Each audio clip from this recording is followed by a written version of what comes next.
With a history of racing almost as long as the sport itself, welcome to Shenington for Event 6 of the Wera Tools British Kart Championships. Karts have thrashed their way around this circuit since the late 1950s, when karting as a sport first came over the Atlantic. This weekend sees drivers from the IAME classes and KZ2 look to add their names to the illustrious list of winners here on this old RAF airfield site with 2 days of full-bodied competition. KZ2 come off an opening round at Warden Law a few weeks ago, with Josh Price leading the championship, but sure to face strong challenges from round one winner Charlie Turner and new E-plate holder Ella Stevens. The IAME classes have in good number many of the front runners from last weekend's Shenington Super Prix, which served as the E-plate meeting as well for the Water Swift and X30 categories. This weekend, their focus turns back to British Championship objectives. Oscar Kenny and Chester Fawkes will be looking to continue their strong results from last weekend to break the dominant championship form of Alfie Davidson in IAME Water Swift Restricted. IAME Water Swift promises to be as tight as ever. Look out for George House and Freddie Wood, hoping for their best results of the season so far. X30 Junior will all be about who can stop Harrison Mackie. Could it be Morgan Moore or Archie Owen? Both drivers have impressed in preparations for this weekend. Can they go further than they've been before? And last but not least, X30 Senior, with James Pashley making a welcome return to the Wera Tools British Kart Championships this weekend, and Alistair Cresswell, second in the final here last weekend, both drivers striving to make their mark. All the action, every lap of every race can be followed across the Motorsport UK and Alpha Live platform of channels. It's time to go racing here in Oxfordshire for Event 6 of the Wera Tools British Kart Championships. It is indeed. Welcome back to Shenington, Day 2 here for Event 6, the Wera Tools British Kart Championships. A brand new round, but the same ferocious racing with myself, Andrew Mather, on commentary. Alongside me in the box, overlooking Cafe Corner, is Henry Baudet. Henry, dramatic day of racing yesterday around this 1 kilometre circuit for the direct drives, 1.2 for the gearbox karts. It was good, wasn't it? It was really good, I have to say. A little bit fractious in a couple of the races towards the end, but that's only to be expected. We said yesterday that it's a crucial weekend. After this weekend, the IAME classes only have 2 races, 1 weekend to go at Three Sisters. So a lot of people saw their championship hopes pretty well extinguished yesterday. There are a couple, I believe there may be one driver who can seal the title today. We'll get to that in a little while as we take you through the order. Now, look, the forecast doesn't lie today. It is absolutely glorious. It's British summer has arrived, so enjoy the next 12 hours while they last. But yes, and I'm really pleased to see already, I've got to say, Andrew, the live chat has exploded. They're an impatient lot this morning to Matthew Ames. It's not broken. We're here. Motorsport Magpie, thank you very much for keeping everyone in line on the old Alpha Live chat. Maisie Creed Racing, hello, is anybody there? Yes, we're here. I have a bone to pick with you though, Joshua Owen. This is not a stream. This is a professional karting broadcast. Oh, look, a puppy. Oh, hang on. So whilst Henry goes off and accommodates himself with the local wildlife, let's go through your run of order today. If you weren't with us yesterday, everyone has 2 heats. We'll start with the juniors, their B versus C race first. Same story for the seniors. Then a run through the Water Swift Restricted category, the Water Swift category, that's the inter-level class. Then KZ2, that'll be the end of rotation number 1. You'll then have another couple of heats for juniors and seniors, but we'll come back to that later because let's head down to Nicole Sutherland, who's down in Parc Ferme. Sorry, I was just catching some rays. It's nice and sunny out here, sunny Shenington. Summer has officially arrived, I think, for UK karting. Yesterday, action-packed day, lots and lots of battles going out on track, and I think today you've got a lot of drivers that are going to be doing some redemption drives. Obviously, it's a double header, so drivers carry over some of the passion, some of the rivalries that have been going on in the day before. I think yesterday was definitely a bit of a turning page in this IAME championship where we're over the halfway point and those drivers are really trying to get those points in. There's some drivers to look out for. Alfie Davidson in the mini restricted class could potentially capture that championship win this early on in the season. He's definitely gunning for that win. He was telling me yesterday that's really what he's going to be trying to do. So keep out for some names. You've also got Taylor Orridge, who's one of our front runners. Yesterday, Taylor had a DNF, so he's one to look out for. I think he's going to be trying to fight his way through the pack and really gun for that win today. I'll go back up to the comms box to introduce some of the racing. I'm Nicole Sutherland. I'll catch you later on. Thank you very much, Nicole. Yeah, I think that was a great summary of yesterday's racing, Henry. A very important announcement to make. Apparently, Thua 37. Hello. I hope your life is now far better than it was 30 seconds ago. Joshua Owen, we weren't late. You were early. There's a difference there. But again, welcome aboard. Hello to Michael Burke. Please, in the live chat, tell us where you're watching from, who you're supporting. It's really important that we get the message out to all the drivers that are here, many of them, that they have got people all over the world watching it and supporting them. But of course, as you look at the wonderful Wera Tools karting paddock, none of this would be possible without our title sponsor. Let's hear a little bit from them.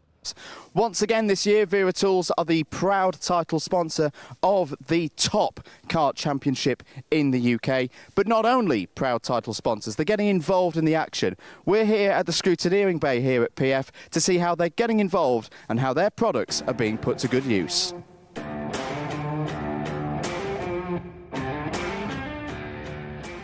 Here we are in the scrutineering bay at PF International. This is where the scrutineers are busy at work throughout the course of a race weekend, making sure everything's being run to the standards required by the championship. We've got the Tool Rebel roller cabinet here. This is here in the scrutineering bay. Key always in a motorsport environment, quality, ease of use. We can see here, just opening some of the trays, up to 94 pieces can be equipped with one of these Tool Rebel roller cabinets. Beautifully laid out, very high quality tools, and it's the details, it's the little touches that really set this set apart. You can see all of the sockets here, all the different sizes color coded for when it's that quick moment of needing a different size. It's not just reading the numbers, you can see, 10mm spanner. How many times have we all lost our 10mm spanners? Little yellow detail on there makes it really easy to find. The tools as well, that ease of use and ergonomics. The handles on the Allen keys fitting beautifully into the scrutineer's hands. Really is a fantastic set to be using here in the Motorsport UK British Kart Championships presented by Wera Tools, bringing once again high quality into the championship.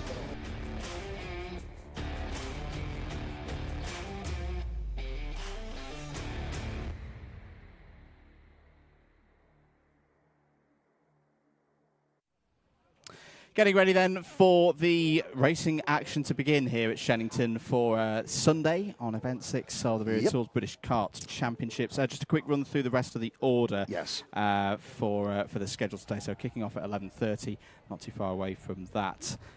We'll have the two heats for the juniors and the seniors before the lunch break. The lunch break is an hour long, where you will be able to see the premiere of the Olympic Special Edition thing. Yes, not the Special Olympics, but it was pretty special. The Olympic Special Edition of the Paddock Show.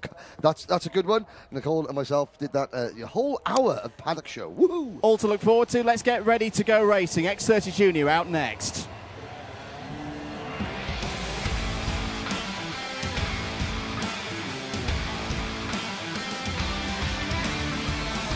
Let's whiz through the grid then for the first race of the day. Mayan Patel on pole position. Alongside on the front row is Aaron Richardson. Riley Cranham and Thomas Minspearing go from row number 2. Leif Khan and Monday Junior Canini on row 3. Morgan Moore and Hamish Forrest, they're on row 4. Taylor Orridge and Harry Walsh go from row number 5. Taylor with a bruised hand. Then Cameron Edmonds and Max Ewell are next. Row number 7 is Monty Brathwaite and Archie Owen. Sky Parker and Aston Sharp round out row number 8. Sam Branston and George Quartermain next. Then Alexander De Benedictis and Nat Johnston. Jack McLaughlin and Zhao Shenji are then towards the back of the grid, the last 2 rows of the grid. Theo Lestrange and Seth Nurnberger. Charlie Myers and Jacob Backler. Let's go racing again here at Shenington. Are the lights out? No, they're not. We're going to get an extra formation lap. Taylor Orridge had that accident with Harrison Whitcomb in the final yesterday. Thought he had broken his finger. Initially, the medic said, no, you're not racing today. So I think he went to the hospital, realised he hasn't broken his finger, has been cleared to race by the medical staff. But he is in a degree of pain, So you watch for Taylor, he'll be getting through it today. We've got people watching from Karting North East, the People's Republic of Tyne and Wera. Anthony Self, hello. Shaz Walsh, Harry Walsh, 73. So Harry, Shaz will be watching Harry in this race, starting about round 6, place, I think. And Adam Disney supporting Riley Cranham. Cranham, he's our man. If he can't win, one of the other junior Xerxes probably will. There we go, how's that? Yes, second rolling lap. Beautiful blue skies. Now, these heat races, as they were yesterday, 8 minutes plus 1 lap. All the drivers have brand new tyres this morning, so 1 set for yesterday, 1 set today, so there's no advantage there. Into the tram lines in a short moment's time. Then Mayan Patel had a bit of a drama at this point of the day yesterday. Can he get it right here on Sunday? We're away and racing once again at Shenington into turn 1, barrelling through towards Cafe Corner, all being quite sensible at the moment, which is good to see for the X30 juniors. And it's Patel leading for Jade Racing Team down towards the Stratford hairpin for the first time in this one. Good start for Aaron Richardson. Had a disqualification from the final yesterday, so needs good points on the board. There was another one of the Fusions running a touch wide out of Stratford and clipping those tyres on driver's left. But apart from that, Henry, relatively calm start by junior standards. Yes, Mayan Patel proving that yesterday's pace was no fluke in qualifying. So that's 2 qualifying sessions he's led in 2 days. Already, he's improved from yesterday. At this point at race 1 yesterday, he was the back of the field having spun. So he's learning. We spoke to him in the Paddock show last night, and now it's a case of, right, we're going to, without being cruel, he's going to lose out a little bit of racecraft to the likes of Cranham and Richardson, and certainly means Thomas Min spearing behind. However, he's got himself in a position where if he's smart, there's the number 69 Kart, 69 Kart of Jacob Bashler is out. He had a terrible day yesterday.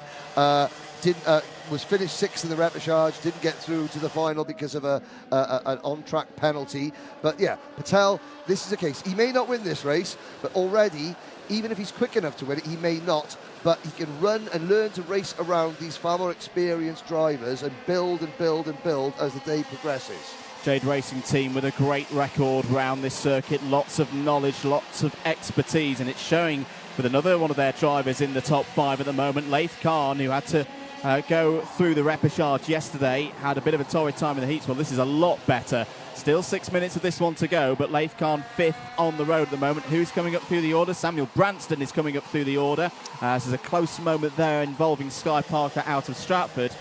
Branston up 6 spots so far in this race to 11th. Not good news, though, for the number 95 of Hamish Forrest. +3 seconds, early stages of a race.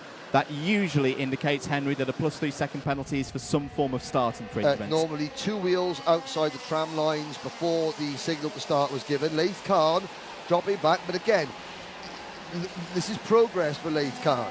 Fast, let's just stay in the position. Let's just get ourselves out of the repechage. Let's not worry about that. There's Alexander De Benedictis getting a penalty. I think the Apollon Energy sponsored Kart, or City Energy, very nice little sponsorship logos on that red, white, it's Italian livery. Oh, a warning for Theo Lestrange, his British Championship debut here at Shenington, not the Super Prix, that was last weekend. Who else? We've had Nat Johnson has sadly come in to retire. The Jamie Green Racing number 32 Kart, which is a shame.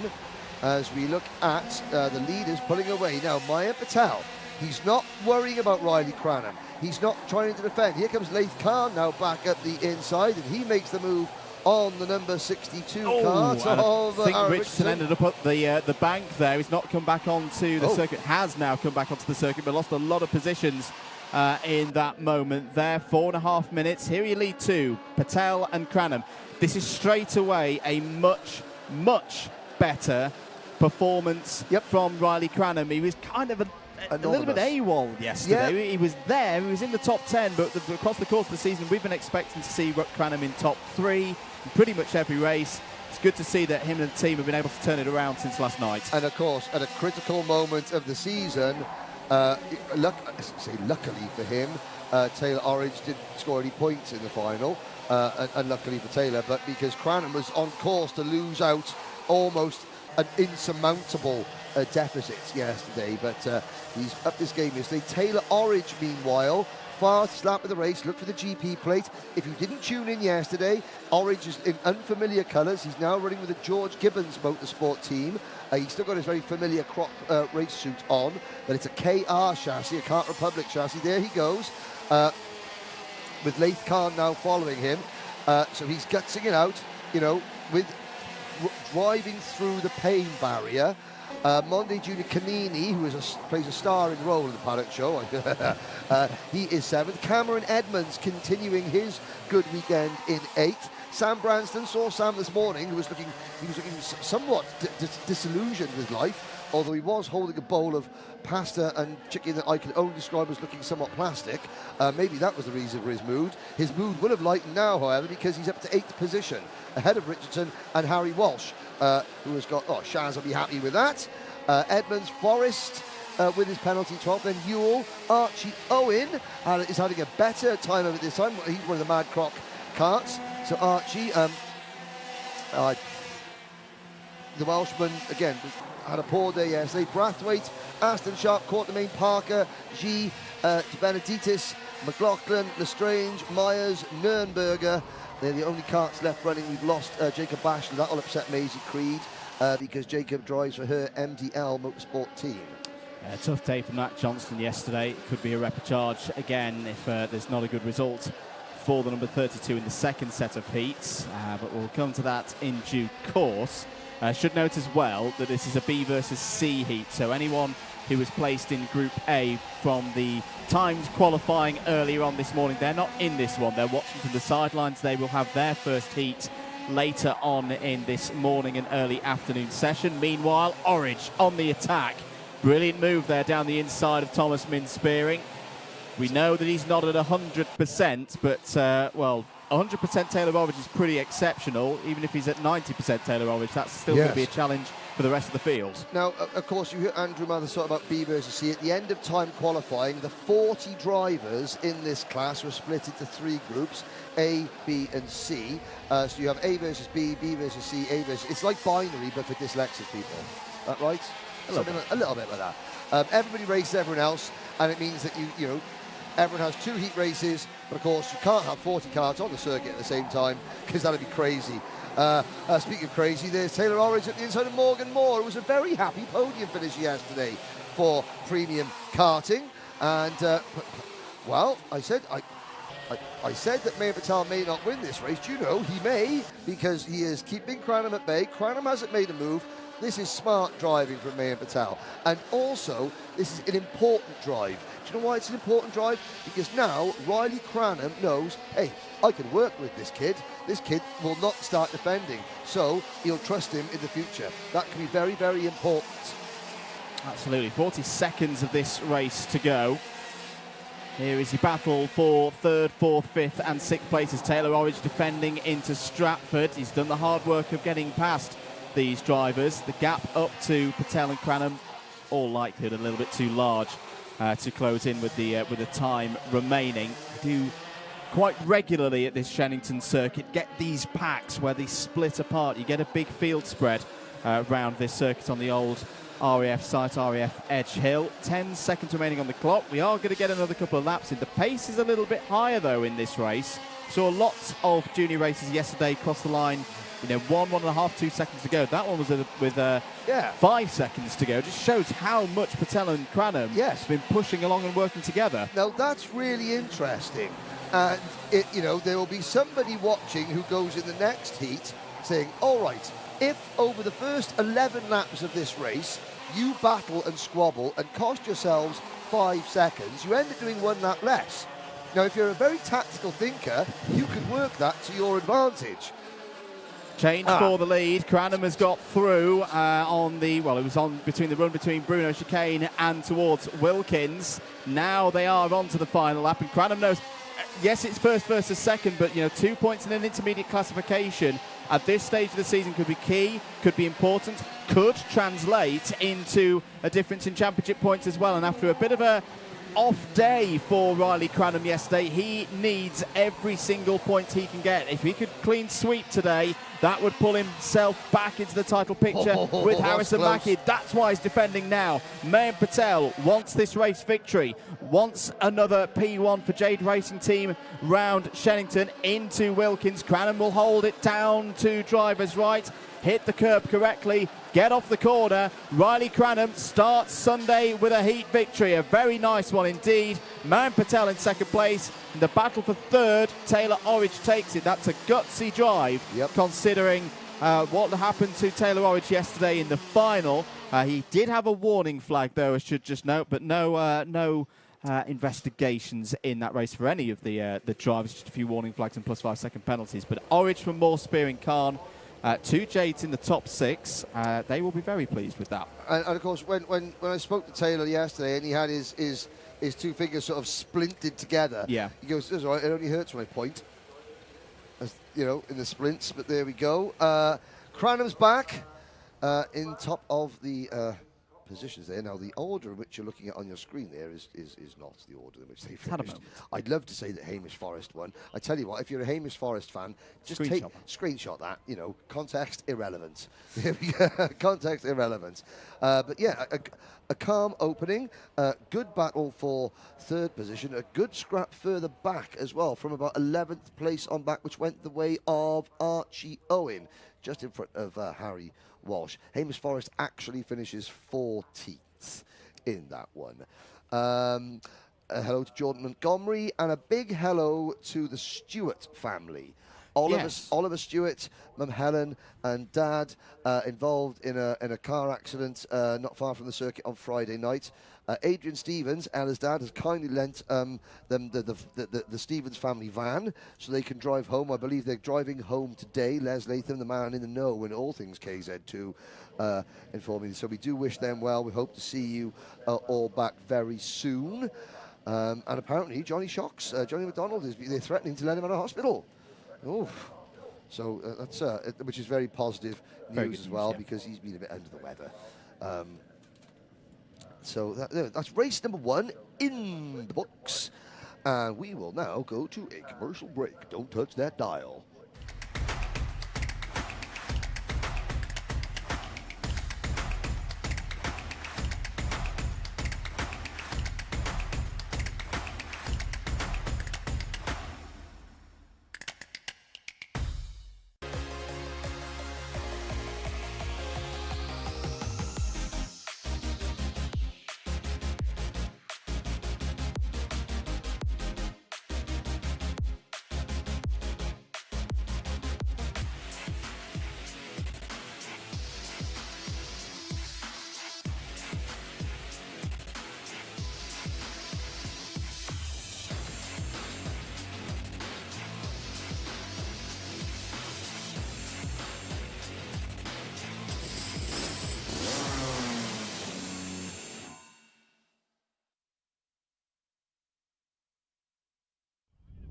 Welcome back to Shenington Kart Racing Club, just outside of Banbury in Oxfordshire for event 6 of the Wera Tools British Kart Championships. Getting ourselves ready in the box, myself, Andrew Mather and Henry Baudet, for the second race of the day. X30 Senior are next.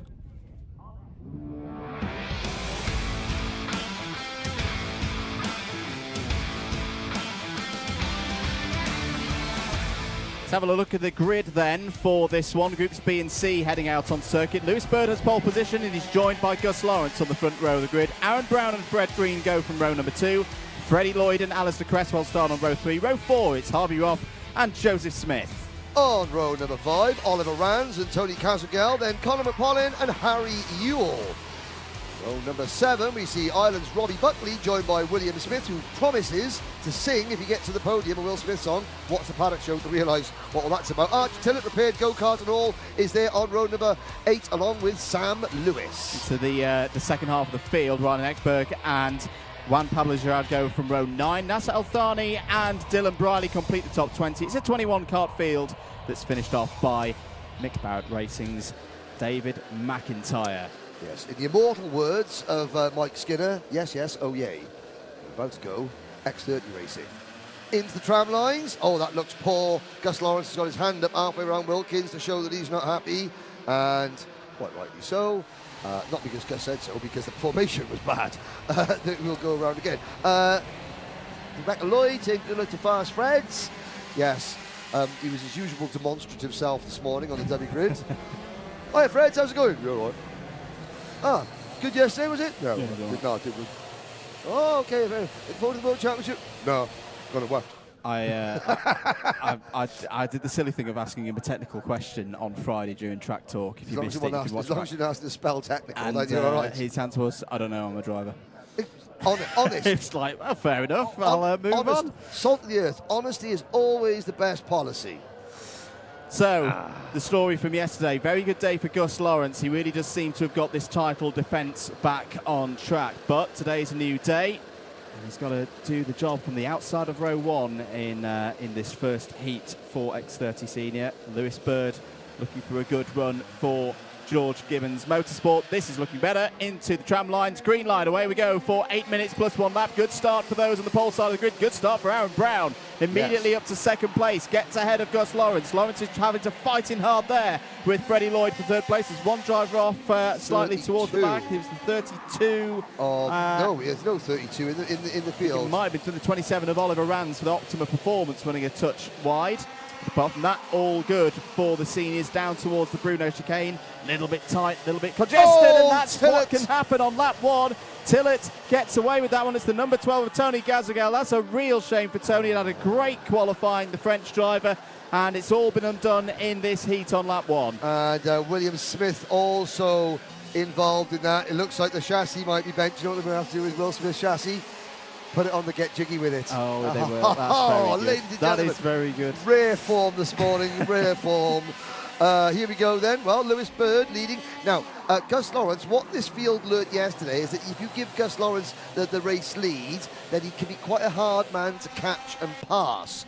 And so I'm not going to say that Aaron Brown will be driving overly defensive. Lewis Bird, another sort of convert from the Croc team to the George Gibbons Motorsport team. Well, Brown, I don't think if he even defended it would have made a difference there, because Gus Lawrence scything his way up the inside, coming through Hanger, and sets off after.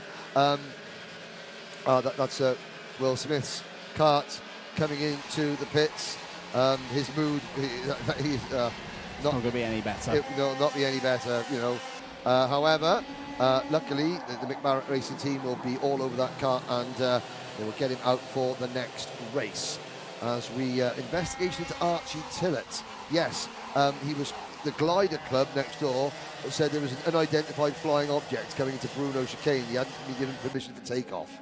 That's why Archie's under investigation. We saw the incident with Casagel, Tillett, and Smith. Good fight back from Aaron Brown there, down the inside of Alistair Cresswell into Wilkins for fourth place. Could lose a number of positions last time around. It's the difficulty. Sometimes if you get offline through Hanger, got to wait your turn to get back in, and there's a problem there. Cresswell and Lloyd. There's another Tim Wilson car, and Freddie Lloyd didn't look very happy with life. Alistair Cresswell, who was going to put his notorious BIG t-shirt on because it's a good luck charm, and well, we didn't see, I mean, it looked like, obviously, we saw the aftermath. Oh, there's another one off. Dearie me, and this is his senior X30, or junior X30. That's Joseph Smith. So both Smith brothers have been in trouble in the start of this one. And I've got to say, there's Dan. Oh my goodness.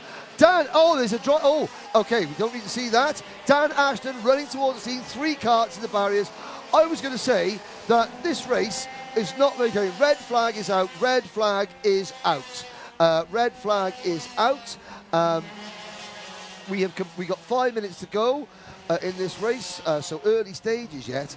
And so 3 karts off Hanger corner, 1 kart upside down, driver underneath the kart. Again, I can see out of the commentary box window, Dan Ashton and several marshals are there. I can see 1 driver standing up. I can see 2 drivers standing up. So the 3rd driver, we're not going to show it on camera at all. We will probably go to a commercial break in a moment, I think, while we decide while we figure out what's going to happen. The ambulance is on circuit, and we won't give you the names of those drivers involved. We won't speculate. What we will do, ladies and gentlemen, is take a short break, and we'll be back when we know something to tell you.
Well, a big part of any motorsport effort is always the work behind the scenes, preparing the machinery and preparing the equipment. We're here with Aaron Brown in the Vismo International pit. Aaron, not only running as a driver, of course, this year, which you have for many years, but also taking the role of being an engine developer and an engine tuner. Tell us a little bit about Brown Power and what it's all about. So I've always been interested in doing the engines myself since I was in cadet. I used to fiddle, checking the squish, rebuilding carburetors, things like that, and over the years just done more and more each year. So this year is the first year I've had a few customers of my own. So I have Henry Gregory here in the same awning and Archie Tillett as well this weekend. So yeah, going quite well this year so far. How do you manage your day-to-day activities at a race meeting between the driving and also the technical side? It can be quite busy. But the main thing is making sure everything in the evening's checked over so you don't have any problems the next day. So maybe just staying a bit later than usual. But yeah, no. So with the amount of customers I have at the moment, like this weekend, it's not too much of an issue. And as you say, in the awning with Henry, who we talked to earlier in the season back at Wilton Mill, how key is that, having your customer there for feedback and being able to turn things around quickly? It's definitely good to have two of us in the awning so we can both compare data, where you can learn twice as fast if you have a teammate. So and having a teammate that's fast as well is useful.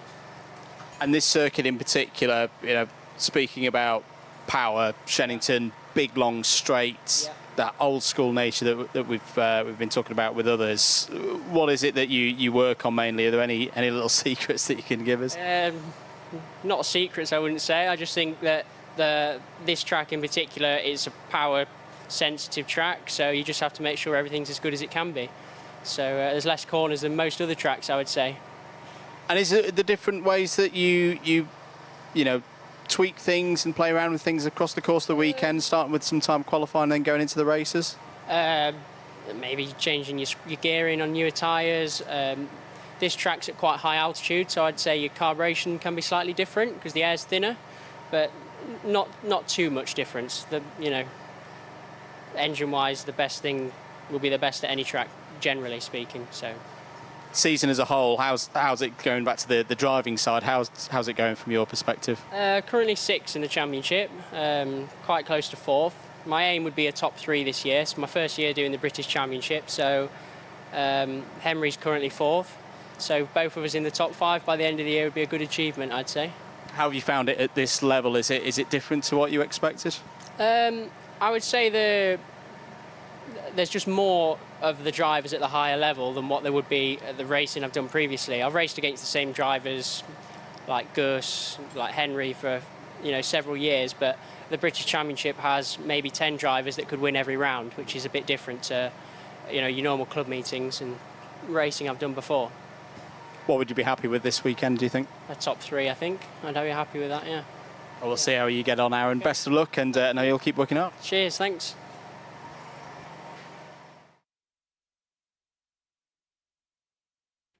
Welcome back to Shenington. We're under red flag conditions at the moment due to an incident down at Hanger Corner, midway through the first heat of the day for the X30 senior category. You can see the drivers congregated on the back straight, the Hanger straight there, awaiting to receive instruction from the race officials as to what to do next, whether that be a restart or a return back to the paddock. There you can see a couple of the karts being recovered back to the paddock that are clearly not in a condition that would be good for continuing. One of them was the number 29 of Conor McPollen. From what I've been told in my ear from sources out on the circuit is that everybody has been up on their feet and looking, in relative terms, of course, okay. Henry Baudet rejoins me in the box. And, yes. Yeah, that was a bit of a scary one, mate. It was indeed. Oliver Rands was one of the drivers, so 3 drivers involved. All 3 are up and walking. One of them has walked into the ambulance. Yep. The other 2 are walking away. And I think Nicole Sutherland would have some news as well. I think Robbie Buckley is another of the drivers involved. So, Nicole, what news can you bring us? Down in the pit lane then, I've got kart number 98, the senior X30 driver. So this driver had come in during this race, but because of the red flag, it will be taken back a lap. We've just had confirmation that this driver will be able to start this race from the back as the marshals send all of the drivers back around. This might shake things up again for the restart of the race. Andrew, we'll throw up to you. Let us know what you think. Yeah, that's Nasser Al-Thani from Qatar there for one of the a number of almost like wild cards for Jade Racing team this weekend. Yeah, there was a lot going on there. I fully understand why the red flag was thrown. He had a fairly serious incident, and then a number of other things going along outside the track. So absolutely correct decision. Ollie Rands has just walked into scrutineering. Good. That's a good sign to see. And you've got the number 30 and the number 89 kart.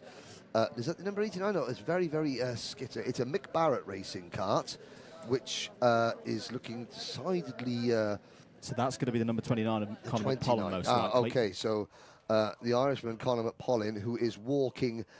So Conor is the driver who inverted his kart, and he's the driver that walked into the ambulance. Robbie Buckley, fellow Irishman, is walking back with his number 13 kart to scrutineering as well. So Ollie Rands, Robbie Buckley and Conor McPollen involved in the incident. Rands and Buckley have walked back to scrutineering. McPollen walked into the ambulance to be checked out. So the red flag has been withdrawn. We are currently under a slow procedure. And straight back to green. Wow. Okay, so the race resumes with 5 minutes remaining on the clock. Lewis Bird and Gus Lawrence go back to work at the front of the field, side by side between Aaron Brown and Fred Green. And it looks like Aaron Brown has taken advantage there. Nasser Al-Thani rejoins the race in the number 98, but will be, as per we understand it in the box, 1 lap down. So efficient turnaround there by the officials. There on the move is Alistair Cresswell. Now, of course, because the red flag came out and the lap on which we were on was not completed, the order has been reshuffled. Alistair Cresswell's had a bit of a lucky break here because we saw him involved in an incident earlier on the lap with Freddie Lloyd. They've retaken their positions as they were on the last full complete lap before the red flag. This would be quite a story for Alistair Cresswell. He's gone from absolute despair, losing all those positions, but because of the circumstances, he's now got another opportunity of being in the top 3 in this heat. Same for Freddie Lloyd. Freddie Lloyd needing good results. Per our understanding in terms of, should mention, unverified points by our calculations in the box, does currently sit second in the championship as we're midway through this event. He needs a good run, especially with his championship rival Gus Lawrence doing things like that down the inside of Lewis Bird to take the lead of the race. Gus Lawrence, his job today is consolidation. He's got good pace, he's on good form, He won the round yesterday. If he can do so again today, it won't be championship winning position, but it would put him in a very commanding spot going into the last meeting of the year when we head to Lancashire, we head to Three Sisters in September. And once again, Henry, Yes. what's impressed me with Gus Lawrence this weekend is everything he's been doing out on circuit. He's been quick. He just seems to do things with so effortlessly, with no fuss. I was about to say the word seamless. And of course, there is experience. You know, he knows the team well, he knows the chassis well. He's got stretch, he's a mechanic, you know, Steve Lamian, who has been there since day one almost. Now, so I disappeared for a little bit. I went down to check with the drivers, spoke with Ollie Rands, he's absolutely fine. Spoke with Robbie Buckley, he's absolutely fine. Spoke with Paddy, Conor McPollin's mechanic. He said, I'm not quite sure what's wrong, but he did walk into the ambulance. And that banged up, and Paddy goes, it's not a problem, we'll be out for the next one. As long as the medic says it's okay, the car will be fixed. So that's a relief. We'll draw a line under that incident now. We didn't catch it on camera, so there won't be a replay of it. And it was at this point of the circuit going to Hanger Bend, the fastest corner on the entire track. Obviously, Robbie Buckley saying that Conor McPollin landed on his cart upside down and then slid off into the grass. So it was a spectacular one. Everyone is okay. Change from 5th place, Freddie Lloyd, the other driver who's got a bit of a break here with the red flag coming out on the same lap where he had a problem. He's just got past Aaron Brown for 5th place. There is a move down the inside from the number 35. 1 minute and 40 seconds to go. Joseph Smith, another driver who's benefited in a way, Henry, because of course when the red flag came out, it was the third incident we'd seen on that lap. We go back to the last full complete lap, and everyone who had incidents who wasn't involved down at Hanger got back to where they were. Because I've got to say, there is a move from the number 36 kart of Harvey Roth. I have to say, it was a very scruffy opening few minutes. It was. Far too many incidents and unnecessary, you know, bits of the C word. Just, you know, not something that we expect to see from the senior X30s, but I would imagine that even these drivers, they would have seen the accident. You know, word will spread like wildfire up and down what happened. The drivers behind it would have said this is what happened. Oh, my word. Speaking of course, and I was going to say, now things have calmed down a bit as Lewis Bird sends one in from about 10 kart lengths back to take the race lead from Gus Lawrence. But it certainly has calmed everyone down-ish a little bit. Maybe. Probably not. Almost certainly not. Wait for Gus Lawrence to make a move for the race lead. Now we're back to normal. That was a super move from Lewis Bird. I think it was sent from about Buckinghamshire. Oh, what? Yeah, exactly. But Gus Lawrence trying to get underneath on the approach to Bruno. But Lewis Bird shuts the door. Alistair Cresswell could win this race, you know. He's had some fantastic pace across the last 2 weekends here at Shenington. Yes, you sometimes have to have a little bit of luck in this game, but he's right there in 3rd place. We are going to see the last lap. Oh, no, I think we're going to get across the line with about 1 second remaining, maybe half a second remaining on the clock. So we'll get 2 more laps.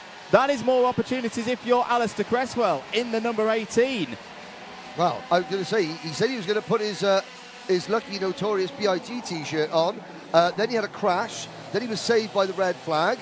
And now he's in a potential, well, you know, maybe that T-shirt will bring him luck in a roundabout sort of way. And it's getting very, very tight now at the front because Bird is defending, and not only is Cresswell joined the fun, behind him is Fred Green. Then it's a little gap back to Freddie Lloyd and Aaron Brown. I think we're going to have 6 karts in a row, all as we come down to Stratford Corner on this next lap, the last lap. There will be 6 karts, nose tail, taking about 6 different lines into Stratford Corner. Lewis Bird gets a warning flag for overt defending. Here we go.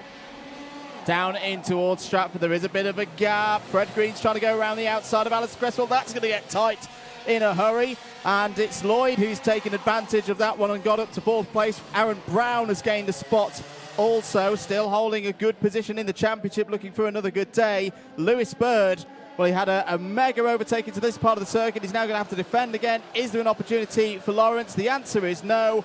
Out of Wilkins. Lewis Bird is going to win a dramatic first heat in X30 Senior from Gus Lawrence, Alistair Cresswell, Freddie Lloyd, Aaron Brown and Fred Green. Top 6 covered by a single second.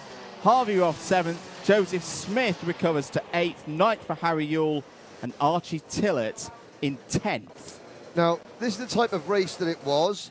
Of the top 10 finishers, 1, 2, 3 of them crashed during that race. Yes. Tillett on his own at lap number 1, that involved Kazagel, who finished 13th. So 4 of the top 13 had an accident during that race and still made the finish. I say that'll be one on the lap charts where people go, oh, yeah. hang on a minute, we'll try and work that one out. But for those of you who watched it, thank you very much for joining us. And do make sure that you're sharing the broadcast out as well. Let your family and friends know.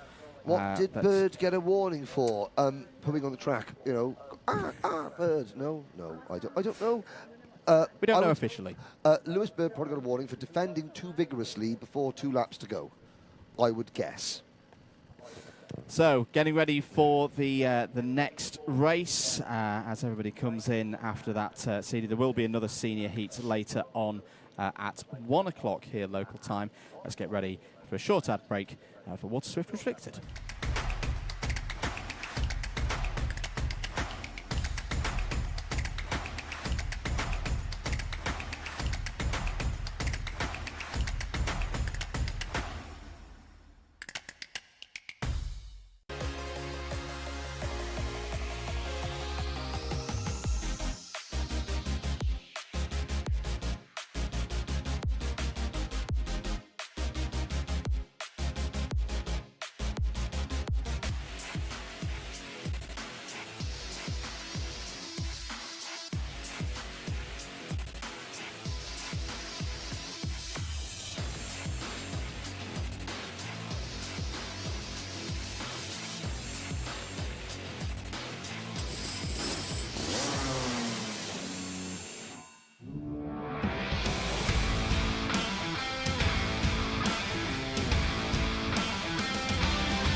Here we go then with Water Swift Restricted, your starting lineup. Oscar Kenny, the E-plate holder, will start from pole position alongside Henry Algar.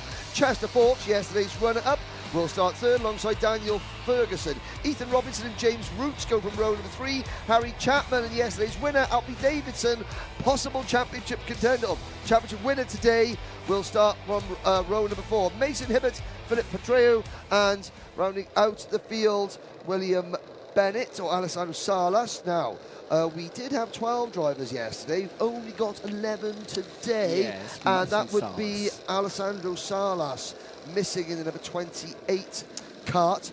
And more drama. Looking down, Nicole is right there on the spot. I'm not sure she's got a microphone. We're going to go around again because our pole man is not out. Our pole man is sat stationary on the grid, and will they? Now they're going to go past the start-finish line now. I'm not saying that we're able to speak to Nicole down there, maybe not, but certainly we might be able to get a visual on the kart. But I can tell you there's a whole crowd of other drivers, a mechanic working on that kart. So this is the pole man on the grid, not going anywhere, and I think they may have closed the gate. That could be game over. We'll have to have a little look. So, Oscar Kenny, we said yesterday he was desperate to get that first podium in the British Championship. Well, his job has just got a lot harder because he's not going to take the start for this one. It means that kart number 12, Henry Algar, and Chester Fawkes, well, Fawkes will assume de facto pole position, but somehow the number 12 kart of Algar has got to get across the start-finish line before Fawkes. Absolutely. So let's see if we're good for a start on this one. Looks like we are. Green light, away we go. Good start for Chester Fawkes. Second yesterday in the final, looking to take that big step towards the top spot.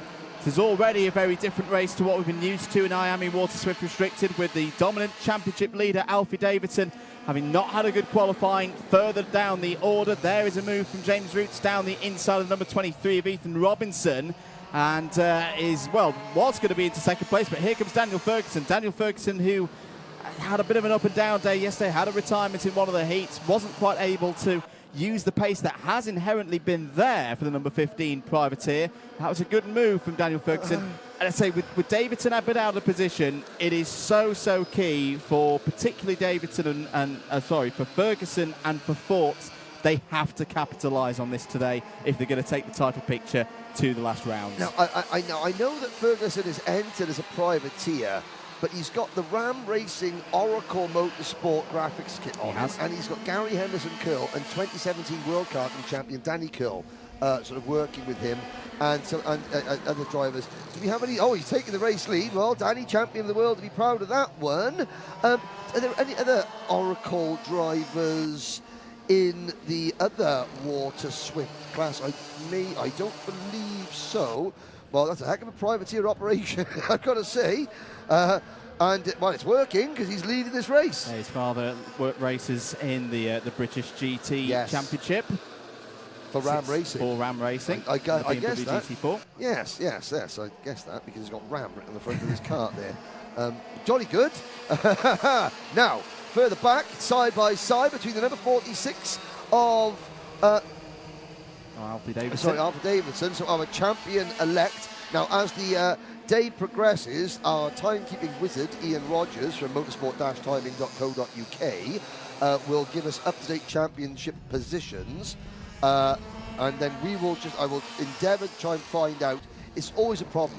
Myself and the Fusion team owner, Dan Hazelwood, have a very rocky relationship when it comes to me predicting if and when one of his drivers has mathematically sealed a British championship or not. Because on 2 occasions, I got it wrong on circuit commentary, and Dan Hazelwood, well, I mean, he uses a bit of the old hair dye nowadays, but that was his first trip to a bit of Just for Men was after I said that his driver hadn't won the British title, when indeed he had.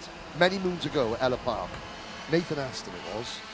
Chester Forks, the fastest lap of the race, 49.77.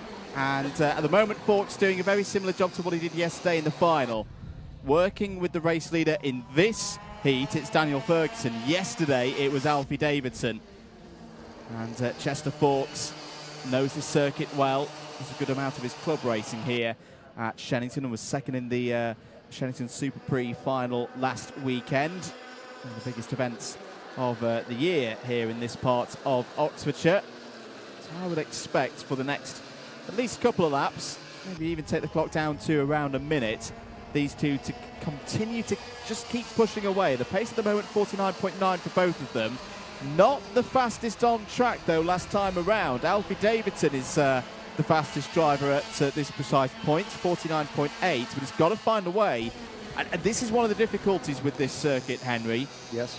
Right, he's made his way through. He's into 3rd place. That's very good news if you're Alfie Davidson. Now the hard work begins, because you've got to cross the gap around a circuit that can get a little bit blustery. The best way of doing that, of making progress, is having someone in front of you and giving you a bit of a tow. And that's the very thing that Davidson now does not have. Well, I mean, James Roots is there in 4th position. The main problem he has, though, is the 2 drivers he's trying to catch, i.e. these 2 drivers, not those 2 drivers. Those 2 drivers on your screens now, the number 15 of Ferguson and the number 38 of Forks. They're working together as things stand.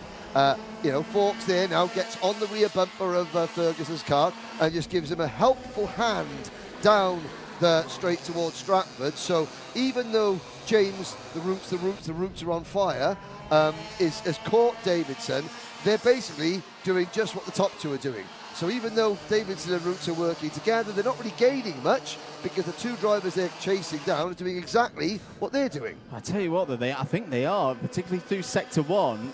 I think they've got a bit of an advantage here over Ferguson and Forks. Forks has gone down the inside, so Forks has read the situation and gone, no, I want to be at the front of this one. With those 2 drivers closing in behind, I don't want to be sat in 2nd place. So 3 minutes to go. And yes, that is very good pace from Davidson and Roots. Roots' new fastest lap of the race at 49.6. They took 2.5 to 3 tenths out of Forks and Ferguson last time around. We've got a race on here with 2 minutes and 40 seconds to go. Here we go. Here's the battle for 5th, 6th, 7th, 8th and 9th. And there's all sorts of swapping over going on there. That's Harry Chapman passing Mason Hibbert, his Oliver Rowland Motorsport teammate. Behind them, Ethan Robinson, Henry Argyll, Philip Patterow are all involved. William Bennett is a little bit further back, but yes, visually you can see the gap closing, and with 2 minutes to go, it's going to close even more because Chester Fawkes will have to start defending. He proved yesterday he's wise beyond his years, is Chester Fawkes. Very eloquent on the microphone, very tactically astute as well, but as tactical astuteness aside, he will have to defend and slow both him and Daniel Ferguson down, which will just bring Davidson and Roots right into play. And that's not going to help Chester Fawkes. If you miss your apex at Stratford Corner, luckily he just about keeps enough momentum to hold on to the lead. And that graphics kit, here's a name that we haven't heard for a while, Danger UK Graphics. They did my graphics back in the late 1990s. But it was all black and white. Serious? Yeah, no. I thought the Danger UK graphics had gone bust long ago. But no, they're there. They're alive and well. They're alive and well, and adorning the sides of our race leader, Chester Fawkes' go-karts. So, less than 90 seconds on the clock. You can see quite visually the gap is coming down. It was 0.7 of a second last time around. It's now less than half a second. Ferguson looking down the inside, repays the favour to Fawkes. Has he got a little bit too deep through Stratford? No, he's got the move done, but that has now properly brought Davidson and Roots back into play. 50 seconds remaining on the clock. James Roots has been in many a race around this circuit where he's been there just waiting for things to kick off ahead of him. Into Wilkins once more. No move from Fawkes there, with good reason, because Alfie Davidson, sometimes when you win a championship, you've always got to have a drive from the middle of the pack when you've had a bit of a dodgy qualifying. This could be that very day for Alfie Davidson.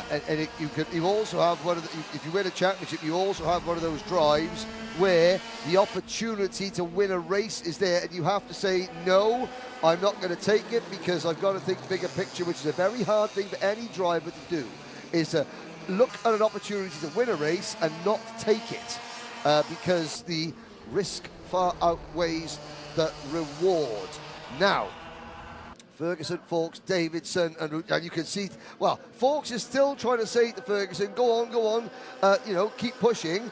It's not the last lap. Here comes Alfie Davidson, and Chester Fawkes should do nothing about that. No. He is stuck between a rock and a hard place, and now Chester's still trying to say, come on, let's go and work together. James Roots watching and waiting in the number 21 Evolve Motorsports team, but Ferguson is the wanted man at the moment. Here comes Davidson, Fawkes and Roots down towards Stratford Corner for the last time. Through the Stratford hairpin, good line there from Daniel Ferguson, didn't defend too hard. He's got to do a little bit more work to hold on to this one into the Bruno chicane. Threading it through, right, then left, then right, on the power, onto the hanger straight. He's got to get down, does not want to give Davidson the opportunity to get underneath him through hanger, and he's done that. Fawkes is trying to wrestle his way in. Here comes Davidson, is he going to try and prise the door open? Ferguson leaves enough space and gets the run off the line. Daniel Ferguson is going to take the first heat of the day. A great drive from Alfie Davidson to take P2 from row 4. Fawkes in the top 3 again. James Roots followed them in 4th place, and Harry Chapman comes home in the top 5 as well. And Alfie Davidson, as you saw, going through Wilkins, Alfie Davidson, there was a little bit of a love tap on Ferguson, and he could have just kept forcing the issue, and he could have won that race, but then he would have risked the ire of the stewards. The officials, yeah. So smart move, very smart move indeed, to think, okay, no, I'm going to back out of it, take 2nd place. Now, there are 2 areas. You can watch this on the Alpha Live YouTube channel, but also on the Karting UK YouTube channel across the entire network of Motorsport UK social media outlets. And I'm wondering, I can see the Alpha Live chat here, can't see the Karting UK chat here. I have a feeling that Kathy Watson has said hello on the other live chat, because she's normally said hello by now, and asked me to say hello to John Watson, one of our stewards, and to say hello to Shay as well. But that'll be in a minute, because we've got another race coming right up.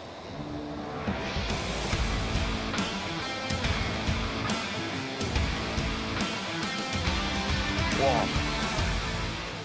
Taking through the grid then for the first heat of the day in IAME Water Swift. It's a big one, and it's got Austin Newstead on the front row with Jarlath Sayer. Teddy Porter and George Clark go from row 2. Sukmani Kira and Finley Lines on row 3. Christian Kobe and Blair Smith on row 4. On row number 5, Henry Clark and Max Mason. Austin Gibson and Harry Williams go from row number 6. On row number 7, Harley Musk and Will Green, Orion Meta and Luca Hose Balak on row number 8. Freddie Wood and George House go from row 9. Callum Graham and Charlie Clough complete the top 20. Aaron Nair and Grayson Wortley on row 11, ahead of Ian Carey and Luca Narroway on row 12. Then we've got Sophie Campbell, Johnston Stewart, Joseph Davis and Sheikh Ahmed Al Khalifa, Colby Patterson, Baron Altonsoy, our camera cart, Mason Brooks starting down in 30th position. Here we go. Lights are out. We're off and racing. Nearly a full grid of Water Swifts come into the first couple of corners. Brooks at the back has got a whole sea of carts in front of him. Which way does he turn? Well, we'll find out pretty soon, but it's Newstead hard on the anchors who gets shuffled wide, side by side. Are we all going to get through cleanly? Just about. Brooks on the outside of Stratford Corner, tucked right up. Oh, I mean, that's faster. That's as close as you are on the M25 motorway, but a lot quicker. And they're 9, 8 if you're Mason Brooks. He has a little look at his mate as he goes past him at 50 miles an hour and picks up another place. Really good start this from the IAME Water Swift category. Out of the final corner, there is the point, and it's Jarlath Sayer at the front of the order ahead of Austin Newstead. Sukmani Kira's had a good start, is up to 3rd place. That's a gain of 2. Finley Lines, so impressive this weekend as Finley Lines. Can he get another round victory here today? He's got a little bit of work to do in this heat. He's there in 4th place in the bright green helmets. Who made the most progress? Hey, it's the power of the camera. They're all going to be scrambling for it. Mason Brooks gained 12 positions on that first lap, and here he is. Well, Austin Gibson did brilliantly with it yesterday, and it's great that we've got this. The Alpha Live innovations continue apace. Joshua Owen saying, "Come on to Luca Holmes, Balak and Finley Lines." Finley Lines, the human highlight reel yesterday. He's there in 4th position. Now, when will he treat us to his trademark inside lines at Wilkins? Boom, boom. See what I've done there? I do. Oh. I do indeed. 6 minutes and 10 seconds to go. Sayer at the front of the order. Championship picture. Oh, was down the inside. That is a beautiful move from Sukmani Kira. She's gone through on Austin Newstead. Lines followed as well. It's up to 3rd place. Newstead slots back into 4th. And Blair Smith had a bit of a tough day yesterday, the Scottish driver, but it's good to see him there. Another driver who's... this is one of the things I do like about these double headers, Henry, that, you can have a bad day and it's immediately like, right, get back on it. Today's a new day, it's a new round, and they can get the confidence back very quickly. I agree. It's obviously... you can't do it with all the different classes in the British Championship because of numbers and what have you. But... when you do have a double header around, dear, a double header, that looked like that was Sheikh Ahmed Al Khalifa. Now his mechanic Rashid Al Mamari is here. Oh, and there's Brooks. That's how close we go. Oh, oversteer there, snap oversteer. He makes the move down at Stratford Corner. Sheikh Ahmed Al Khalifa is still sat in his cart. Now.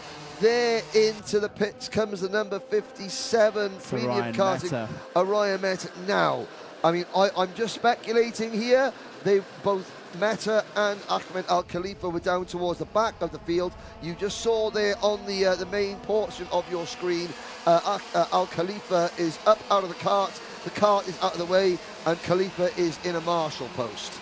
Yeah, shame for both of those drivers, particularly for Ryan Matto, in terms of the qualifying performance, have taken a big step forward from 24 hours ago. There's an incident just out of our commentary box window at Cafe Corner that we'll get back to in a moment because there's a strap going on here.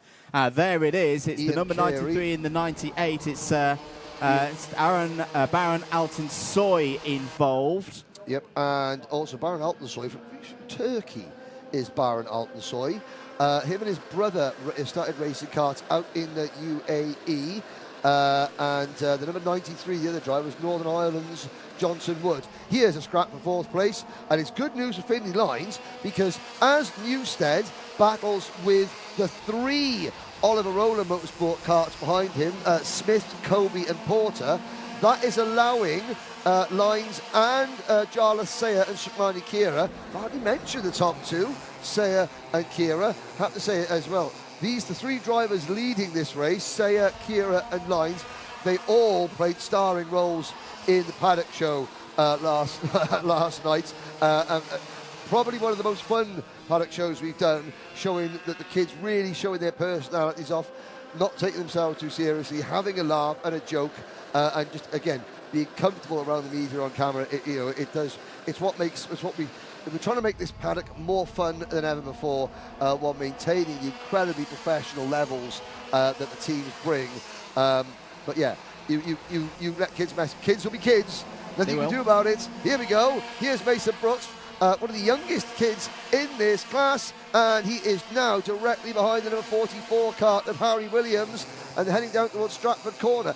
Well, from the back of the grid, Mason Brooks is now up into 16th position. He's passed half the field in 5 minutes. There he is, number 84 for Fusion Motorsport. Great job, great job. I'm sure Ian Rogers and the statisticians around the paddocks will know this. I've got a question for them. Is Mason Brooks the driver with the most positions gained so far this season? Because he has a knack for this. He won round 1's final, of course, from a long way back on the grid. And he's got the opportunity for more here, because he's got a big pack of karts in front of him, out of Cafe, past the gantry here where all the mechanics stand and instruct their drivers on what to do through Pitts Bend.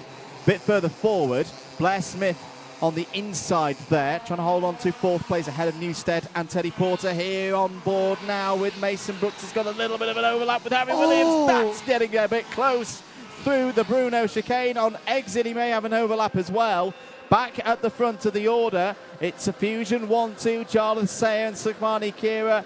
The job is not done yet, though. 1 minute and 35, or thereabouts, is what they're going to have on the line as they complete lap number 8. You know the only people that really don't like these new onboard cameras?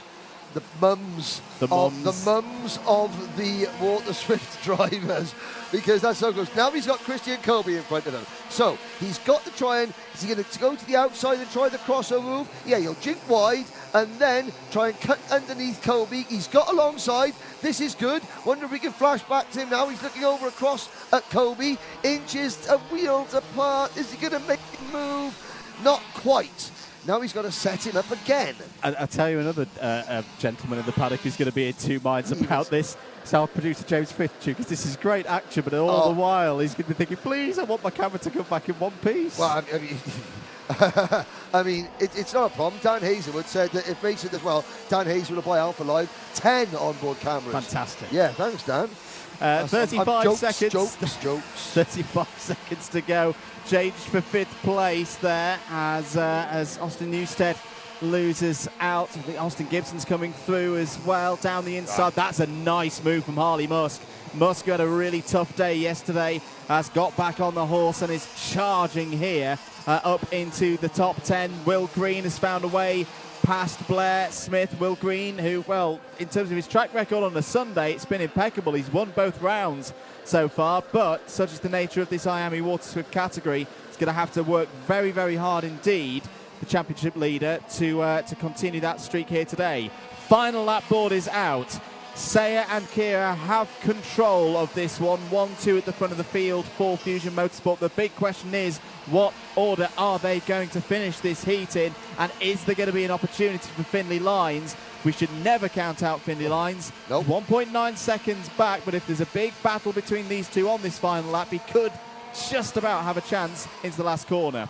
And I'm not too clear on championship positions, but I think that Sayer is far better placed in the championship. Oh, and Brooks inched apart again. Now he actually loses the position to the number 38 kart of Freddie Woods. Kira will try the crossover, but Jarlath Sayer covered the inside line. Well, I got to say, Jarlath's mum may be a complete and utter cheat at Paddock Show Olympics, but Jarlath getting it done on the track. And a great result. And Sukmani Kira, that young lady, is, well, we've got Alice Powell here. Abby Pulling is here, part of the Alpine F1 Academy. We have got so many talented young ladies in karting nowadays. Sukmani Kira being one of them. And Jala Sayer turns round, gives his teammates a sporting thumbs up. And there is your provisional top 14 finishers, 0.06 of a second. And just to prove the point with Sukmani here, how she's growing into the season, now of those top 4 drivers, Sayer, Lyons and Green, yeah, your top 3 in the championship, and she's right in there amongst them now. Yep. Yeah, a little bit further back in the championship, but it's going to be the ultimate disruptor, I think, as we run into the end of the season. Yeah, and I'm pretty sure that she's got another season in this category as well. So, you know, whereas the likes of Sayer will probably, Sayer and Lyons probably moving up next year. I don't know, but I would imagine so. Sukmani will be well placed to become, you know, a favourite. So, sunny conditions here at Shenington. That is the completion for Water Swift. We'll see their second heat after the lunch break. Next up, though, it's KZ2 after this short break. Here at Demon Tweaks, you probably know us for our massive kartwear range. We've got everything from suits, boots, gloves and helmets from all of the biggest brands in the game. We're so much more than that. So if you're looking for kart parts, then we've got you there. Come and have a look. We've got everything from Rotax parts, sprockets and chains, discs and pads, data loggers and dashes, fuel tanks, steering wheels, bead breakers and loads more. Oh, and if you're looking to hone your skills away from the track, then we've got everything that you're going to need to build the ultimate sim rig. So whether it's karting, sim, or motorsport in general, it's safe to say we've got everything that you're going to need.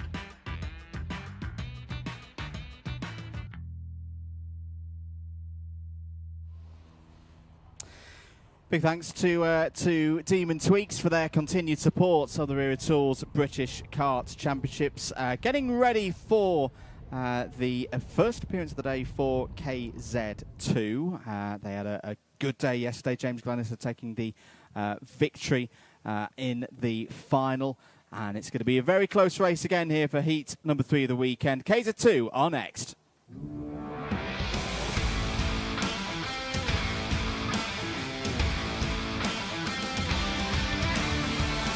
Let's take you through the grid for the first heat of this new round, third one of the weekend. Ella Stevens on pole position again. Ashley Lewis alongside on the front row. James Glenister took the final victory yesterday. Starts on row 2 for this one alongside Jake Weston. Good qualifying performance there from him. Josh Price on row 3 alongside Miles Murphy. And it's Nat Thomas and Lee Ward on row number 4. Row number 5 sees Derek Morgan joined by Ryan Green with George Barker and Bryn Kinch next.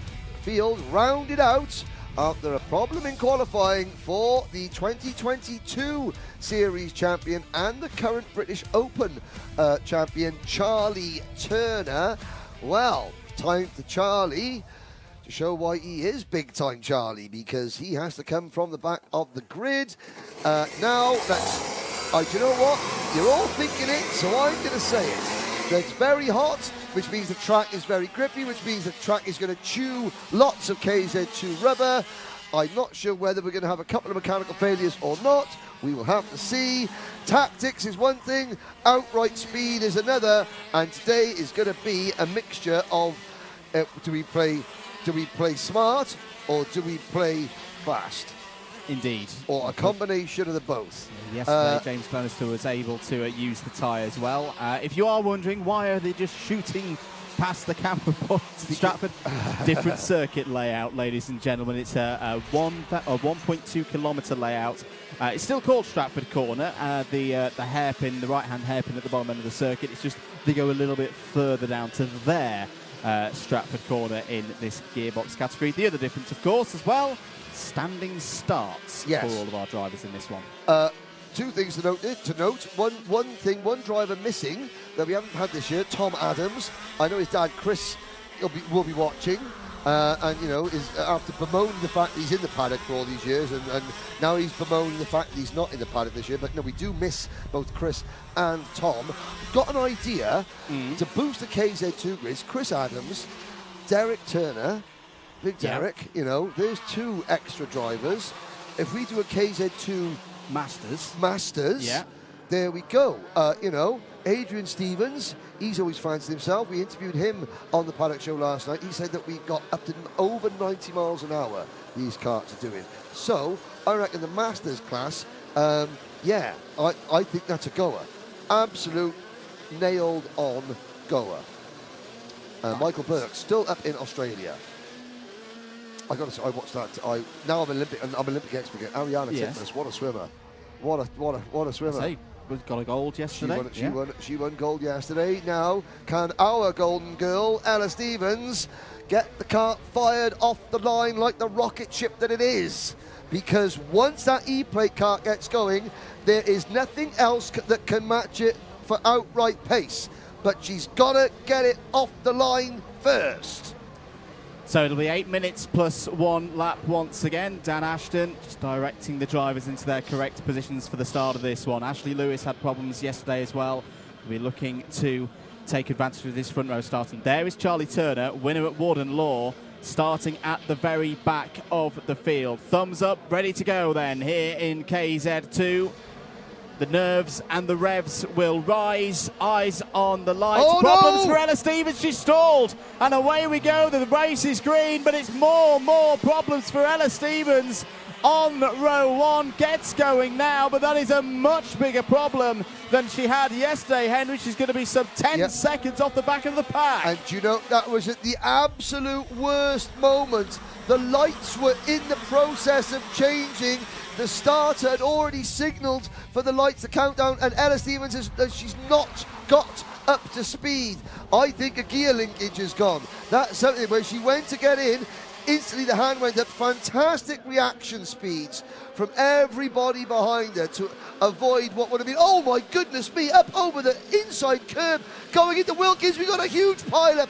That's 3 cars off. Glenister was up and over the curb, and that pushed him into, I think that's pushed him into Josh Price and Miles Murphy, the Moore Racing team, who won the Wera Tools Excellence Award at Warden Law. Tom Moore's prize is a full Wera Tools kit.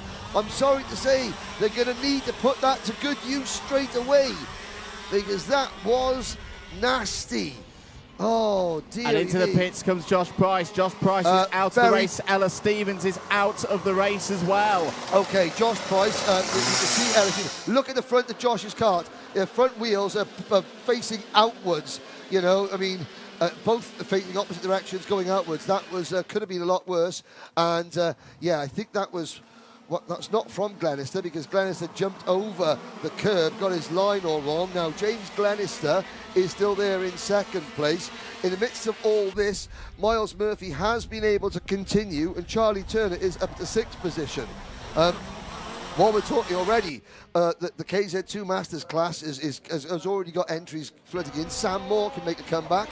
Alice Powell said she'd have, oh sorry Alice, you're not old enough yet. I'd have a go, I'd get myself in a KZ2 for a KZ2 Masters class. Yeah, because, you know, I'm a sucker for punishment. Here we go, back to the track. Change of lead. James Glenister has got past Jake Weston. We should mention as well, Jake Weston and everything that was going on that first lap, an absolutely tremendous start to this race. Yeah. Started on the second row of the grid and is still there in second. That was Nat Thomas having a look at Ryan Green. Technical flag for the number 4. Miles Murphy's race is over, and I can see why the rear bumper is completely deranged on the rear right. The officials have called that as a safety issue. Yep. Actually, might be something else that we just can't quite spot here in the box. But either way, Murphy, in what has so far been a bit of a torrid season for him, is going to be out of this one on lap number 4. Back at the front of the field, Lee Ward again. He had a tremendous day yesterday, did Lee Ward. Yes. Fighting all the way, taking these opportunities, having another strong run here is the privateer from the Republic of Ireland. It's there in 3rd. Now, I'm not sure if we've missed the boat to get an action replay of that first lap incident down at Wilkins, or whether we might be able to cue it up if we do have it on tape at the end of this race to try and the rear bumper on Murphy's kart is actually shredding itself against the rear tyre. I mean, we've got Fraser down there, and this is Fraser, the cameraman, giving us some great viewpoints. Nicole Sutherland is also down there as well, who can sort of maybe get a few, maybe it's not a great idea to shove a microphone under the driver's noses at this point, but off camera she may be able to get some thoughts of what some context of what we've been seeing. But what we are seeing is that one of the youngest drivers in the field, Jake Weston, first year in the class, second weekend in the British Championship in KZ2, is having a fantastic. Now we do have some audio about some information on Miles Murphy. Wonder if we can go down to that. Let's go. Miles Murphy then. Miles, what's just happened? We still got tangled up the final corner. It looks like there was just like a load of argy-bargy, and then Josh got sent over the back of me. Rear bump hits against the tyre, and they call you in, really. So not much you can do. It's one of those things, I guess. Great, thanks Miles, and bad luck. I kind of so we had a terrible day yesterday, and it's started the same today, but what can you do? It's motorsport, eh? Well, Miles Murphy, always very fair, and looking forward to his next race. But real disappointment for Miles Murphy to be out of this one. Just over 3 minutes to go. And, we were talking a lot about the tactics yesterday, weren't we, Henry? Yep. I just wonder at the moment, it's James Glenister doing that thing of, Jackie Stewart used to say it back in the day, you've got to win the race as slowly as possible.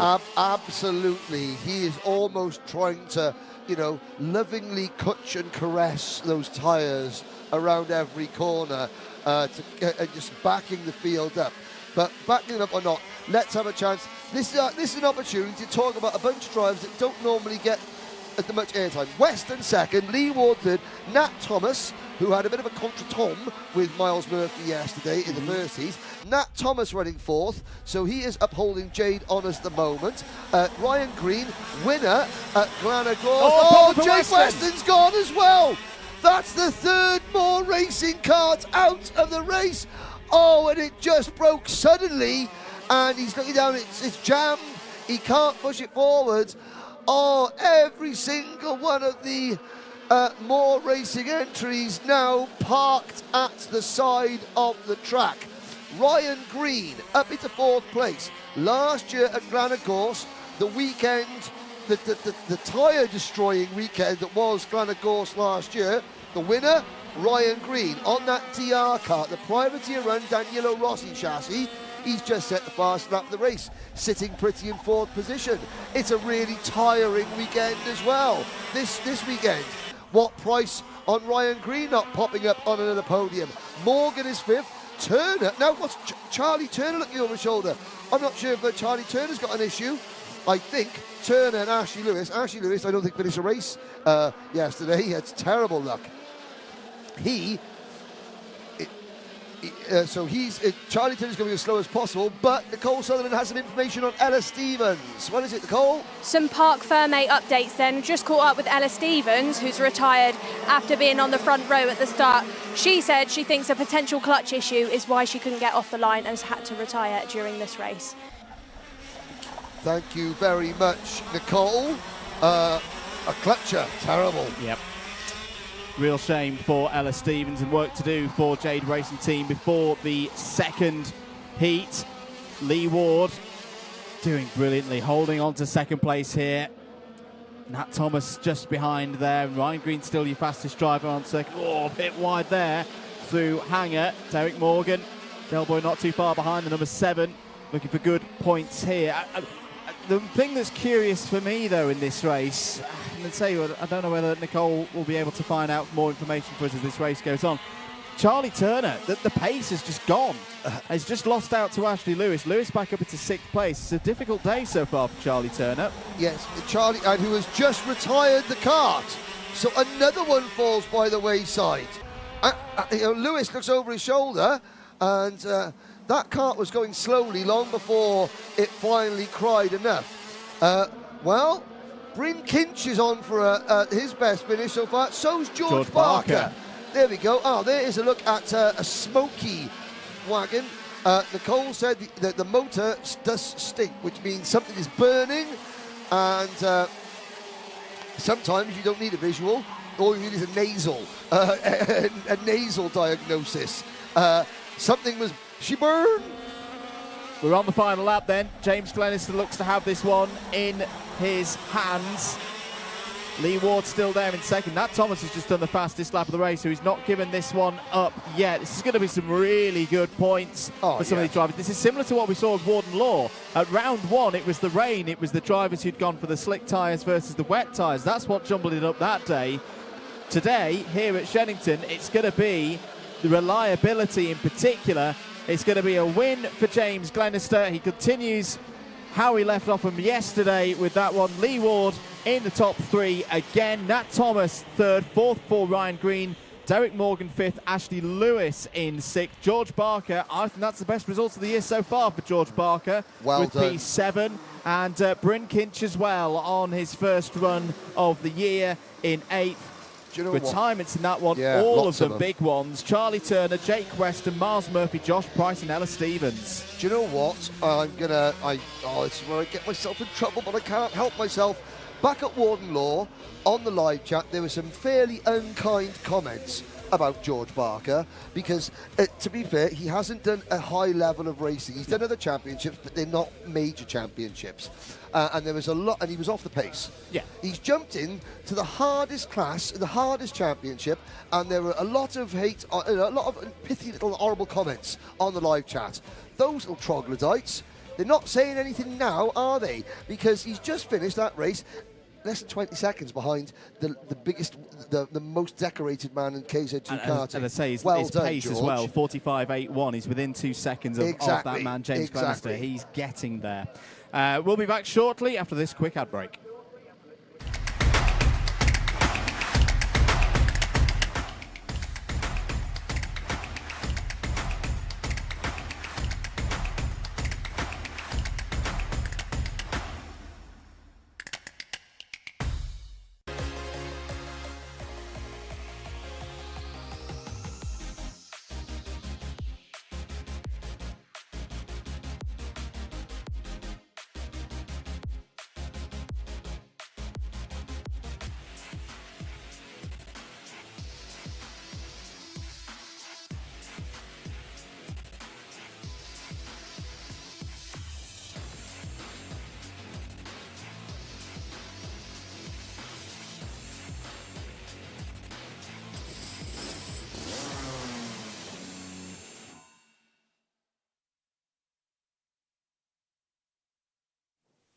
Back here at Shenington, we're midway through the programme for the heat. Next out on circuit, it'll be race number 24 of the weekend, and X30 Junior preparing for the A versus C race. This is always a bit of an interesting one, Henry, because it's you've got a split of tyres. Anyone in Group A on the pole side of the grid, this is their first race. Anyone in Group C, this is their second one. Right, yes. Very, very quick update. KZ2 Masters entry list for next year growing. Michael Burke is confirmed. The factory Team Castlemaine 4X Arrow kart. Super. Ollie Hancock's confirmed. He's on the Techno chassis. Chris Adams is in. I'm in. Derek Morgan's in. Sam Moore's in. Alice Powell's in. She's got to lie about her age. That's fine. That's 7 of us. It's a go next year. Speak to Mr. Parker now. Whoa. Harrison Mackie there took the win yesterday. In terms of the outright pace, Mackie wasn't as high as he has been throughout the course of the season. But again, we talk about how championships can get formed and title campaigns ebb and flow. Mackie yesterday took full advantage of the demise of others and secured another very well-earned victory. Yes, and then Harrison Mackie did apologise for using some choice language afterwards. He was a bit of a naughty boy. But we'll find out. Well, he was an excited boy. Let's go. Next race up now.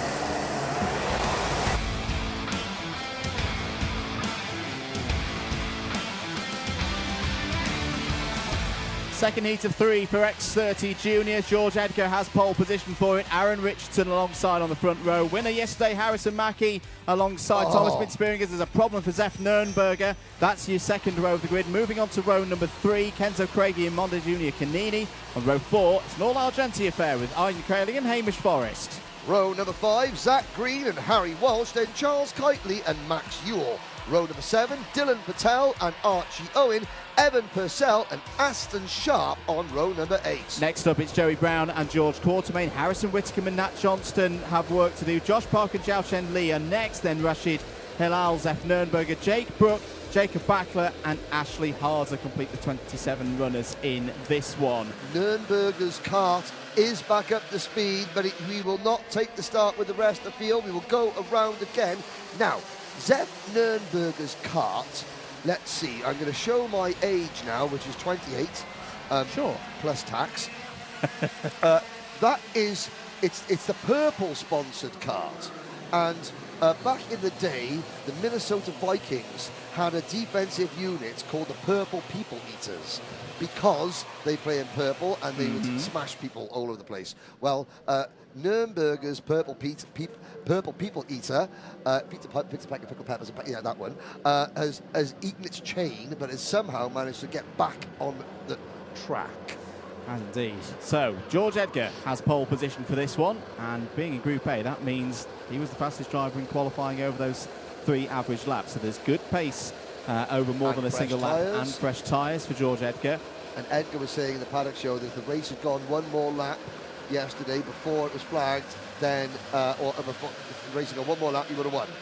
Green light, away we go then. 8 minutes plus 1 lap. Good start for George Edgar. Defends straight away. Aaron Richardson, no option but to hold there on the outside. It's allowed Mackie to come through. It's allowed Spearing to come through as well. So good start for our juniors down in towards Stratford for the first time in this one.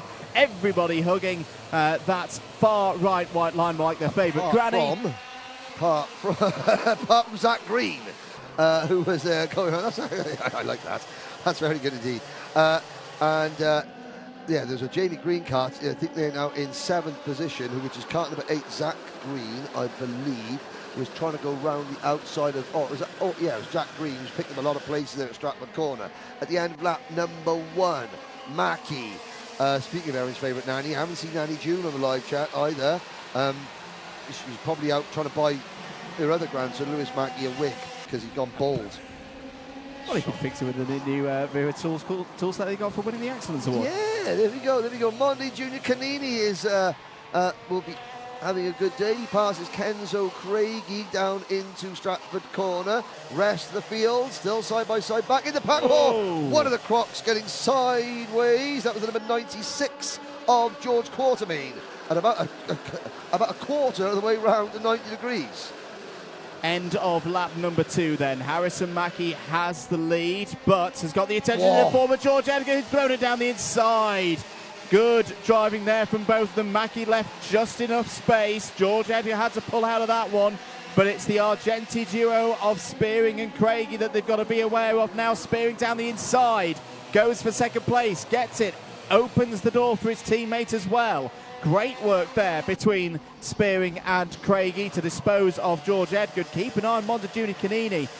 Had a difficult start to the season, did Monza Junior Canini. I remember watching him in the repechage at PF, but from then, his attitude has been fantastic to bring himself back in to the front battles in this X30 Junior class, and nicely running there in 5th place. And you know what? I'm glad you said that, because obviously I've missed the first 2 rounds of the IAME series, but just looking at the way that Mondi was having a laugh and a joke with us in the Paddock show last night, that tells me, look, he's enjoying his karting.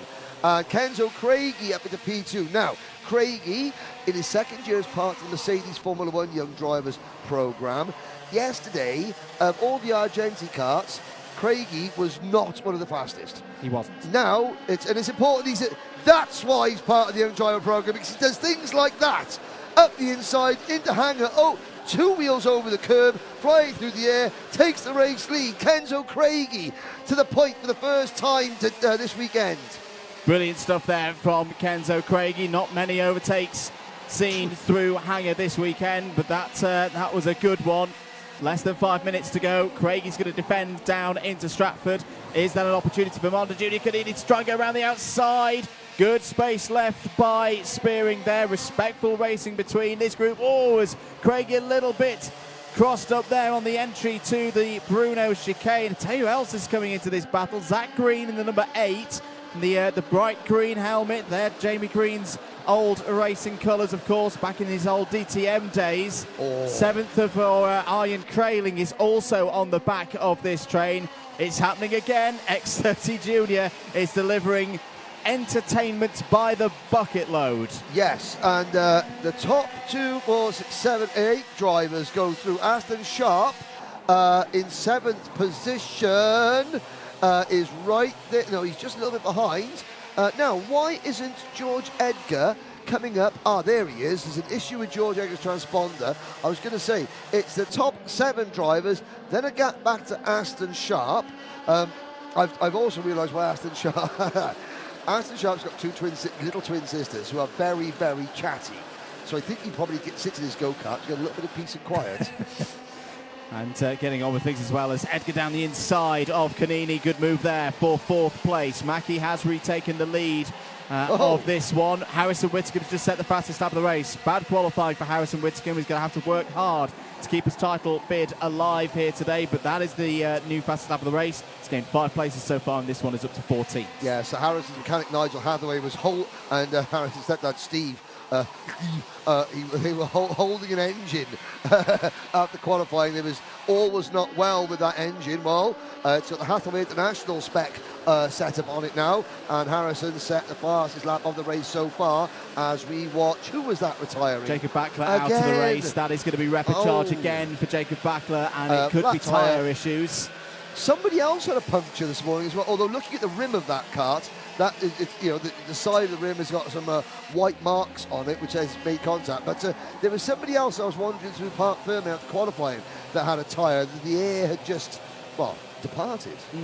Interesting that it's the rear right as well, because rear right doesn't tend to take as much punishment. If you're not riding too many curbs with the rear right around this circuit. But that is a shame for Backler, and he'll be in the repechage.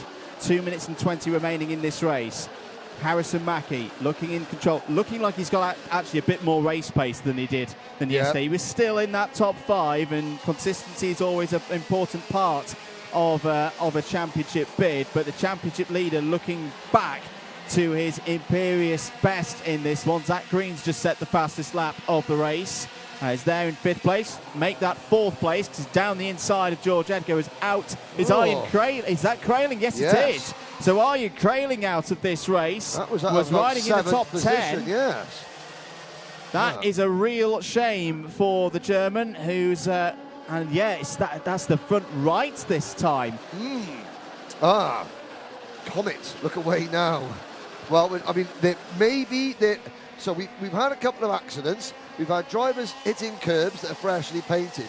Has somebody unknowingly just hit a curb and chipped away a bit of concrete, exposing a very rough, serrated concrete edge? New leader, Kenzo Craigie. But of course, nobody knows where that problem is. It's so unlikely.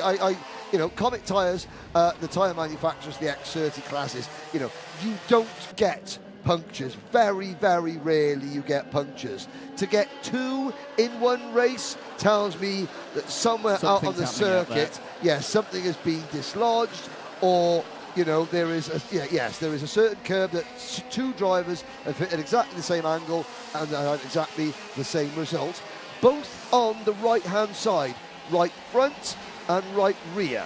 Right front on Crailing, right rear on Bachelor. 30 seconds to go, and still very close here between Mackie and Craig. This has been a brilliant battle between 2 of the finest drivers in British karting at this level.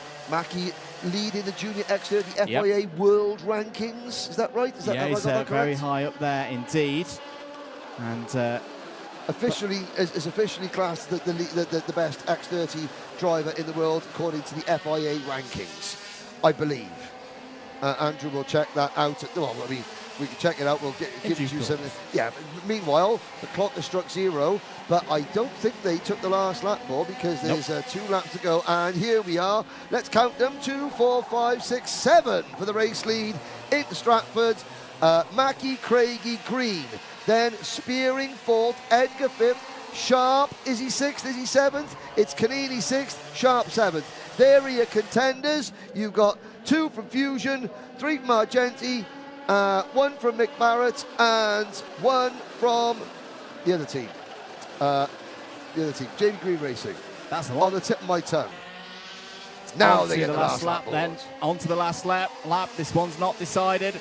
This could be key in terms of the intermediate classification as well. Harrison Mackey's going to try and keep this one calm. Doesn't need to get too defensive. Thinking the story of his season so far, he wouldn't mind, you know, a second or third would be okay. He wants to hold on for this. The last thing he wants to have happen is everybody of this group come through and he end up around in 7th place. Bit of a battle going on there between Canini and Sharp. Zach Green looking like he wants a piece of the action here on the last lap. Mackey has a gap. Doesn't need to defend too much into Wilkins because that would be a big send from there from Kenzo Craigie. In the end, they're going to come over the line. Yep. No changes on that final lap. Mackey takes it from Craigie and Green, 1, 2, 3. Edgar P4, Spearing completes the top 5. Excellent race, and other drivers gesticulating as they come across the line. That was an MDL driver. I noticed there was a warning flag. The Purple People Eater had a little nibble out of the number 33 cart of Ashley Haase, and that got Zef Nürnberger a warning flag, but nothing else. And so look, 0.3 of a second they're lacking. That was a massive gap at the end. 0.3 of a second between Mackey, Craigie, and Zach Green. George Edgar, again, he found the sweet spot finally. You know, I was speaking to Mick Barrett, his team boss, and they said, oh, you know, we've been having a go with him. We've been sort of trying to G him up because he's made the step out of Water Swift straight into juniors. And he's a little lad, is George. And it seems to have clicked into place now. You were looking at some FIA rankings. Harrison is, I say, he's had a fantastic season in Europe and here in the UK. More on that later, though, because next race up pretty much immediately. It's X30 Senior. Go on.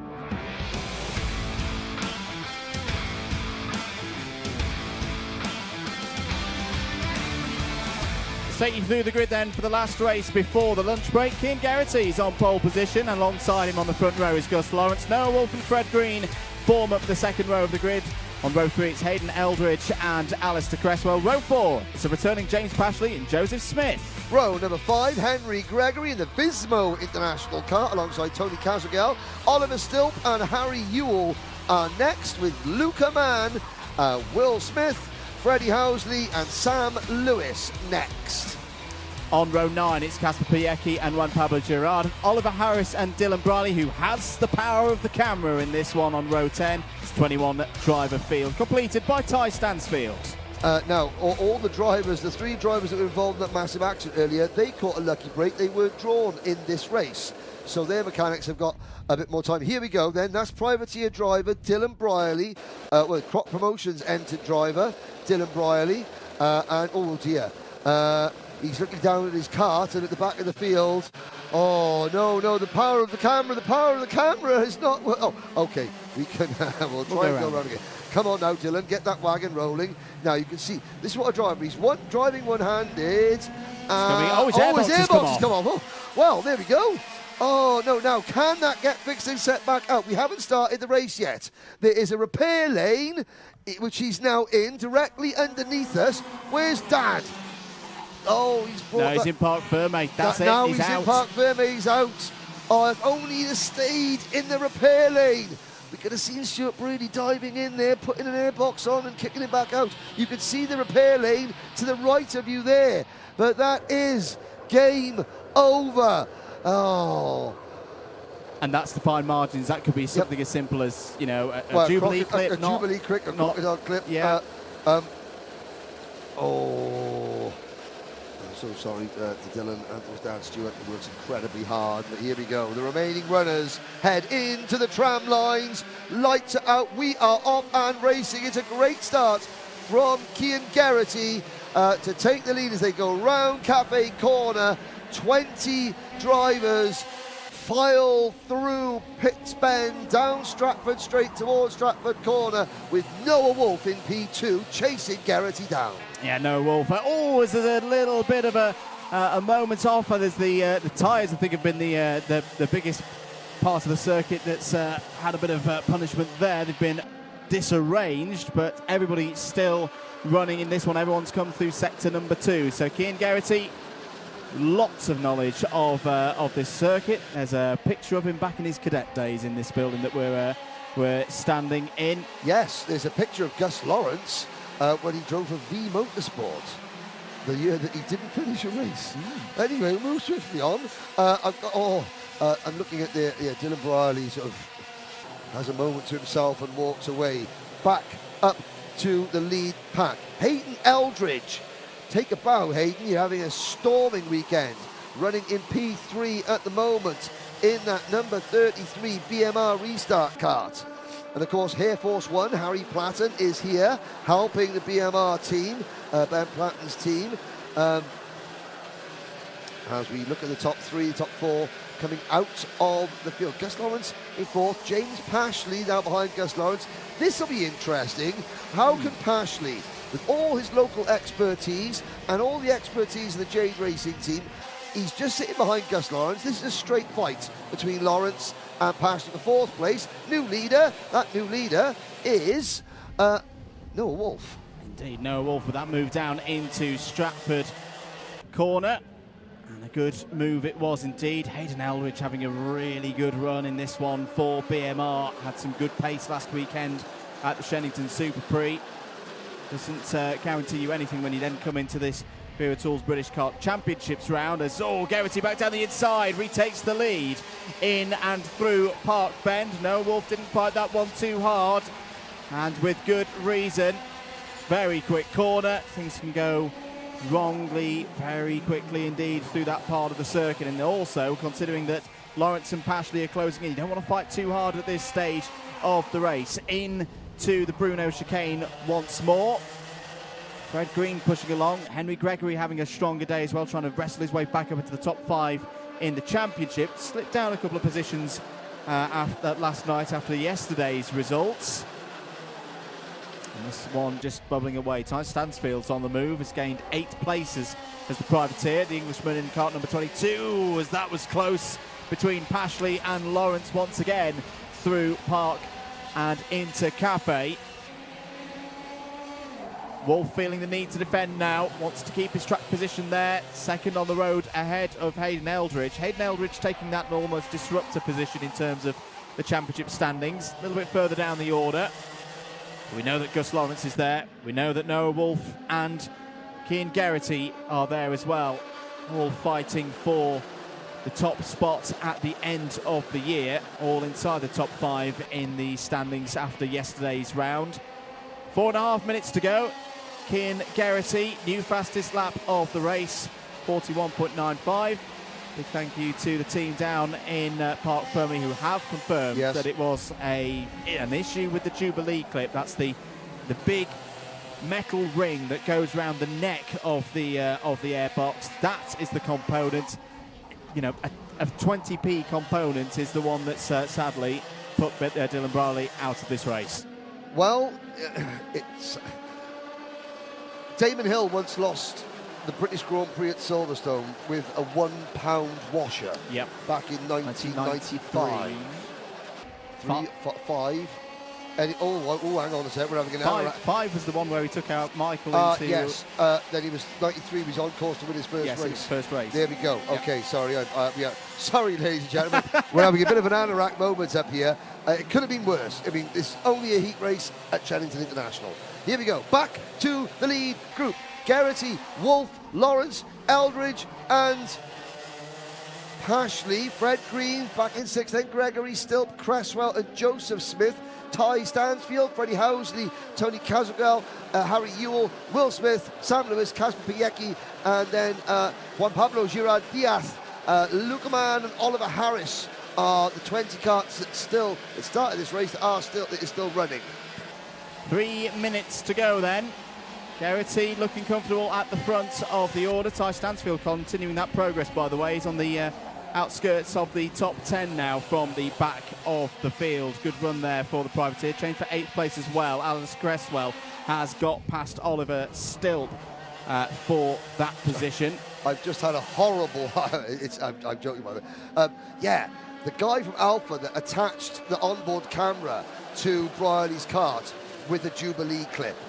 Where did you get the Jubilee clip from? It wasn't from an airbox, was it? I'm joking. There we go. Here we go. Into Cafe Corner. Stranger things have happened, Andrew, as you know, in this sport. 2 minutes to go. The top 5 have got a 2-second lead. There's a move. Well, it's about time. Noah Wolf, known for his very, very spectacular overtaking. We've got Kart Masters next weekend. Remember Wolf passing 3 drivers around the outside of the banking in one Minimax race 2 years ago. That was, so Noah Wolf doing Noah Wolf type things now. Back into and he was spectacular yesterday in the wet race that was eventually red flags. There's Hayden Eldridge though. I mean, we know the package is good, but now we know that Eldridge is as good as the package because he's using it to its maximum. Here comes Garrity. Could be an opportunity for Gus Lawrence, this, and it is. Reed's up the inside. There's going to be a gap there. The reigning champion and has got second place. These top 3 had a good battle in their first heat yesterday. This one is just rising in temperature now. We're just over a minute to go on the clock. Noah Wolf, who for Kart Masters fans, unfortunately won't be at Kart Masters next weekend because they'll be going out to Sweden for the last round of the FIA European Championships. But right now, he wants to get this final bit of business before the lunch break done. And he's pulling away. He's pulling away from Gus Lawrence now, which is not something we often say in X30 Senior. No, because Lawrence has got his hands full with Keir Garrity trying to get past. Pashley is there in 4th. Eldridge is 5th. Fred Green has bridged that gap into 6th position. Then there's a huge chasm back to Oliver Stilp, Alistair Cresswell, Ty Stansfield and Henry Gregory, who were all in a really good scrap with Joe Smith, Tony Kazagel and Freddie Housley also in the midst of that battle. Jacob Holm on the live chat. Dylan Briley needs the onboard camera for the next race, Redemption Arc. Absolutely. Do you want to go and ask his dad? No. Okay, well that's what we have runners for. Yes, because they're easily disposable of when they Keith Garrity down the inside gets second place off of Gus Lawrence. We're not on the last lap yet. That'll be next time around. Noah Wolf is going to have, I would say, about 0.4, 0.5 of a second lead as they head into Wilkins. And crucially, he's at that region where for Garrity, the slipstream will be really weakening now. He won't be able to feel that little pocket of air to slot in behind Noah Wolf and pull himself in almost like a tractor beam out of a sci-fi movie. And Noah Wolf can kart, and you can see him pushing his head there, going, come on, this is a big heat. This could be a big victory for Noah Wolf to get one over on Keir Garrity and Gus Lawrence. Garrity a little bit deep through Stratford there, but has got good exit in terms of speed off of the corner. James Pashley's still there as well in 4th place. Eldridge and Green are going to fight here over the last spot in the top 5. I've seen a lot of Noah Wolf this season, Henry, but this I think is one of his most accomplished drives so far. It's been very good. Yes, I mean, there's a lot more of him as well because he has had a growth spurt as he takes the checkered flag, and Pashley finishing just behind Lawrence there, but it's Wolf by 0.7 of a second. Massive gap over Garrity. Lawrence, Pashley, Eldridge, Green, Stilp, Cresswell, Gregory and Stansfield. So obviously we know he spends a lot of time racing out in Europe now, and shows, how can we say this, flashes of promise. Flashes of promise. Every once in a while, a driver needs to come back to familiar territory, their old stomping grounds, and lay the smackdown on their rivals. Again, if you're having a tough time as a young driver, and of course these are all youngsters, hey, even though he's a senior, he's still a youngster. Just come back, remind yourself, look, even though things aren't going very well in a different category, it's not the driver. We can still drive the wagon. Yeah, and he's been learning a lot across the course of 2024. He takes the victory in this one by nearly 3/4 of a second ahead of Keir Garrity. Gus Lawrence, third place. That's a good set of points. He'll have a decent position on the grid for the final. James Pashley P4, Hayden Eldridge also in the top 5. Fred Green, Ollie Stilp, Alistair Cresswell, Henry Gregory and Ty Stansfield all in the top 10. Great drive there from Stansfield from the back of the grid. Nicole is down in the Paddock area, but we'll take Nicole and then we will take a well-earned lunch break. Paddock Show premiere. Take it away, Nicole. What a morning then for our second day of finals here at Shenington. Action-packed as always. Before we head into the afternoon of finals, we have a quick ad break and then we have the best paddock show the British Kart Championships has ever seen.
Vive la France. No, that was last night.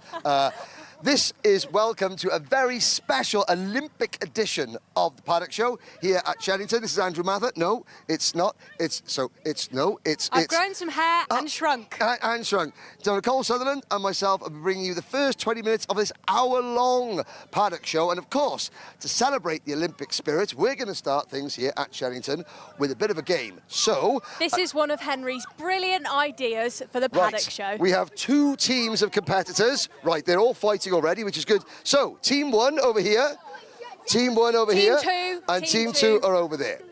Now, the rules are very simple.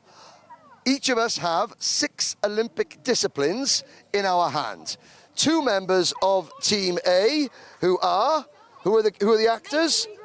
Mason Brooks and Grayson Wortley. You'll be acting out the sports for your team, and you guys, Luca, Finley, man there, young man there, mum there, Jarlath's mum, will be guessing the Olympic disciplines. For Nicole's team... Who are our actors?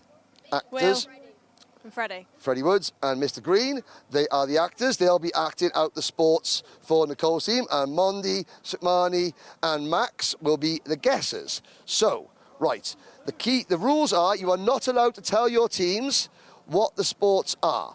Right, we'll go first. Ready? So I'm going to show you an Olympic sport, then you have to act it out, and you've got to guess what the Olympic sport is, okay? Right. You can have as many guesses as you want. You get 5 guesses. 5 guesses, okay. Right. Ready? Come this way. Right, turn around. Okay, this is your first one. Yes? Shh. Right, there we go. Okay, okay, so start acting out the sport we've just shown you. You don't know what it is? No, what does that say? What is that? Right, where's the cat? Okay, all right, so we'll start on something a little bit, right, okay, take 2. Your first, second sport, we won't have 6 each, we're going to have 5 each now. Yeah. Right. Yeah. Can you act that out? Yes. Okay, all right, you got 5 guesses, they're going to act it out. Oh, Jarlath Sayer gets in 1, there we go. It's gone well so far. Right, so, Nicole, over to you. Right. Grayson, Mason, come this way. Can you read this? I don't know. Yes, we can. Yeah, bro, we know that. I couldn't read it. This is what we've got. Right. Team 2, off you go. Yes. Synchronised swimming. Henry, we've beat you already. Oh, what? Okay, Guess okay, one, okay. Max got That's it 1 on. all. 1 all. Yeah, he said swimming. Oh, cheating. Cheating. He said And synchronised. that's not in the Olympic spirit, ladies and gentlemen. As I'm judge, jury and executioner of this game, 1-0. 1-0 to me. Right. Mason and Grayson, come this way. Ready? Your next Olympic sport is that. So, axe away. Ready? No, not horse riding. It might be a specific type of horse riding. A question. Not quite. That's 2 guesses down.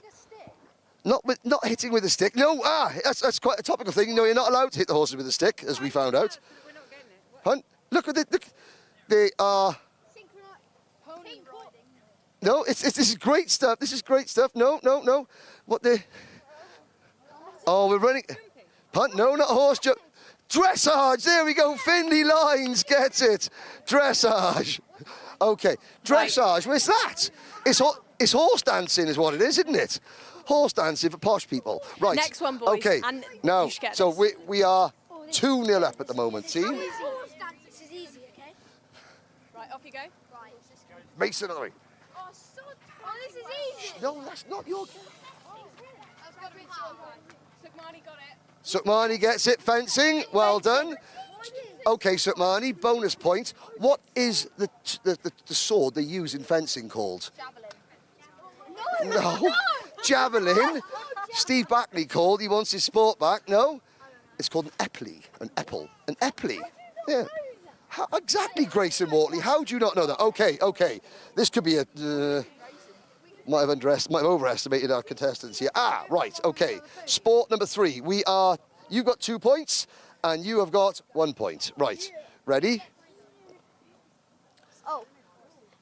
Right. So you got. It's easy. So here we go. Right. You got it. So right. Ready? Right. Go on then, guys. We're not. Nope.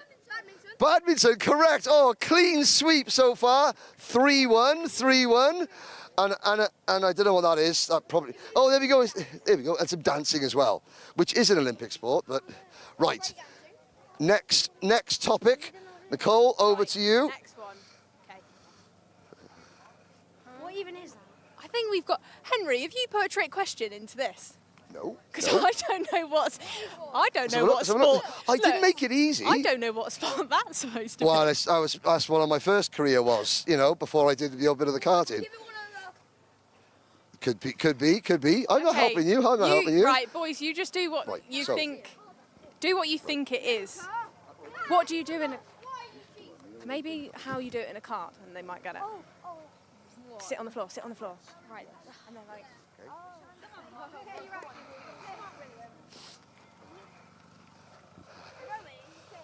Driving. It looks like kart racing to me. Braking. Braking. That's Smart. what it said. Braking. Right. Okay, so you've got how many points? He's not playing. He's not 8. Do you know what? No. In this game is open to everyone. Like karting, open to everyone. Shh, quite right. Last round. Already fighting. Okay, last round. Mason and Grayson, come this way. It's for tension for the camera. Right. Okay. Last sport for you guys. Yes, it has to be that one. Now shush and do your thing. Right. Okay. Last chance. Here we go. What are we saying? This is Finley Lines. Congratulations, Diva. Okay. I think we got a clean sweep. He's had a clean sweep on the track, and he's guessed all of the games. And he's a man of the world, isn't he, Finley Lines? Right. Last go, and then I think the only ever Olympic Games version of the Paddock Show is over. Wait, have we got a clean sweep? So far, so good. yeah. Right. Okay. If they lose this, we win. So. Right, hang on a sec, we're going to watch this. Sukmani got it. Sukmani? What did we say? Surfing. Oh, okay. I think, well, we've run out of questions. I think we'll call that a draw in the spirit of fairness. A draw. Well, you got what? Oh, no, no, no. You got. You got it. You got right. All right, right. Okay. Tiebreaker round. Mrs. Sayer and Mr. Canini Jr. come this way. Right, because, no, because they're the only people that probably know what this is that can act it out. Okay, we're going to do it together. We're going to do this together. Right, so that is your sport, Mondi. They're cheating, William Green cheated. Mrs. Sayer, behave yourself, and that is your sport. Well, they're going to try it. If you act it, they will get it. They do all the strokes in the months. They do the first stroke, and then they do the back stroke, and then they do the... All right. Yeah, okay, right. So, together, they're going to act out... Props. It's degenerated into utter chaos. Right. We're going to give Mondi a head start because someone's using props. Go on then, Mondi. Let's see. Right, what are we doing there? What kind of swimming is it? No. What's he doing? He's doing another stroke? No. Back. Medley, there we go. The man there got it. Well done. Pun? Pursuit cycling. Did you read the card, Jarlath, or did your mum tell you? No. Right. Said someone's running. Tell you what. Let's talk about the go-karting, shall we? How was your day? Right. Who wants to talk about some go-karting? Let's talk to a race winner, shall we? Finley Lines. Finley, in you come. Turn you around there. Right. Nicole, speak to Finley Lines about what an amazing day he's had. Thank you, everybody else. You have had a final win, and you've guessed pretty much all the questions for your team. How are you feeling about that? Absolutely amazing. I think the Olympics was a bit better than the racing, but I think, the Olympics was definitely better, to be honest. But 2 wins, 2 entries, I think you can't do better than that, to be honest. What was that, Jalal? Max Mason popped an absolute manoeuvre here today, around the outside of 2 go-karts. This is unbelievable news. Outrageous. Are you going to take my job and go on the comms? Oh yeah, I think I should. Thank you. Outrageous. I think I'm the one that should be worried. I know I should be worried about. Full Slim Shady manoeuvre, in effect. Sukmani, I mean, you get... Well, I'm going to say, how about the ones that actually guess some answers? Sukmani, come in, tell us about your day. Oh, you've done great acting. Great acting, Mason. Sukmani, tell about your day on the track. First year finished third. Second one, I don't know. Oh, that makes 2 of us. I forgot. It was okay. It was okay. So it's 1 round today. Where'd you finish the final? 4th. And tomorrow is we looking for another podium? Yeah, top 3 hopefully. Okay, there we go. And how about, let's have a look there. Here we go. Talk about Freddie Woods. Talk about your day. You got Medley right. Freddie, how was your day? First he wasn't very good. Got driven over in the first one. Excellent. Then second one just wasn't very quick. Oh dear. I know. It was okay. Finished 9th. So basically the Olympics was actually better than the karting for you today? Probably. But tomorrow you get to go again? Yeah. Hope Ollie's better. Okay, no problems. Now, a new member of the IAME paddock, Luca Holmes-Ballock. Luca, you come into the IAME field primarily, I imagine, to give a bit of support to your Synergy teammate, Finley Lines. How was your first day in IAME here in the British Championship? Good. Excellent. There we go. Succinct as always. What would you like to do tomorrow? Just... Win, baby, win. Yeah. Okay, no problems. Right, then thank you very much, boys and girls. Nicole, should we have a little wander up the other end of the paddock? Let's go this way. Now, you did win. They're so competitive. They are so competitive. First things first, we have a champion in the paddock. Hello, Jess Alexander from Racing Pride. How are you? Hello, I'm very well. The sun's come back out, so that's... Just leaving as well. Yeah, I got to watch everyone drive around on slicks in the wet, which obviously I'm very used to doing.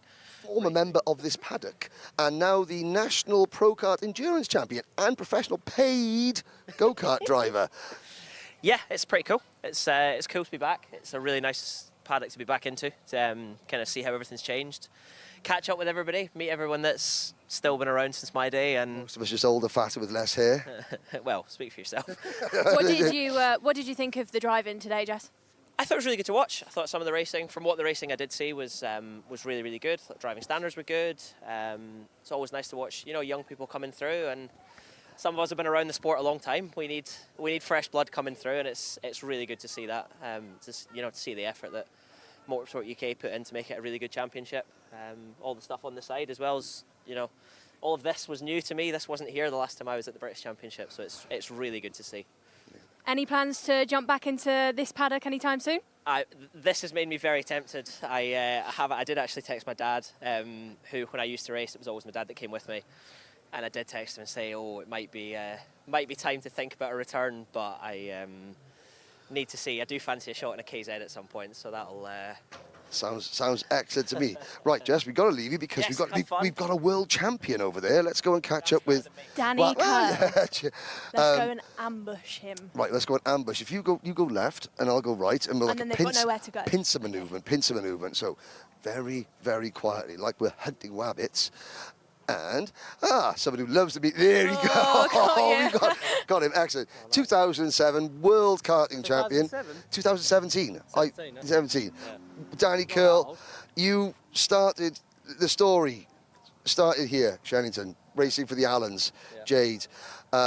Your story started from a young kid. They would literally take parts out of the bin so that you would get racing, and you went on to become the world champion with them at PFI in 2017. Okay. The World Championship is back at PFI in 2024. Do you think we're going to have a British World Champion again this year on home soil?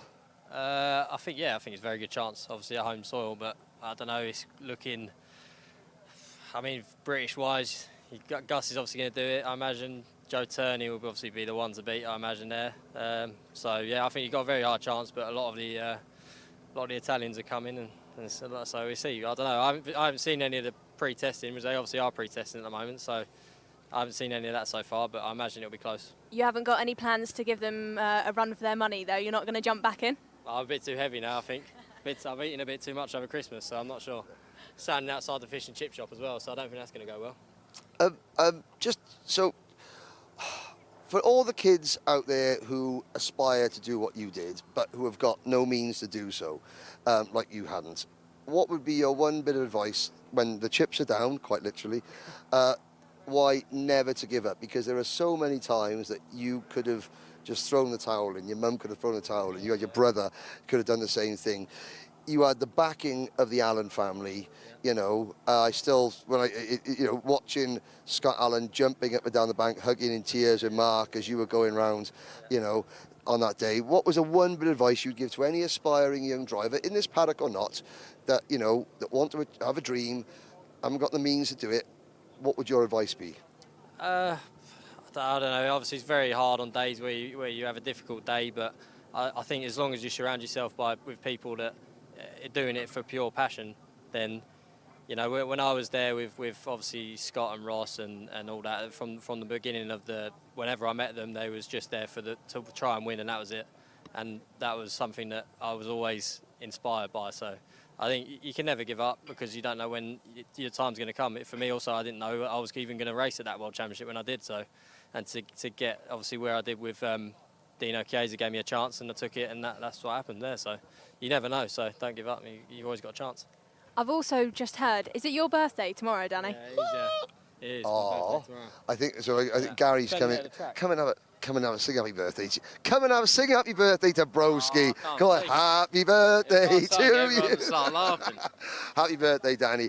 Okay, thank you very much, Danny, and the whole Henderson Kill family. Let's go. Should we go and speak to some wagon drivers down this end? Absolutely. Okay. I don't know if we've actually got some other European champions, there world are champions around the paddock. I've seen Joe Turney here this weekend. Yeah, a potential world champion. That's for the future. Let's talk about today's racing. It was very, very good indeed, wasn't it? I definitely think that you can tell we're at that halfway point I don't know why I'm still carrying around our. It's quite all right. It's quite all right. I mean, because you don't want to litter. You don't want to litter. That's the thing. I'll put that in. It's got Wera branded and everything.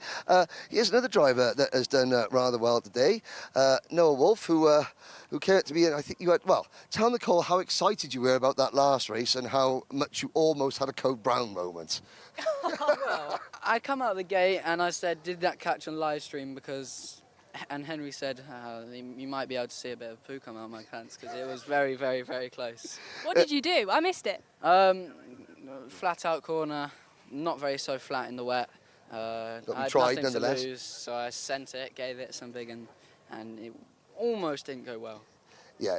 For those of you that haven't watched, for those of you that are watching today's live stream, this is going to be obviously premiering during this lunch break on Sunday. The senior X30 final is one to watch when it started to rain on a slick track, and Noah Wolf was inches from going up the bank at Hanger, which was almost. There we go. Oh, hello. It's Mr. McPollen going through there. Hopes for tomorrow. Pardon? Hopes for tomorrow. Obviously, to improve one spot. If it wasn't red flagged, maybe we could have done it today. But yeah, we'll be better tomorrow. Just got to improve. Excellent. Maybe to be a little bit more reserved if it starts raining when you're on slick tyres. That's not how I drive. All or nothing. All of his dad's got the repair bills to as well. You've also got someone on standby to check your suit just in case. Yeah, try.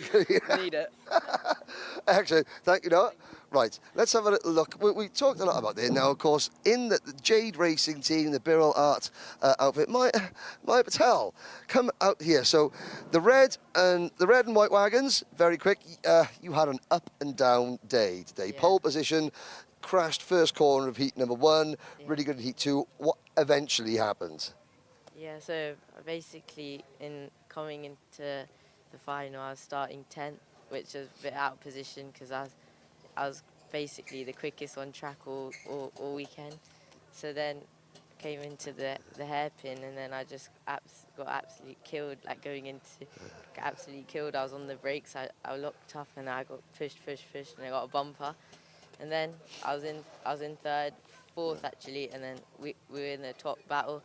Then there was a big gap from behind, but then everyone started defending and white lining it, and then I ended up eventually losing one place because I got driven wide, got driven wide onto there, and I lost quite a bit of positions, and then fought back, and then still one of the quickest on track. Fought back up to 6th which was not too bad. When you've had a day like that then, men, do you prefer the double header setup where you get to go again tomorrow? Yeah, because you learn from what mistakes you've had, and then you go again tomorrow. Always go again tomorrow. Let's go further. Thank you very much. Best of luck tomorrow. It's really good to see different names coming to the top. Okay, it didn't end well, but the speed is there. You know this as a driver, Nicole. You could do a couple of fast laps, but then putting it all together in the heat of battle is a different kettle of fish altogether. Yeah, I definitely, in my experience as well, had a lot of those where you put it together in the practice and it's looking really positive, and then just that lack of experience and lack of times being at the front just catches you out in the heats. Yeah. And it becomes quite evident, you just end up, sometimes you just get eaten alive by those drivers that are used to being at the front. But it's good to see those names coming through and adding to their tally of good results. Exactly. Now, you may have noticed being pushed, probably the fastest kart that we've had here all day, being pushed back into the awning here. The E-plate, the Shenington Super Prix winning KZ2 of Ella Stevens. Wicked fast in all the KZ2 heats. So impressive. But Ella's dad, starts wasn't our forte today, was it? Ella is off somewhere. She loves being interviewed on camera at the best of times. I'm sure she's frustrated because this is one fast wagon. It's really good once she gets it going, yeah.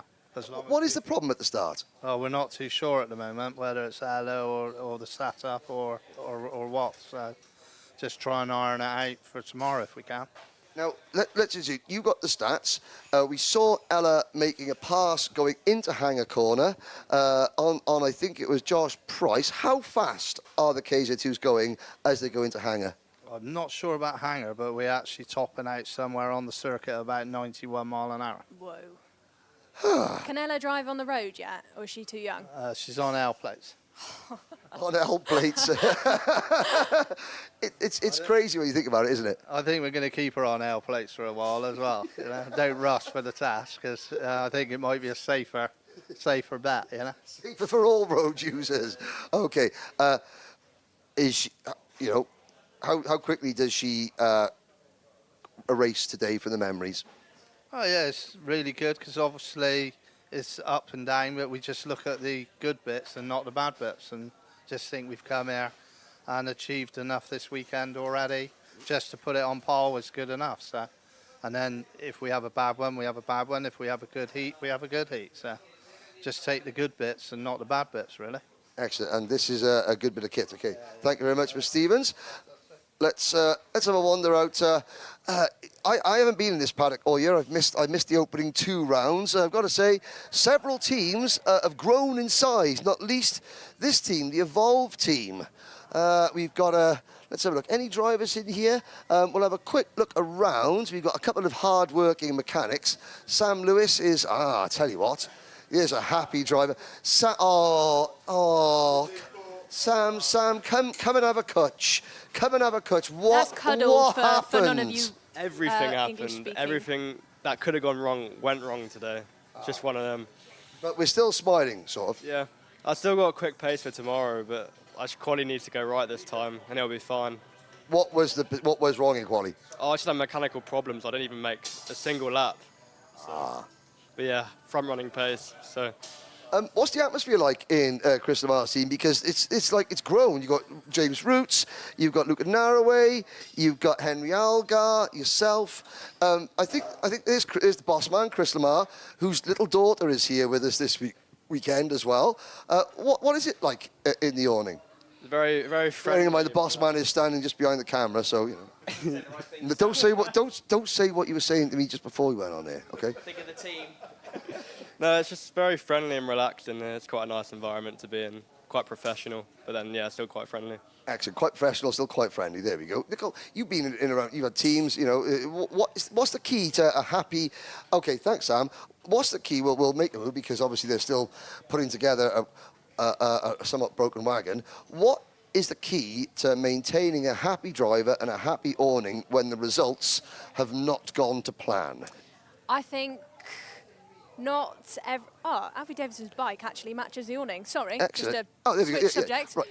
It's actually, oh dear, he's actually admitted to stealing a bike. Sorry, ladies and gentlemen. Shouldn't admit it. Don't admit it, right. Hang on a second. Nicole's going to answer a very important question. You roll across here, then we'll talk to you about your win today. Yeah, as you're saying, when things aren't going well, how do you keep the atmosphere of the team? What's the key elements to... Hard work.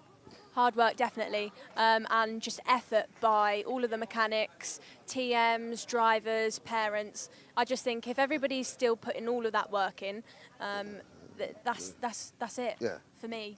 And the team I was with for a good 2 to 3 years, like the last team I was with, Thule, I just think that's what I found, even when it was going really wrong, which sometimes I had some results where it was not going right. It's just the hard work that everybody was putting in. Yeah, that's again. Now, let's speak to another winner today. Winner, chicken dinner, and then we're going to find some Paddock Show pooches. Bring the pooches forward. Come on then, Alfie Davidson. First of all, congratulations on your win, and congratulations. Safety first. Yeah. Okay, tell us about your day. We got third in the heat, and then the first drove away with Fox in the final, and then we battled, so we've had a good week. Hopefully we can win the championship within tomorrow. Excellent. And whose bike have you stolen? Borrowed, sorry. Austin Gibson's. Our camera cart. There we go. Austin. So, no, your sister wasn't the camera cart. You were the camera cart. We got some Paddock Show pooches. I'll go and harass the pooches. You talk about Austin Gibson and the camera cart. Austin Gibson, I said to you on the grid, you can't miss any apexes because you got the camera on. And I actually thought, for quite a lot of the race, you were leading it, weren't you? Yeah. It was a good race, yeah. It's really hard. Did you think the pressure was on a little bit, or did you forget that the camera was on there? Oh, yeah, I knew it was on there. I felt like the pressure was on all the time when I was out there. So it's pretty hard. Would you have it on again? Yeah, I'd love to. It was really fun. Yeah. There we go, James from Alpha. We've already got our camera driver lined up for tomorrow. Thank you. Paddock Poochers then, Yes. Henry is over there. Yes, 2 Paddock Poochers. This is Bella, and this is Rosie. And you belong... Forget the microphone, just to worry about scritching the Poochers. And you belong to... Davidson. So, winning Paddock Show Poochers. And I've hit the spot there. Look at that. Oh, is that nice? Do you want to say hi? Yes. And there we go. So, again, excellent Paddock Show Poochers. Have you enjoyed the day? Oh yeah, it's been brilliant. Thank you. Excellent. Do you come here? Sorry. Do you come here often? We follow Alfie as much as we can. Excellent. And the dogs, obviously, at the pooch. They're essential to come with Nanny and Grandad, aren't they? Of course, they're absolutely essential. Right. Thank you very much. 2 Paddock Show Pooches. Right. Onwards. Oh, I liked her shoes. Pardon? Maybe can we make that a thing? Paddock Show shoes. Okay. We spot yeah. out the best shoes. Angus Fender. There are. That's one way of avoiding the interview. Oh, there's a few. Hello.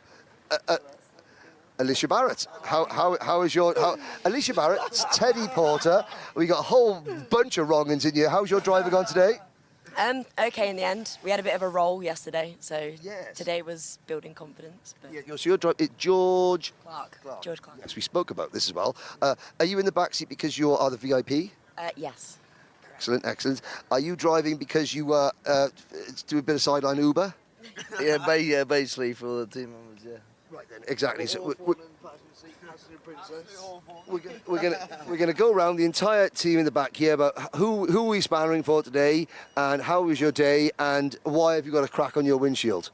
I'm not sure about the crack of windshield, probably a pigeon or something like that, but yeah. An ex-pigeon? Yeah, ex-pigeon flew off now, but yeah. Right. Okay. Tomorrow, are we locked and loaded, ready to go? Locked and loaded, ready to go. Yeah. Positive energy for tomorrow. Yeah. Excellent. Positive PMA, positive mental attitude. Look at that. Someone should. Auto glass replace. Auto glass. Right. Again, let's banging the drum. Yeah, we've got. Talk about we've got Racing Pride here. We've got we talk about inclusivity, diversity. You've got young ladies winning and on the podium in both the fastest class and the youngest class. Yeah. We've got female mechanics. We've got female team managers. We've got Brian Rush is a female on a Saturday night mainly, only a Friday. How's today gone, Brian? Very good, thank you very much. Yeah. P1 was a good result. Yeah, excellent. Thank you. Yeah, good. Look, if ever I saw, look at this, James Glenister, our KZ2 in it. If ever I saw a tactical retirement, look at this. Congratulations, welcome back. Yeah. No, the heat that I pulled in. That was your scrutineers wanted my engine off the heat before. Oh, okay. Well, the mechanic forgot to put the bolt on. So. Oh, fair enough. But I mean, all worked. You are the most successful KZ2 driver in the modern year of the British Championship. I've been here a long time. No, but again, it's speed is one thing, and it's being smart is another. Yeah, it's a racecraft. Well, I don't know how many laps I've done around here, but you can just basically bring the chassis in slowly, like the tyres, not the chassis, and that helps you massively around here. So. No problem at all. Well, thank you very much. I think you've got to go to the podium. Excellent. Right. We're gonna. There's a future. That's Jarlath Sayers' brother. Jarlath Sayers' younger brother, and Jarlath Sayers' mum, who's a dirty, rotten cheat at the Olympics. She's an Olympic cheat. Yes. Now more racing. Team of the week at Warden Law. Sam Moore. Luke's not here, is he? Luke Moore, it's his birthday on Tuesday. I was told there was cake. Yes, there is cake. There is, but Robert's made that at home. My lad made you that. Oh, right, okay, hang on a second. Lemon drizzle, I do, okay. Right. So, hang on a second. Nicole Sutherland meet Sam Moore. Sam Moore meet Nicole Sutherland. Hello. I'm going to eat on camera. Yeah. Wow. Come on then, Sam. Let's have a chat. Yeah, go on then. Today, performance-wise, what are you thinking? How's it been going? As a team, we've struggled a little bit this weekend. Ella's pace is Sorry, very, very good. Henry stuffing his I face know, in the background. Yeah, I know. It's good cake, isn't it? Yeah. Fair play. Yeah, Fair play to you, Robert. Yeah. Thank you very, very much. I'm trying to watch my weight. Yeah, so am I. Unfortunately, like Sam, I've watched my weight grow over the last few years. Alice Powell said that she wanted to get back into a KZ2 if you would. Yeah, good luck. Yeah, I was going to say, but I mean, you know, it's an awesome class. I'm going to carry on. I'm going to eat more cake. Yeah, very good. Thank you very much. Ella's got some serious pace. Jimmy's turned up and done wonders like usual, but Josh, to be fair, has pulled it out of the bag today. Yesterday we struggled. Miles and Jake, yeah, we're just not able to quite find the right balance, so we've just not been able to perform. Miles did a lump better in the final. But his crash earlier today, he hurt his shoulders, he jarred his shoulders, so he's been a bit sort of under the weather. But obviously we all actually want to send our love and best wishes to Ollie Stewart from the Birrell team, who not obviously, but last night they had a bit of a serious road incident, and both Jeff and his wife and Ollie were injured. So we send our best wishes to all them. Yeah, best wishes to Ollie then. Really, it's really sad to hear, especially ahead of such a big weekend. But the most important thing is that they are relatively okay, and yeah, the whole racing community, I'm sure, will be wishing them well. Yeah, it's come unfortunately at a bad time for him because it's a double header. So his drop rounds now mean that he's obviously lost today and then he's going to lose tomorrow. So what he does going forward, I don't quite know, but hopefully, because he was starting to get right on top of it. He was rapid yesterday, so yeah, it's a shame. Bonus for us, unfortunately for us, but yeah, it's okay. It's kind of one of those themes that sometimes happens to drivers when they get to that point where they're almost getting a bit unstoppable. They have something like that happen to them. Like we saw it with Taylor Orridge earlier. Such a good run of results recently, and then in the final has suffered an injury. So hopefully, it's hard for us because we don't get to see a lot of racing. In each class, probably don't. Every driver from each class don't see. They only see what's before you. If he's injured, I hope he gets better soon. But it's karting, unfortunately. At the end of the day, this is what you come for. It's a challenge. When it's going well, you ride the crest of the wave, and when it's not going so well, it's tough. But the competition throughout each class, I would imagine, even the road tax is phenomenal. So it's brilliant. It's just unfortunate. Yeah, when it goes bad, it goes wrong bad. Yeah. Well, it's great to speak to you, Sam. Henry is there, and he has scoffed down that entire cake within about 30 seconds. So there you go, mate. You can't give him back the wrapper. No, I didn't. I was going to... Sorry, I got to say, Robert, thank you very, very much. And thank you, Sam. Echoing Sam's thoughts on Oliver Stewart, a big get well soon as well to Johnny McDonald, who is not well at the time. Harrison Mackie. Right. A bit of a slip up by the driver. Yes, he's gonna redeem himself now. So this is really good. We have spoken to every single class winner apart from. We haven't spoken to Gus Lawrence yet. We did spoke to Gus Lawrence. Yes, we did. After the race. But on the Paddock show, we spoke to nearly every class winner. Now, hang on. First things first. Harrison Mackie. He just said it's a bit sunny for him. Bit sunny. Oh, there we go. Well, what have we got to say to the viewing public for our choice of words after the last race? Yeah, I am really sorry about that. I didn't mean to do that. It just happened. In the heat of the moment. No. Okay, forget about that. Right. Talk about the race. It was great. I struggled at the start a bit trying to get past everyone and try and get a gap, but once that crash happened, I sort of was a bit confident that I was going to get away, but that Battenberg did scare me. What are we going to do tomorrow? The same. And what are we not going to do tomorrow? Say that word again. Right. So, excellent. Did you know that your brother's going bald? Yeah. I got a bad photo of that. Lewis Mackie, Harrison's brother, formerly a driver, went on holiday last week, top of his head burnt. And he's only just turned 19 as well. Oh, you're so horrible. You're probably stressing him out too much. I know, it's all right, he's not listening, but hi, Nanny June, how's it going?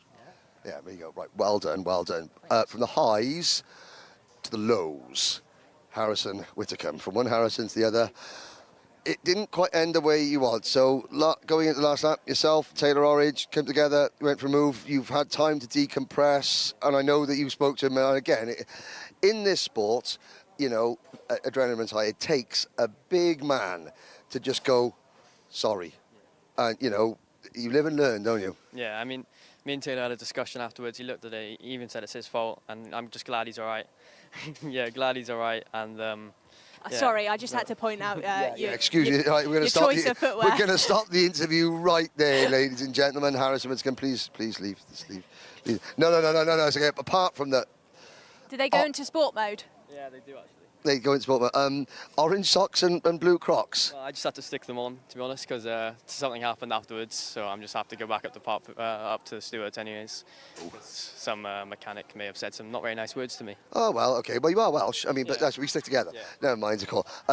You know, Taylor. We hope Taylor's okay. He may have broken his fingers, which means he may not be allowed to race tomorrow. But it's hard racing. Initially, when you look at it, you know, you went for a move and, you know, it's like, oh, I think that might be, you know, racing incident, but maybe more your fault. Taylor came out afterwards. It's one of those things. But the main thing is that you talk about it and you discuss it like adults, even though you're kids. Yeah, honestly, everything's good with it, to be honest. Pace was good. We're just happy that he's all right. There we go. And hopefully he'll be out tomorrow. Thank you very much, Harrison. We'll see you soon. Ladies and gentlemen, never, ever in the history of the Paddock Show have we seen a shoe and sock combination. I want to see how fast he can run in those. Put him in sport mode, Harrison. Go, go, go. A quick step. It's the Fusion awning. Many wagons, as always, in the Fusion awning. Let's have a little... right. Let's have a look. Everyone scurries away the minute that we get in here. Let's have a look. Who have we got here? Let's... right, Mr. Cranham's mechanic. Come this way. Right. Quiet day. It came all right in the end, though, didn't it? Yeah, we've had a quiet day so far today. Just trying to avoid all the incidents, but yeah, came all right in the final. Came right in the final. Hopes for tomorrow? I mean, yeah, championship is looking, but you know. It's all blown wide open now, hasn't it? But it's yeah. I wanted to be pole today. I think we've got the pace to be pole, so we've just got to make qualifying a bit better tomorrow, and we can do it, I think.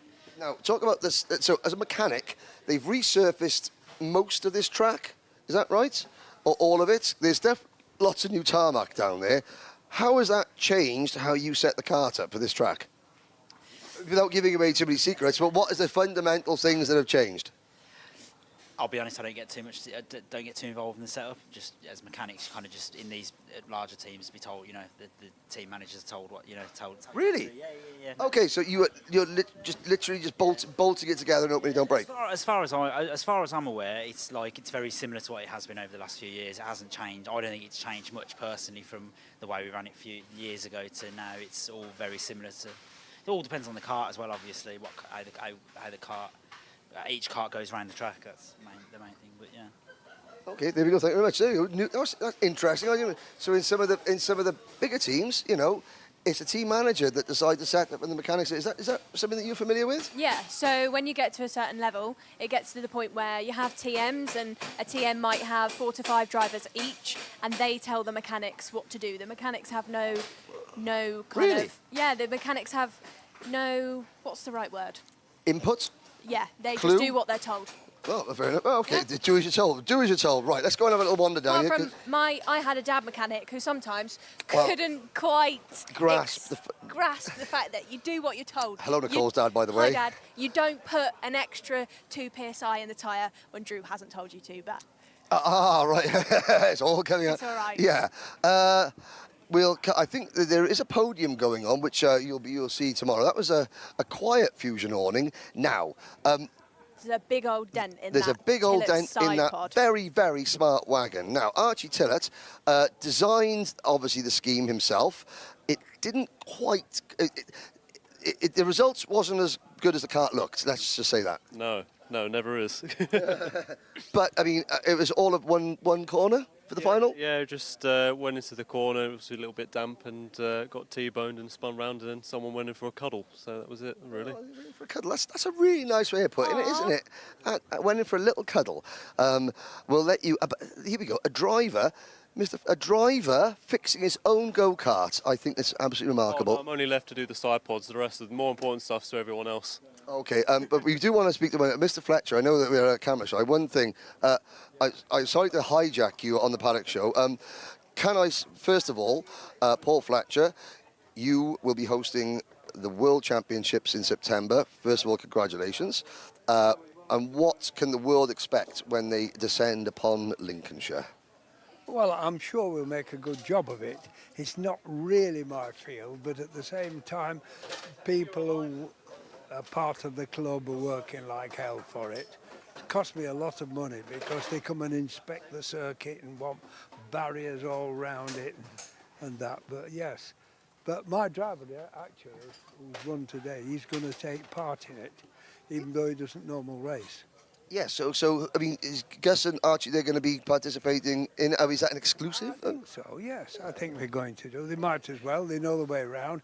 We hire engines because we don't normally use those engines, but yes, yeah, all right. And I think that, you know, there's generations. I mean, we're coming to Kart Masters next week, celebrating 30 years of Trent Valley Kart Club. I think there's generations and generations of people in our sport that just would like to thank you for your passion and your pockets, because they have had to be quite deep. It's been a bit of an expensive thing, yes. But luckily, I had a very, very large bakery, and in 2000 I sold it, and so we built a kart track. Why not? Why not? Exactly. Mr. Fletcher, thank you very much. Okay. I will see you next week. Best of luck tomorrow. Again, you know, I can't wait. I mean, I was fortunate enough to do the circuit commentary for that 27 World Championship with Ken Walker. Our good friend Anthony Jordan will be bringing that event to you live. It's just fantastic, isn't it, to see this sport needs... I don't know, is backwards walking an Olympic sport? Because we're doing a really good job of it as well. We could do a race. We could do, I'm the world's fastest backwards driver. Right, we're going to go around there. I'm too competitive, though, to not trip you up. No, so. Yes. There's Luke. It's his birthday soon. Mick Barrett Racing. You know, this is an extra long parachute. But we talk about Paul Fletcher. This sport needs people with a passion and the means to support that passion. And you know, for the second time, UK has the World Championship coming to its shores. It's going to be spectacular. Are you coming to watch it? Oh, absolutely. I do live 6 hours away, but I've already said I'm making the trip because you can't miss that. Yeah. And I think something with Paul Fletcher as well is how much through owning the track he is invested into the sport. If the country didn't have PFI as a circuit, you know, UK racing, don't get me wrong, it would still be fantastic, but I think that circuit brings drivers on so much. It's incredible. Yeah. And yeah, as a driver, you're really thankful to him. Yes. What an interesting man as well, that bakeries to karting. Never quite sure with Mr. Fletcher whether he's going to say something that isn't quite PC enough. Now, final stop on this marathon voyage. Mick Barrett Racing, here we go. George Edgar, one more lap in Junior X30. Second? Yep. Could have been first, but there's always tomorrow. Yep. Yep. How are you feeling? You've got to grips with it, because I know it's been a bit of a struggle, hasn't it, to get to grips with X30 this year. But everything seems to. You've got a big audience because George loves speaking. Okay, tell us about your day then. It's not been very good until the final. In Heat 1 we went backwards to like 13th. Then Heat 2 was a bit better. We managed to come through to 5th. And then the final we started 7th, and there was a few crashes, but still picked up the pieces and finished second. Because you won here when you were in IAME Cadet. You know, potentially, could you win here tomorrow? Yeah, hopefully. Excellent. Right, Miss Cameron, how long have we got left on this epic voyage around the paddock? You can tell the Irish are in because the air's turned blue. McPollin over there, shocking behaviour. George, who's this? Ashton. Ashton. Well, tell us a little bit about Ashton then. What's his? Who is he? My mechanic. Well, I know that, but like, who is he? Don't know. Just a bloke. Just a bloke. Who are you, Ashton? I'm Ashton. Just a bloke. George's mechanic, yeah. Yeah, there we go. Always, He's drilling something into a thing. How long we got left to go on this? Because 10 minutes. 10 minutes, right. Okay, let's do a quick guided tour around there. George Edgar, take us round the awning, please. Who's this? Name, rank, who's this? This card? Aston. Aston Sharp. He's Scottish, isn't he? Yep. Right, there we go. And how did Aston do today? He got disqualified from a heat. Right, okay. He had a slight issue in post-race technicalities. Right, we're going to go and speak the Irish. Let's go. Go on, Nicole. You go, Mr. McPollin. Over here. Go on. Connor, how's it been going? Not too bad, considering like it's been a couple of years since I've been over and stuff. Age, I'm on the older side of the grid compared to the younger boys. Is that excuses or? Well, some lads have 12 years on them, so it's not exactly very helpful, is it? But sure, we come and we enjoy it anyway, don't we? It's all part of the fun. All part of the fun. Have you noticed here, got the Norwegian flag at the heart on the front of the cart? Obviously, a young driver in Norway lost her life. It's a reminder that, you know, as much as we smile and laugh, this is a dangerous sport. Oh, yeah, fact, yeah. I've been out a long time, seen a couple of nasty accidents, and unfortunately nothing like that there, but look, we've all had to stay safe too at the same time and enjoy the motorsport for what it is. Now, bearing in mind your advancing years, Connor, how are we going to cope with the racing tomorrow? Now, that's a question, and I have to just, well, yeah, as Paddy said, I'll say it in a politer term, just drive the wheels off it. That's the one. That's the one. Thank you, Paddy. I wanted to speak to Mick Barrett a second because we talk about a lot of things. Where's Michael? Where's team? Michael Barrett. Oh, this is where we want to be. I tell you what. Right. First things first. Nicole, you know. Come on, Mick. It's a sunny evening. You've got drivers, parents, mechanics, a little bit of hospitality. In a field, blue sky overhead, friends, family. This is what it's all about, yes? 100%. Always has been. Yeah. Now, first things first. At Kartmasters, we are going to have a special. We're going to have a special guest, aren't we? Yeah. So, tell us a little bit about your grandson. Ollie. He loves watching the telly with the karting, the motor racing. He knows most of the kids' names, and he loves commentating with the telly in front of him and all about it. We tried to get him to come and see you, but he bottled it last time. But I'm trying for next week. How old is Ollie? 7. Right, Ollie, listen very closely. Kartmasters next week. You're going to come in and you're going to commentate for a race with me, okay? Promise. And you can't back out of it. It's on camera now. Is that right? Pinky promise. There we go. We've already been told, you know, all of the names. Does he know drivers' numbers? No, just the names, I think. I don't know the numbers either. We just make it up as we go along. No, he knows all the names. Yeah. There we go. There we go. So he has to. He already knows. He's got all the knowledge already. Yeah. Just going to try and do something. Yeah, we'll try and do something. We talked a lot about, you know, this paddock and what have you. We've talked a lot about, you know, this paddock.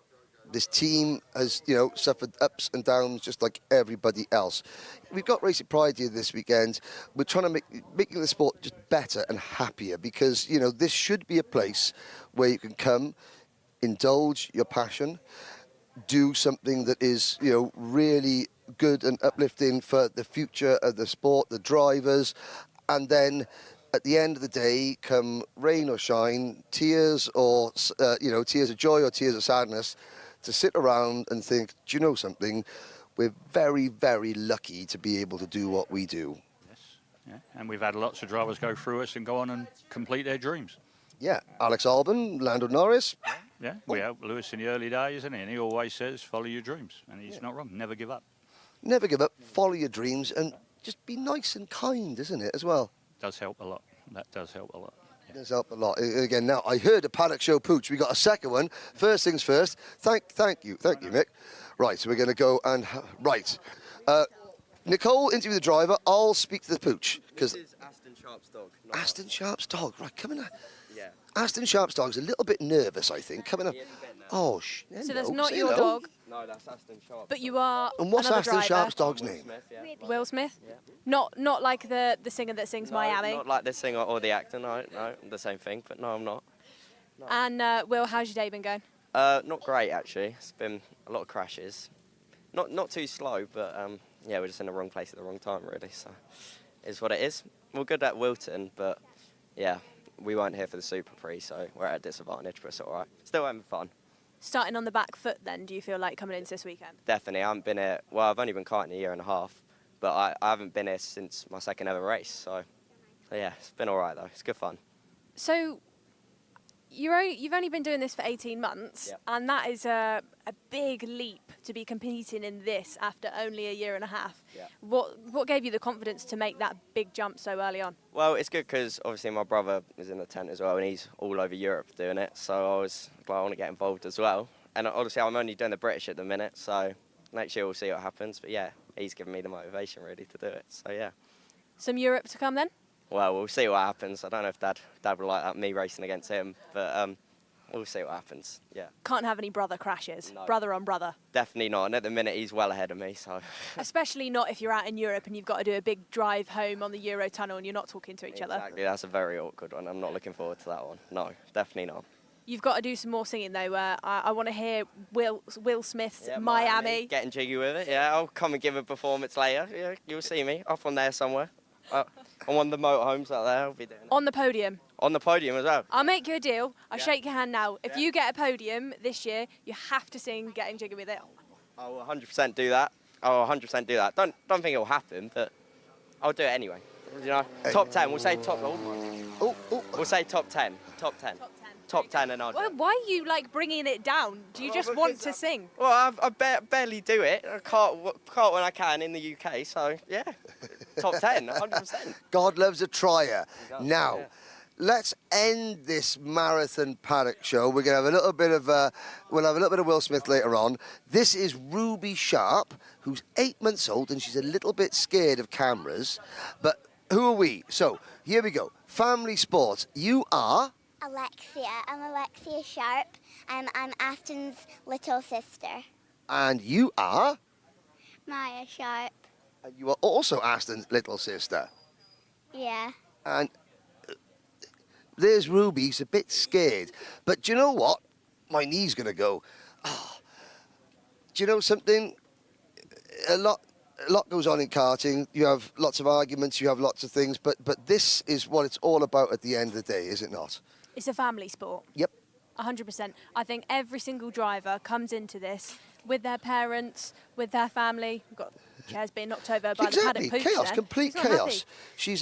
She is a little bit nervous, but she's only 8 months old, aren't you?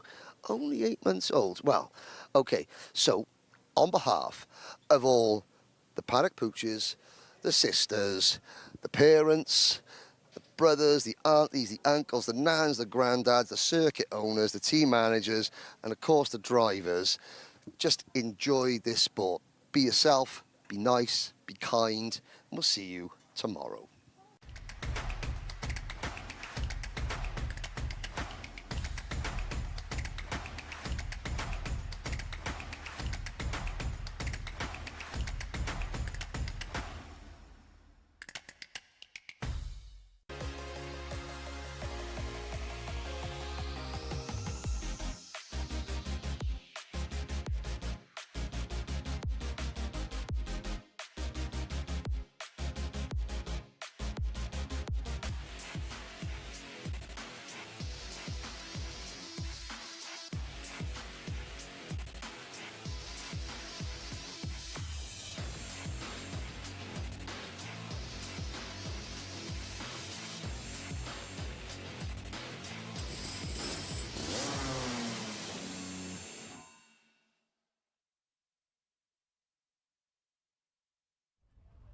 Welcome back, ladies and gentlemen, to Shenington and Event 6 of the Wera Tools Motorsport UK British Kart Championship. Myself and Andrew Mathers are set for the final portion of this weekend's action.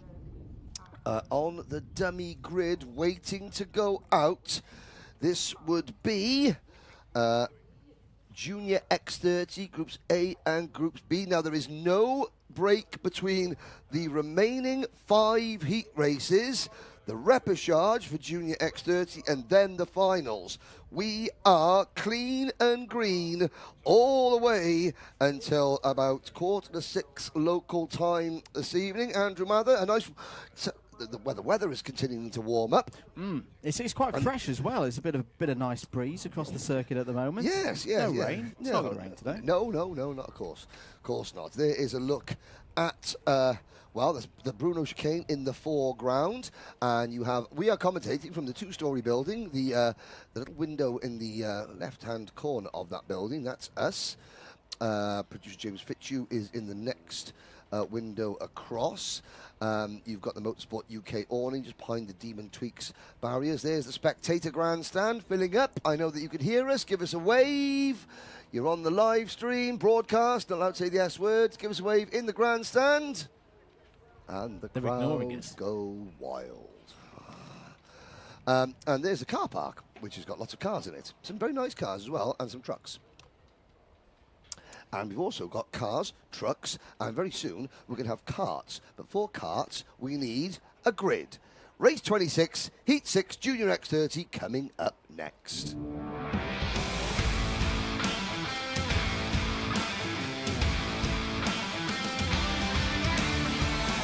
Last of the heats for X30 Junior has George Edgar on pole position, Mayan Patel alongside on the front row. Harrison Mackie and Riley Cranham go from row 2. On the third row of the grid we find Kenza Craigie and Leif Khan. Row 4, it's Arjen Kraling and Morgan Moore. Row number 5, Zach Green and Taylor Orridge, injured hand and all. Then Charles Kitely and Cameron Edmonds. Row number 7, Dylan Patel and Monty Brathwaite, Evan Purcell and Sky Parker round out row number 8. Row 9, we see Joey Brown and Samuel Branston. Harrison Whittaker and Alexander Beneditis go from row 10. Josh Parker and Jack McLaughlin on row 11 ahead of Rashid Hilal. And also on that row of the grid, Theo Lestrange, Jake Brooke and Charlie Myers on row 13. Ashley Harzer completes the 27th. I have a new hero in life. Go on. Thua37 says you should be watching the British Kart Championship instead of the race in Belgium. Quite rightly so. No spoilers on the live chat for those who care. Here we go. Lights are not out, we're not racing. Bit like they're not doing in Belgium. Well, they are racing, they're not racing, but it's just, you know, this is where raining again. Yeah, this is where it's at. Who sang that? I know where it's at. Good time. I know where it's at. But no, at. genuinely, no spoilers in the chat. Shut up. A little bit of a story whilst I won't say go on then. Where it was or who it was, but 2021 Abu Dhabi was spoilt for me in a racetrack. 2 minutes from the end of the broadcast. Oh! Ow, ow, ow. That must be painful. It was. We were watching that in Bahrain. There's some great footage at the Rotax Grand Finals at the big screens up in the awning. 400 drivers in one tent, and let's just say that the footage that was there were lots of Max Verstappen fans there. I remember the comments exactly. Who's here watching this after seeing Max Verstappen become world champion? I was not happy. Anyway, there's the next junior race about to begin. Here at Shenington, into the tram lines, eyes on those lights. They go green, we're racing 8 minutes plus 1 lap into turn 1. Good start for George Edgar. Good start for Mayan Patel as well. Not easy starting from P2 on the grid here, but he's done it. He's slotted in to second place ahead of Harrison Mackie and Riley Cranham. Cranham, who looked strong earlier, there out of the race. Is that one of the Optimas? Is that the number 22 of Charlie Myers? Was due to start towards the back of the field. Look how busy it is in the midfield. Harrison Whittaker towards the back of that group with a lot of work ahead of him. Someone's going on the inside of the Bruno chicane, and one kart is round. You can see out of the window. Meanwhile, back of the field, Patel to the front. Patel takes the lead. George Edgar shuffled down to fourth because both of the Fusions have got through out of the race. I think it's Monty. No, it's Evan Purcell. It's the GGM. It's, yes, I was going to say it's either an MDL graphics or the George Gibbons Motorsport graphics, but Purcell is in the Marshall area. The Nassau panel on that go-kart is very, very flat indeed, which tells me that someone might have driven over it. But I couldn't quite see who it was leaving the scene of the crime. Second change of leader in this one. Harrison Mackie has come to the front. He's supported by his teammate Riley Cranham. Thank you and by Nanny June on the live chat. Absolutely. Yep. And big thanks to Ian Rogers and the team in timing.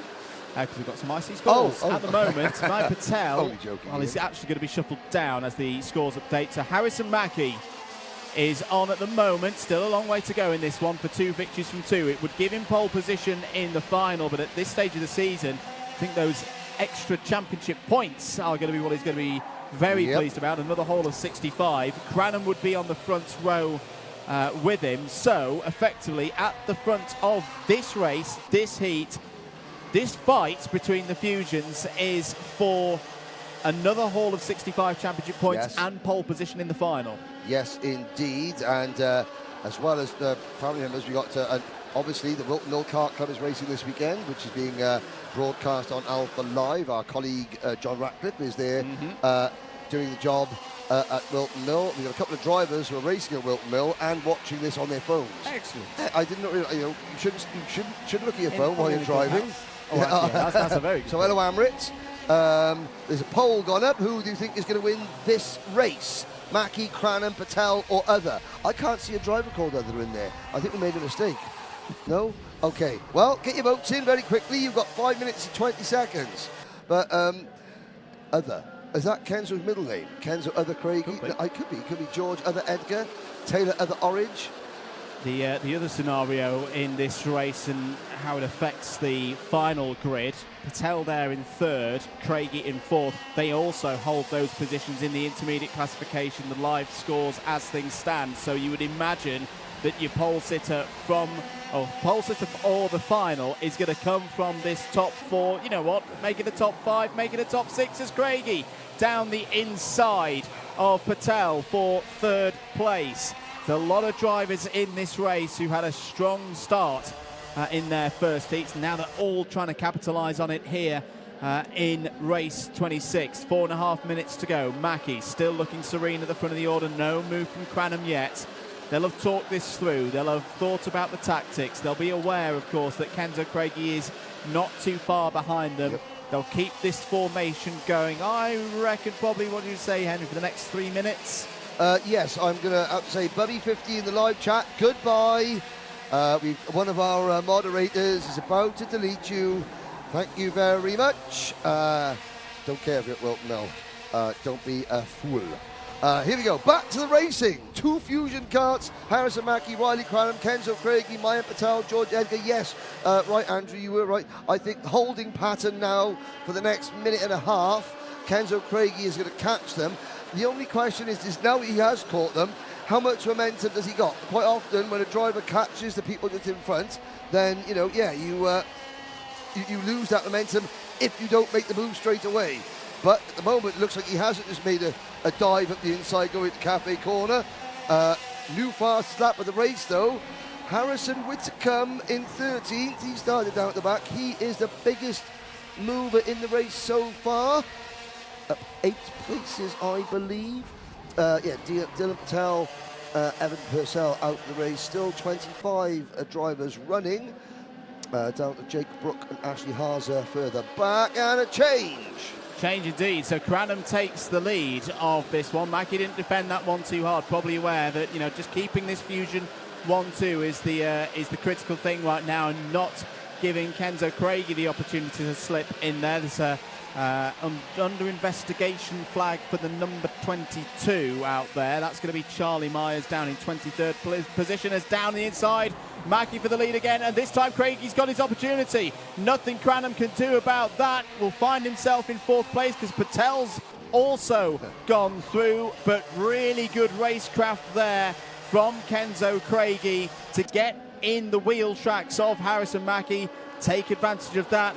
Good move from Mackie as well to give himself first position once again, but 2.25 minutes remaining in this one, Henry. Yep. This top 5 breaking away. Morgan Moore and Taylor Orridge still trying to fight in there. And down the inside goes Cranham. Brilliant move for 3rd place. Now, of course, Harrison Mackie and Riley Cranham, they may be teammates. They may get on very well with one another. However, when it comes to championship points and the destination of the British title, there are no friends. Because I have to say, Harrison Mackie, he could have passed Riley Cranham at many other places and not hung Cranham out to dry. but he did it down at Stratford corner, and that just opened the door for Craigie and Patel to go through. Fair enough. Cranham's got back in front, but Harrison Mackie, he knows that. He doesn't want Riley Cranham right behind him. This is a British title fight we're on about now. Kathy Watson, can I please say hello to John and Shay Watson? Of course I can, Kathy. There you go. Hello, John and Shay. They're watching in the truck. Here we go. Back to the... Oh, there's a move. There's a move. Going into Cafe Corner a bit further back, but it's the number 21 Carter Mackie leading. Craigie, he's got to the lead group. Yes, he's made a move, but he didn't actually have to make the move because someone else made it for him. Mackie made the move for him.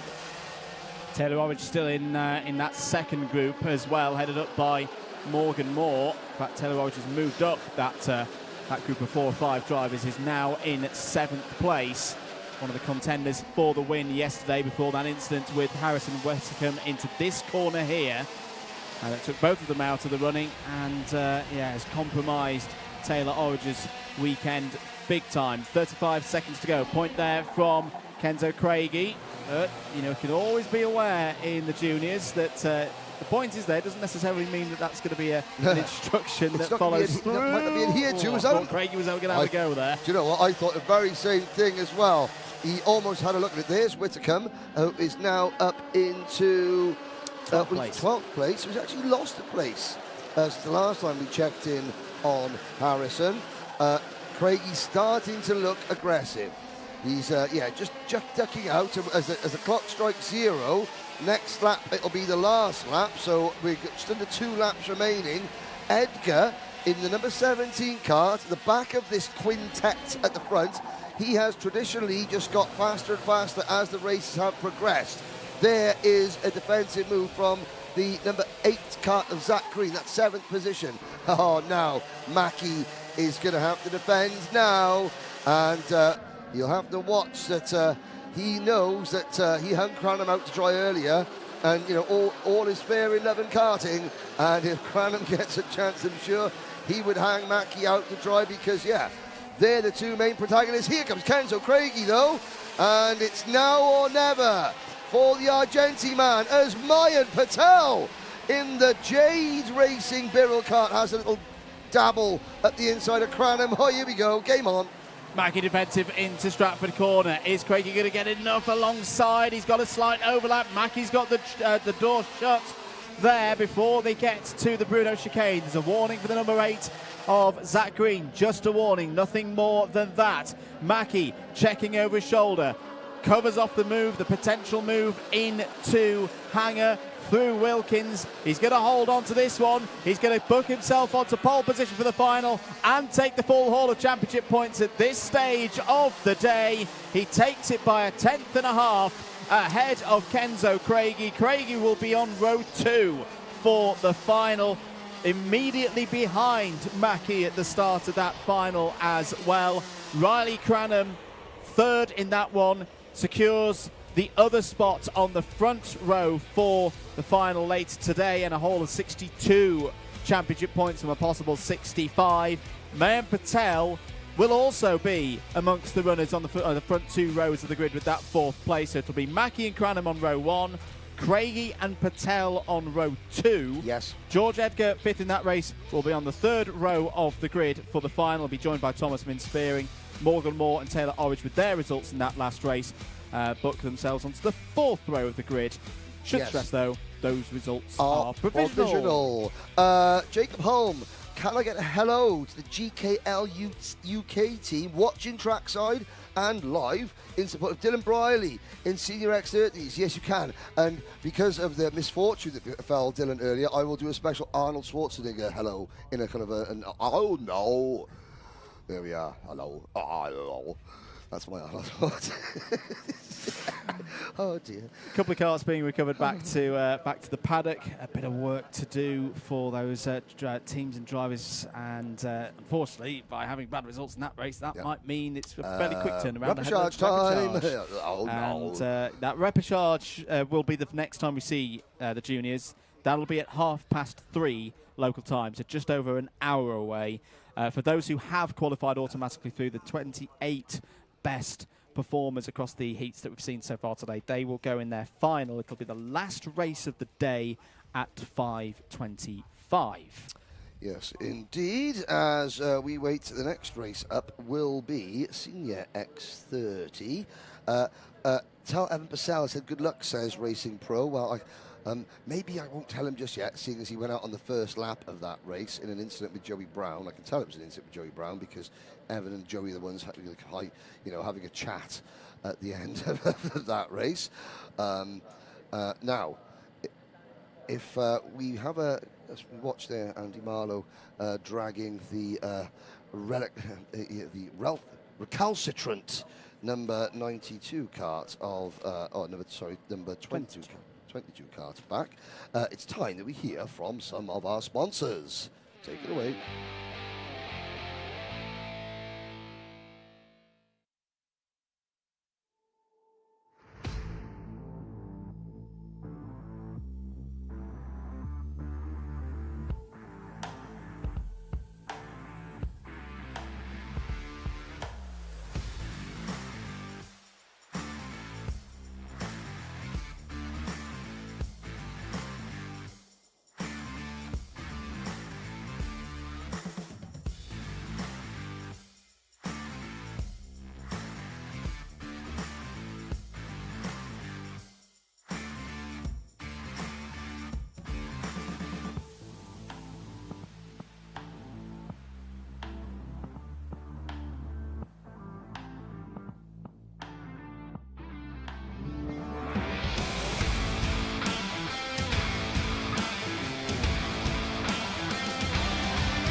Seen the juniors complete their heats programme. Now it's the turn of the seniors. Cian Geraghty starts on pole position. He's joined on the front row by Lewis Bird, Noah Wolf, and Aaron Brown starts on row number 2 ahead of row 3, Hayden Eldridge and Freddie Lloyd. Row 4, James Pashley and Harvey Roth. On row number 5, Henry Gregory and Oliver Rands. Hopefully Ollie's cart is fixed after his earlier accident. Oliver Stilp and Conor McPollin. Another driver involved in that massive incident goes from row number 6. Then it's Luca Mann and the third driver involved in that big crash, Robbie Buckley. Freddie Housley and Archie Tillett are next. Casper Piecki and Ryan Eckberg start on row 9. Oliver Harris and Nasser El-Thani start on row 10. On row 11, the last row of the grid, it's Ty Stansfield and David McIntyre. I believe we have one driver not taking the start in this one, which is Mick Barrett Racing's Conor McPollin. The rest of them go into the tram lines. Are we good for a race start? Yes, we are. 8 minutes plus 1 lap to decide who's going to be on pole position for the X30 Senior Final later on here today. Good start for Cian Geraghty, leads away from the front. Noah Wolf straight up into second place. If he wins this race, he'll be on pole position. He's going down the inside, looking for the race lead immediately on Cian Geraghty. Geraghty will fight back on the exit of Stratford. They're side by side. Wolf's got it. He's taken the lead in the early stage of this one. I spoke to him during the lunch break. Henry, he is pumped up for this today, full of confidence and raring to go. Yeah, and that was a very, very decisive move, but he was aggressive in his defence afterwards. Now, don't expect to see Noah defend like that for the rest of the race, but of course, the biggest opportunity you have of losing a position is just after you've made a move. So sometimes you have to cover it off very, very quickly indeed, and sometimes, quite aggressively. And then now you can see Noah getting back with no defending, and now Cian Geraghty is under pressure from Hayden Eldridge. Cian and his dad set up this team at the start of the year. They've now got a couple of other drivers that have joined into it. Cian obviously, leading the way and is keeping that name at the forefront of the British Senior X30 Championship. Eldridge and the BMR Restart team. Then it is now. Let's have a little look. Let's think back the last couple of years, the British Championship in this category, and now we're looking at a heat race with the Jade Racing team leading Geraghty Motorsport, leading BMR Restart, leading George Gibbons Motorsport, leading Vismo International, and then the first Fusion cars. Yeah. The more things change, the more things do. It's just the more they stay the same. The more they stay the same. Although it's very different here at the front. I said variety, it's a spice of life. Speaking of Fusion, there's Fast Freddie Lloyd trying to work his way around James Pashley. Oh, behind them, well, that was Stilp, Gregory and Roth all arriving at Bruno Chicane rather too quickly and almost overshooting it completely. Indeed, but they kept it all together. kept themselves in this race. In terms of the intermediate classification, the highest ranked drivers down the inside there. That was a little bit of a look from Robbie Buckley, the number 13, who needs a good result in this one. Retired from his first race after that sizable incident down at Hanger Corner. Down the inside, Lloyd looking for a move on Pashley and gets it done. So Freddie Lloyd up to 6th place. Gus Lawrence, not in this race. Nope. In the effective clubhouse, is your highest ranked driver who's completed their heats. Gus Lawrence has had a second and a third, 5 points.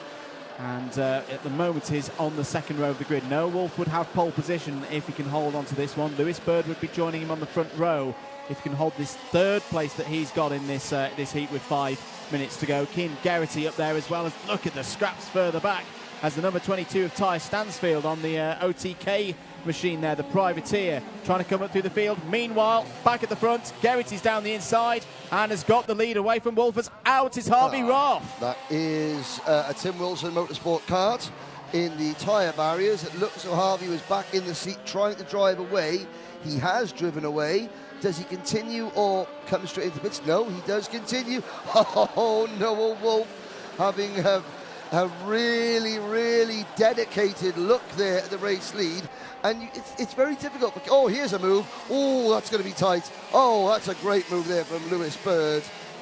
Soars in as Bird and pounces on his prey. Now sweeps in like one of the gliders next door to us here at the Kart Racing Club here at Shenington. 4 minutes of this one to go. So with that move, Geraghty now sits in a net pole position place for the final on 2 points. Wolf will drop to 3. Bird will go in the good direction for his efforts, up to 2 once the scores are confirmed at the end of this lap. So Geraghty and Bird again effectively fighting over pole position in the final within this heat and the extra championship points that go with it. Pace of this race is really, really quick. Again, I feel, Henry. You're going to squeeze an extra lap in like they did earlier. Again, a poll has gone up. Who's going to win the senior exit race? Wolf, Geraghty, Bird or other? Is this other character? Has he got a brother? Is it another brother from another mother?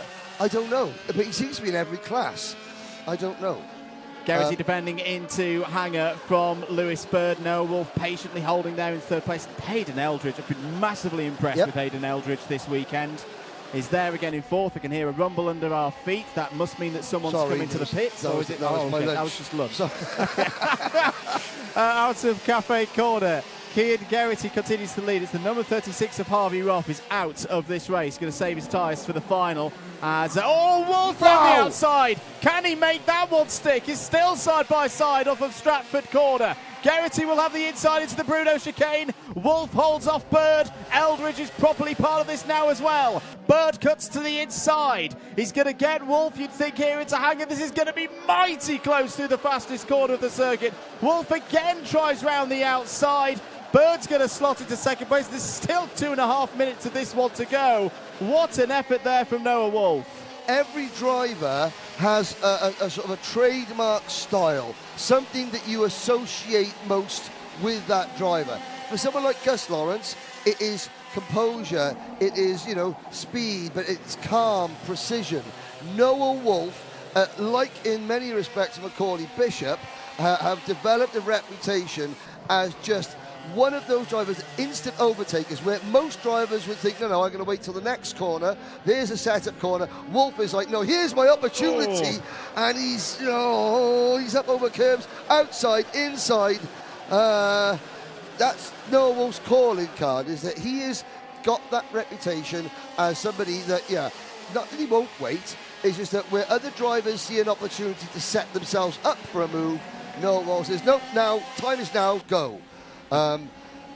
Very, very impressive. However, with that tactic comes the occasional when those moves don't pay off, that you lose a lot of ground, like Wolf has done now. Can he close back in the final 1 minute of this race? Because Geraghty and Bird have pulled clear, and Wolf also has to deal with Lloyd, Eldridge and Passley sitting right on his rear bumper. And this is a really big opportunity for Freddie Lloyd. He's similar to what we were talking about with Harrison Mackie. Yes, he's not quite been at the races versus his very, very lofty standards. This is an opportunity to claw some points back in both the intermediate classification, but more importantly at this stage of the year, the championship. 38 seconds to go. I reckon there's going to be 2 more laps after this one. Lewis Bird is trying to get Cian Geraghty off that main racing line once again, but Geraghty is wise to it. This scrapping, though, is going to bring Wolf, Lloyd, Eldridge and Pashley back into the equation. 20 seconds to go. Into Wilkins, hard on the brakes. Got to have the front end sorted out to get round that complex in a quick manner, and these guys definitely have got that. There's going to be 2 more laps of this one. Geraghty continue to hold the lead, but that gap between second and third, it's coming down. It's less than half a second now. Yes, it is. Wolf isn't giving up yet. The more these two battle, we're not on the final lap yet. Like you said earlier, Andrew, the pace of this race means that we will go to 13 laps. Here comes Lewis Bird. Good, great driving from Geraghty and Bird. They gave each other just enough room. It has brought Wolf and Fast Freddy back into play. Oh, no, Wolf's just saying, ooh, can I? I mean, not even quite. Noah Wolf could make that move going to the inside. But great respectful driving here between Geraghty and Bird there, because that could have been a huge accident. We've seen it happen before. We have indeed. We're on the final lap of the last heat for X30 Senior. You've got a battle at the front of the field where any one of these drivers could be on pole position. Wolf's down the inside and has got the move done on Lewis Bird. That could be a good moment for Cian Geraghty. He doesn't need to defend now into the Bruno chicane, but Wolf's going to have a big slipstream here down the back of the Hanger straight. Through Hanger, he's a bit far back to have a go immediately to Hanger, but he's within striking distance now. Oh, he gives it everything. Cian Geraghty's going to take the win. He's going to take pole position for the final as well. Wolf will be P2 and also on the front row of the grid. Lewis Bird, third in that race, will be on the inside of row 2 for the final. He'll have Gus Lawrence for company on that one. Freddie Lloyd gets himself back amongst the big boys. With that 4th place there, he'll be on the inside of row number 3. A great result for Cian Geraghty. Just a heat race, but let's not forget, this is a team that his dad started at the start of this year. So essentially, it's a lad and dad operation. Okay, they've now got equipment and things like that, but this is a small team. And Cian is not only working out how to run a team, because, being part of a team, like Cian was, and running your own team, two very, very different sets of skills that you need to do that. And to Geraghty to be consistently winning at this level against the competition he's against with, that is extremely impressive for that young man. He is indeed. He's had a brilliant year in 2024 and it continues to go from strength just a quick question. strength. Where did Other finish in that race? I think he might have got disqualified. Oh dear, he's not there, because 7% of people thought Other were going to win that race. Dear. But I can't see him on there. Dear me.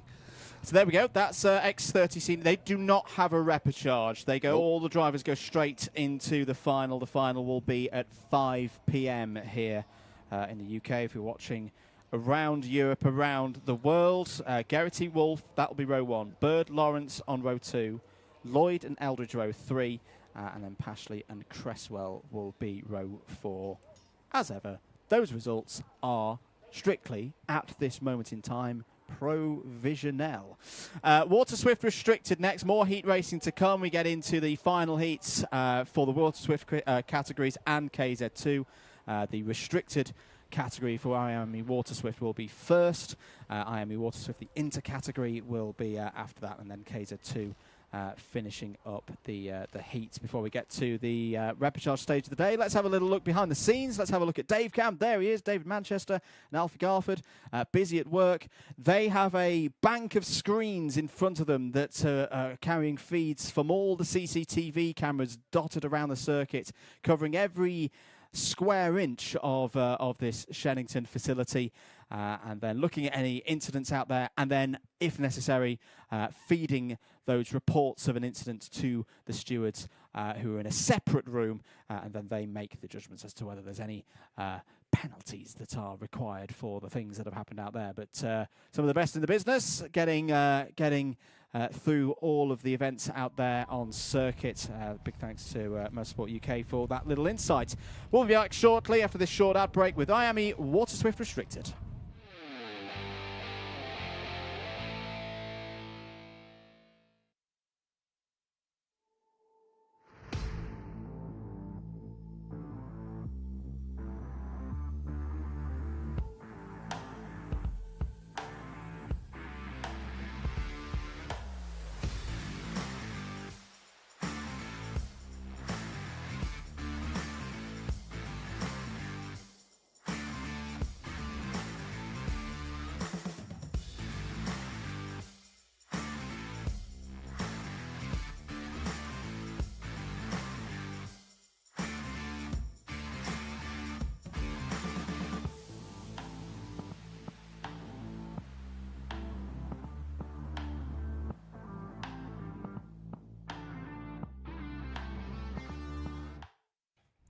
Welcome back to Shenington, getting ready for the next heat, which will be the second one of the day for IAME Water Swift Restricted. A very key race for the story of the year for Alfie Davidson, our championship leader. We've been doing some of the maths over the lunch break, and here's the situation. Davidson officially can't win the title today. He needs to go to Three Sisters and pick up some more points for turning up and getting last place in one of the races just by turning up. But a good result here and a good result in the final, as I say, could put Alfie Davidson in a position where literally he just has to turn up to Three Sisters and score points of some description, and he will be champion after the first point scoring stage. The reason for that, across the whole season you get 16 chances to score points. Your best 13 count towards your final championship score. By the end of today, you'll have 12. So that's the situation for Alfie Davidson. This could be a big race for him. It's IAME Water Swift Restricted up next.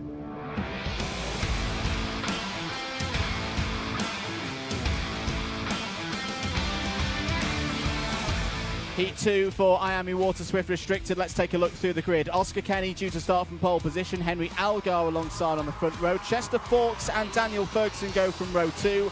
Ethan Robinson and James Roots on row 3. There we find on row 4, alongside Harry Chapman, your championship leader, Alfie Davidson. On row number 5, we find Mason Hibbert and Philip Pattereau. William Bennett completes the 11 runners. Results from earlier on today. Ferguson from Davidson, from Fawkes, Roots, Chapman, that was your top 5. Ethan Robertson P6, Henry Algar P7, Philip Pattereau, William Bennett, Mason Hibbert, and those were your 10 finishers. Oscar Kenny did not take the start in that one, but he does take the start in this race. He'll have fresher tyres, of course, having not run any laps in Heat 1 earlier today. Results from this race combined with the results that we saw earlier to set the grid for the final later on today. Into the tram lines, green light, away at the first time of asking. Good start for Oscar Kenny, will take the lead through and in towards turn 2. Good start for Chester Fawkes as well, using the advantage of that inside line up into second place. Henry Algar slips down to third. Not a problem though, still a long way to go in this one, and Algar's looking down the inside on Chester Fawkes, immediately responding back up into second place. Where is Alfie Davidson in all of this? He's at the back of that little group there. Oh, bit of a close moment with Daniel Ferguson through the Bruno chicane. Bit of a lock-up for one of the drivers there.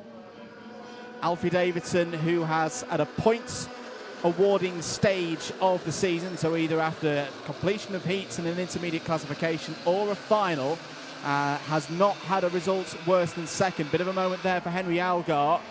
Front axle a touch up in the air off of the final corner, loses out as a result of that and slips all the way down, unfortunately, to 7th place. Yes, for Alfie Davidson, another solid score here. And then another one in the final could well put him in a position of effectively being champion-elect.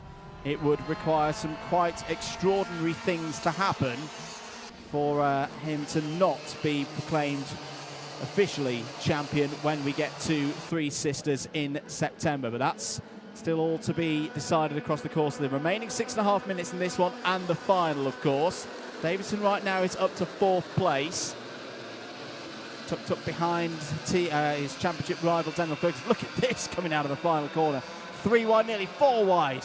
As there, the number 23 of Ethan Robertson tries to slip through. This is all 5th place. This is 5th place to the rear of the field. Brilliant scrap involving Algar, Chapman, Hibbert, Roots, Patro, Robinson and Bennett. Down the inside, key move, big move. Alfie Davidson has got ahead of Daniel Ferguson. Well, we've been talking about the situation for Davidson in terms of the championship. For the others, it's quite simple. They need to win every race they can, every heat, every final, to remotely have a chance of wrestling the title away from Davidson. And if that's the thing, they've been taking points off of each other throughout the season. It's been a very competitive category here in IAME Water Swift Restricted. Here goes Davidson again, this time down the inside of Chester Forks, up to 2nd place. New fastest lap of the race as well, 49.79 seconds. Bit of news from race control, couple of warning flags out there for the number 32 of Harry Chapman and the number 33 of Mason Hibbert, but just warning flags, nothing more at this stage. Let's talk about Oscar Kenny. Not talk too much about him today because he of course retired but did not start from in the first heat. He's doing a good job here at the front of this field, but has been caught now, such as the power of the slipstream, particularly in these categories. Here goes Davidson down the inside. Oh, close moment there with Kenny, and they're both going to lose out. Forks will take the lead of the race. Ferguson through to 2nd place. Davidson and Kenny continue, but both of them won't be happy about what's happened there. Kenny, who won the E-Plate here last weekend at the Shenington Super Prix meeting, has got it all to do now in the 4.5 minutes remaining. Meanwhile, another change for the lead. This time Daniel Ferguson down the inside. Takes it away from Chester Forks. Ferguson, who could secure pole position if he finishes ahead of the likes of Forks and Davidson, would give him 65 championship points. There is your live intermediate classification tally. Davidson once again, another move from Davidson, this time down the inside of Forks into Wilkins. That's Davidson back up to 2nd place. The pace of all of these four, very good at the moment. In the high 49 point somethings or the low 50s. The rest of the field are all in the low to mid 50 point somethings. 3.5 minutes to go in this one. And this time Davidson down the inside, and he's got it. Takes the lead away from Daniel Ferguson. And through goes Chester Forks. So that's a very good moment in this race for Alfie Davidson, getting closer and closer to that title-winning position. Still got work to do, though, in the remainder of this race. And, of course, he's still got the final to come. There's still the professional side of the job to do as well, because we should remind, not that we're saying that this would happen at all. Yes. There's no reason to suggest that it would happen. But yes, the one thing that Davidson and the team must not pick up is a silly disqualification for something, because a disqualification is 0 points and it cannot be dropped. You have to carry it through the season. Yes, it's and again, apologies for leaving you unattended. Leaving you unattended there, Andrew. Another quick, pressing matter at hand. And there's Chester Forks being dropped back to 4th position, and it's something that I in karting you often see it. A driver seals the title on the penultimate day of the season and doesn't go out in the final day. And I've always thought to myself, oh, there's a move. Daniel Ferguson manufacturing a gap there, and do I like it? No. Do I understand why people do it? Yes. Does it happen in any other form of motorsport? No. Is any other form of motorsport as close and as frantic as karting? No. So yeah, it's one of those things that Yeah, I mean, I haven't seen drivers go out and just tootle around in 17th position. I've seen drivers go out and try to tootle around, and then they get involved in incidents and accidents because they're not driving at 100%. And these families, these kids, they work very hard. It's a lot of money being spent to get to this point. You don't want to, get an exclusion because, you get caught. Suddenly someone stops in front of you and you launch them up a bank. That sort of thing. Davidson throwing caution to the wind, however, back up to P3 at the expense of Chester Forks. Big gap behind as James Roots, Mason Hibbert, Harry Chapman, Ethan Robinson, Henry Algar and Philip Patterow with William Bennett 11th. Fully agree. Yes. I don't like it when you see drivers, always, you want them to always have like the parade, My the thought is, victory hang on a sec, parade. he's done everything all year well enough and without getting excluded, disqualified to earn the championship, so what changed now? Yeah. Suddenly, because you've got the #1 plate on your kart, and occasionally it's the only opportunity that driver gets to drive with the #1 plate on the kart because they move up a class next year. The positive, I will say, that at this stage of the season, it keeps the drivers accountable. They know even at this stage of the season that they can't, Turn they can't. into little hooligans.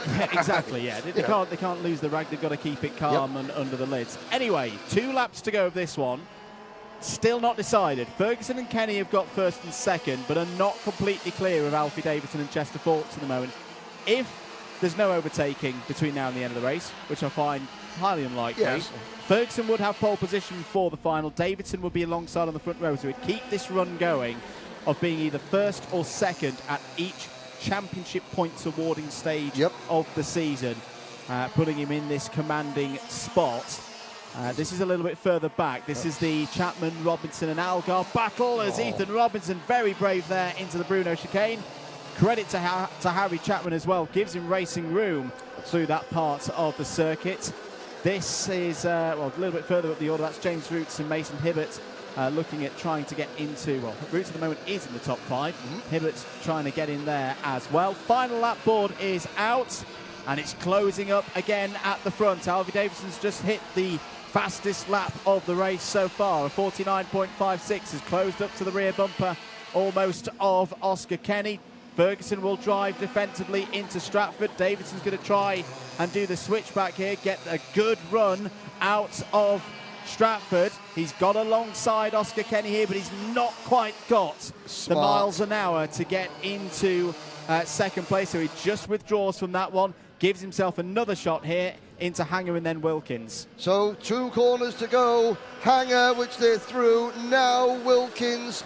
Really, the last corner is out onto the start finish straight. It's all part of the Wilkins complex as Daniel Ferguson takes the win by 1/10 of a second over Oscar Kenny. So Kenny, doing the best he can. He's still going to be starting down the order in the final because he, of course, failed to make the start of heat #1. Chester Forks, another solid, mature drive to finish 4th behind Alfie Davidson. And now all Davidson's competition are going to be thinking now is, do you know what? I've got a chance here to steal a win. The title won't be coming my way, but Davidson, again, is going to have to just play that thinking game in the final. So there's your heat results. Daniel Ferguson makes it 2 from 2. Oscar Kenny, P2 in that one. And Alfie Ferguson will, with that 3rd place, be on the front row for the final later on today. Chester Forks, 4th place in that one, will be on the inside of row number 2. Will be joined by James Roots, who held on to that P5 spot there. Mason Hibbert, 6th in that second heat, ahead of Harry Chapman, Henry Algar, Ethan Robinson, Philip Patterow and William Bennett.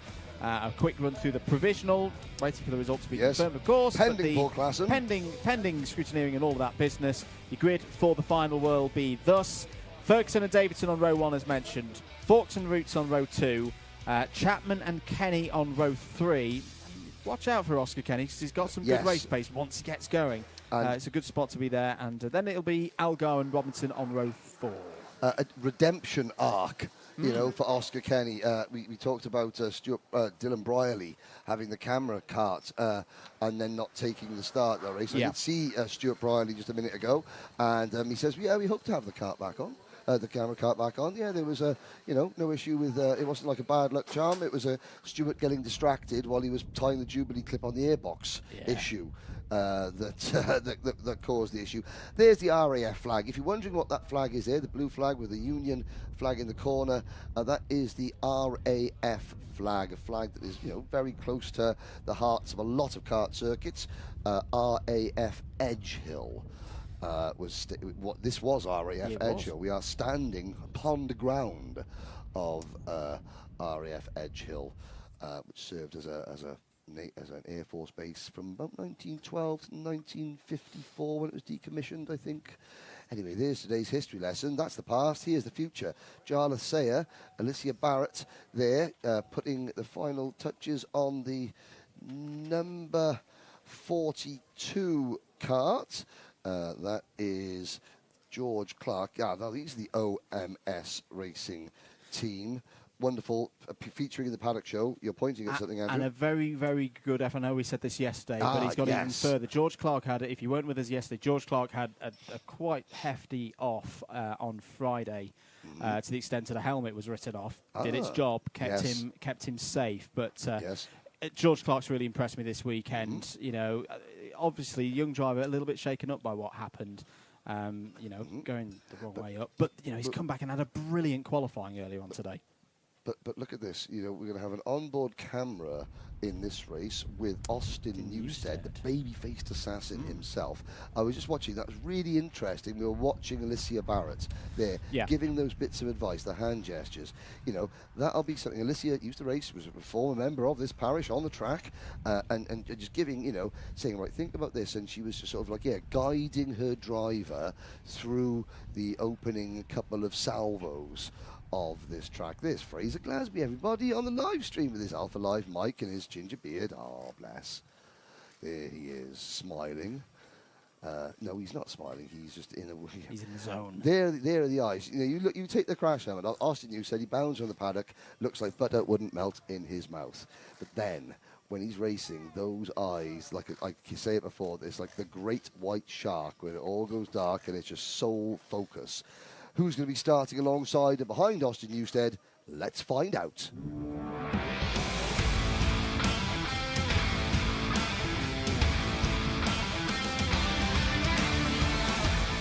It's Heat 2 for IAME Water Swift, and it's got Austin Newstead on the front row of the grid, joined by Jarlath Sayer. Teddy Porter and George Clark go from row number 2. On row 3, it's Fusion's Sukwali Kira, and winner from yesterday, Finley Lyons. On row 4, Christian Kobe and Blair Smith.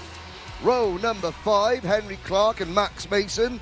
Austin Gibson and Harry Wilson on row number 6. Harley Musk and Will Green start on row number 7 with Orion Mehta and Luca Holmes-Ballock on row 8. Freddie Wood and George House on row 9. Callum Graham and Charlie Clough go from row number 10. On the 11th row, it's Arian Nair and Grayson Wortley. Then row 12, Ian Carey and Luca Narroway. Row number 13, Sophie Campbell from Northern Ireland and Johnston Stewart, a fellow Northern Irishman, then Joseph Davis and Sheikh Ahmed Al Khalifa. Colby Patterson, Baron Altonsoy, Mason Brooks and Andy Stewart are next. No, she's not. Andy Stewart in Franciacorta for the Young Iron Dames Academy. Into the tram lines. Are we good for a start? Yes, we are. 8 minutes plus 1 lap underway. Good start for those at the front of the field. No dramas so far, and it's Austin Newstead who leads from Jarlath Sayer. Here we are on board with your pole sitter. Clear road ahead. We'll move defensively. 2 drivers right. Wants to hold this one through the Stratford. Got a bit of a moment there for one of the ORMs in the middle of the pack. Might have been the number 15 of Blair Smith. Back on board with Austin Newstead, who has got Jarlath Sayer for company. Jarlath Sayer who won the first race. So it's a very simple job at hand. Win this one, get pole position as a result for those efforts and 65 championship points. This is a very tight category. We've talked about IAME Water Swift Restricted and how in effect, bar the singing and dancing, it could be decided today. This one is going to go all the way, ladies and gentlemen. This will go to Sunday at Three Sisters at the end of September. It means every single race, every lap, every overtake could be the deciding one when we look back at the season as a whole in the autumn. it raises the stakes, it raises the tension for all of these young drivers. It's a breakaway of 4 now. Newstead, Sayer, Lines and George Clark working pretty well at the front of the field. Yes, behind them, Teddy J. Port and Sukhmani Kira. We talk a lot in the Rotax class about Dian Pahal being a member of the Sikh community and racing. Well, Sukhmani Kira also, a Sikh driver. And I'm just trying to see, has she got the Sikh symbol? So they have, you have these crossed swords, and there's a very significant, culturally significant symbol that the Sikh is a sign of strength and inner strength, courage.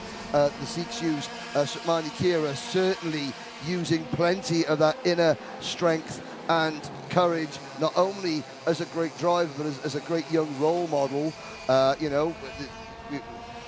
Attitudes are shifting, in this paddock, and yeah, there's a lot more, cultural awareness coming in, and there's an awareness of the curbs by one of the OMS karts. Sukhmani Kira down to 7th place now, but some of these young drivers, they are beginning to be aware, even at the age of 8, 9 years old, 10 years old. Will Green involved. Will yes, Green, championship leader, had a bit of an issue there on the exit of Wilkins, and is going to fall all the way down to 17th place. As we say, they're becoming very aware that they are not just competitors and athletes, they're role models to lots and lots of other people around the world, because these pictures do go around the world.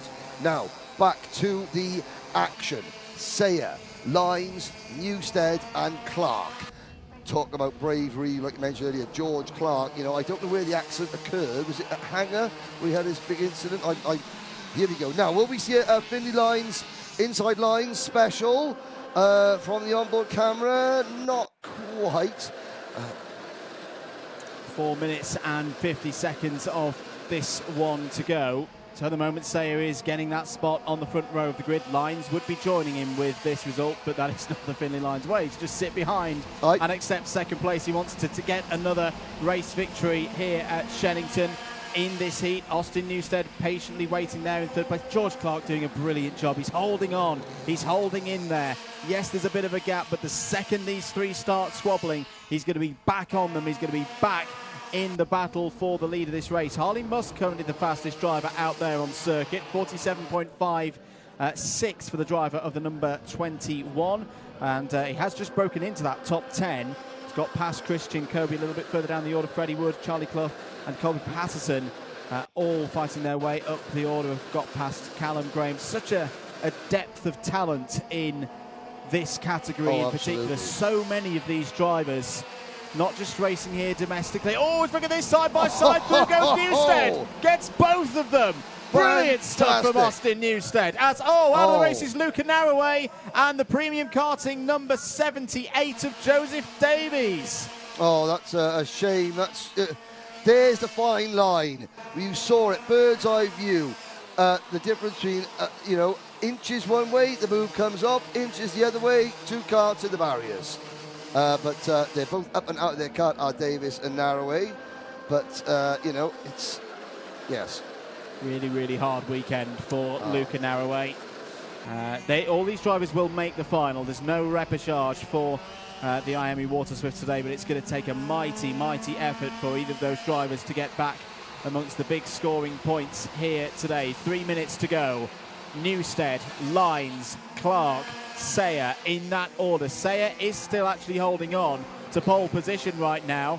He's going to go down the inside of George Clark because, again, it's the psychological battlefield that is so interesting in IAME Water Swift this year, Henry. Yep. That, as I say, they all want to have that edge over their competitors before that final. They're coming up on some lapped traffic, I believe. Yes, it is Narroway who has got back into the race after his incident earlier on. And here come the lead for Newstead. We'll see. Now, let's see about good driving there. And Narroway pits. I was about to say, I wonder if we'll see how Austin Newstead negotiates lap traffic from a bird's eye view. So, Newstead there is Narroway into the pits. So that evolved kart has devolved into a retirement. Has indeed. I tell you who else we need to keep an eye on. We'll come back to that in a minute because George Clark's having a go at Sukhmani Kira. Right on cue. Thank you very much. Kart number 28, Luca Holmes-Ballock, has gained 11 places in this race. Stepping into the IAME classes, we've seen a lot of him in the road tax classes so far in 2024. But this could be important for Finley Lines. Yes. Because it's his first run this weekend, Luca Holmes-Ballock is not a championship contender. If he can start getting up there and helping his teammate Finley Lines, that could be a big, big part of Finley Lines' effort to win the title. He's fighting with Austin Newstead, though, at the front of the field, and Lines is through. Great move there from Finley Lines. Now what can Newstead do? You can see Lines checks over his shoulder, positions his kart accordingly. They go through Stratford Corner, and they were millimetres apart. Onto the grass runs Sukmani Kira. She is now up into 5th position. Now let's see, what will Newstead do? He has got Sayer pushing him along. This is 12 wheels, make that 16 wheels with George Clark working in harmony, inches apart, inches off the ground. We've still got 45 seconds plus a lap to go. Where does Newstead make his move? At this point of a race, ladies and gentlemen, all Austin Newstead is thinking is where. Has he planned it already? We don't know. Has he got someone in mind? His team have talked him through beforehand? We don't know. But he is absolutely now squarely focused on setting Lines up to make the move, cost Lines as much time as possible, and even potentially get a breakaway himself. I don't know how good Finley Lines is at his maths, but there's another game to be played potentially here, because if he can back the field up and make Charles Sayer have a bit of a difficult time, it could switch where pole position goes in this race, and that would be a 6-point swing in the championship. Lines would gain 3, Sayer would lose 3. We're on to the final lap here. This is what we mean, that this title picture is so tight. Every single race in IAME Water Swift can be like this. 1, 2, 3, 4, 5, 6, and there's a gap. There's a gaggle of them, and there's a top 11 covered by 2 seconds here. Finley Lines is getting the job done, it would seem, so far. He's still got a couple of overtaking opportunities to navigate his way through. Sayer is still there in 3rd. That would be good enough for pole position. It would be determined by the timed qualifying performance earlier on here today in a tiebreaker scenario. Into Wilkins we go. Is Lines going to hold on? There's a move further back with Blair Smith coming through. Finley Lines is going to take victory. He's going to get himself in at least the front row of the grid. 2nd for Newstead, 3rd for Sayer. Sayer will have pole for the final and 65 championship points. He pulls a little bit more back ahead of Lines, but also he pulls a lot of points back on Will Green. Where did Will Green finish in that race? He was 11th. Well, he'll be on the 4th row of the grid for the final, but that is a very important phase of this championship picture. Now, it's a great view. So this is what happens. The drivers will come in. There's a weighing scale. You can see driver and kart onto the weigh bridge. And yes, the camera obviously weighs something. Not a great deal, but that has been taken into account. It's under 300 grams. Or as I like to call it, you know, like a dog ketchup. Yeah. Now, yeah, they'll go through the weigh bridge. There is George Clark, who finished an excellent 4th. Now the kart goes into Parc Ferme. You can see where, in those little pens, that's where the top 3 karts go, because the scrutineers always take the top 3 karts and decide what they want taken off, what they want to be done to those karts. Now, earlier this year, I was speaking to Stuart Lines, Finley's dad, and he was saying that, you know, at the start of the year, we saw Finley the first time at the O-Plate, the Rotax O-Plate, where he was blindingly fast. And then, of course, everyone else catches up, and he was noticing in all the classes, in this class, in Minimax that he races in, that when somebody overtakes Finley, they instantly start to defend. But whereas Finley overtakes somebody, he hasn't learned how to defend without blocking. Well, after that race, and watching how Finley drove in on the last 2 laps, defending but not blocking, I think it's safe to say that box has been ticked.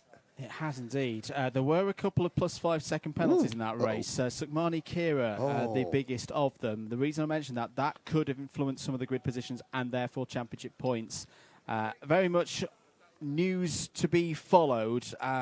It could be, stress the word could here, ladies and gentlemen, tied on points between Will Green and Jarlath Sayer going into that final, with Finley Lyons not too far behind.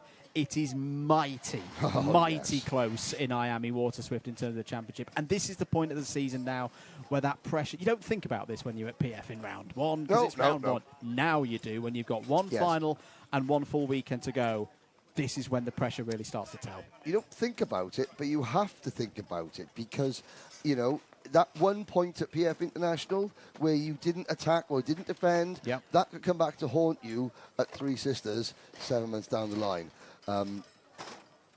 There is Finley. There's Rashid Al-Mari, who's come all the way from Bahrain to help to mechanic for Sheikh Ahmed Bil Khalifa. There's Alicia Barrett. So again, we saw the pre-race pep talk between driver and mechanic. This is the post-race prep talk, where, you know, debrief. They will go back to the truck afterwards. There'll be data. There'll be lots of sensors and temperatures. They will have to go through the data afterwards. Speaking of data, it's about time we talk about some advertisers, because their data helps promote this championship to put on your screens.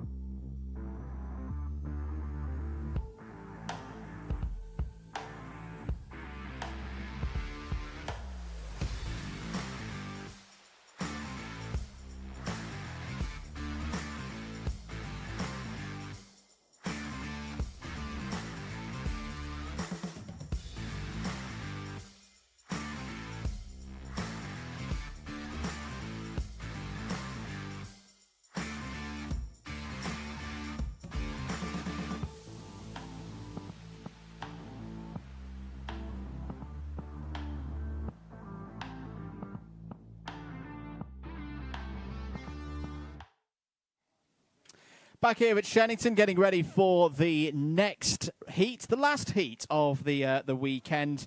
It's KZ2, their second racing appearance of the day, and quite a topsy-turvy result from race one, or heat one, earlier on today. James Glenister took the win, but a very mixed support. We'll read you through that in a moment, after the quick message here from Demon Tweaks.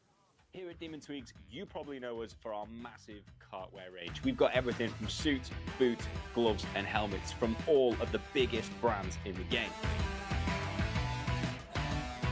We're so much more than that. So if you're looking for kart parts, then we've got you there. Come and have a look. We've got everything from Rotax parts, sprockets and chains, discs and pads, data loggers and dashes, fuel tanks, steering wheels, bead breakers and loads more.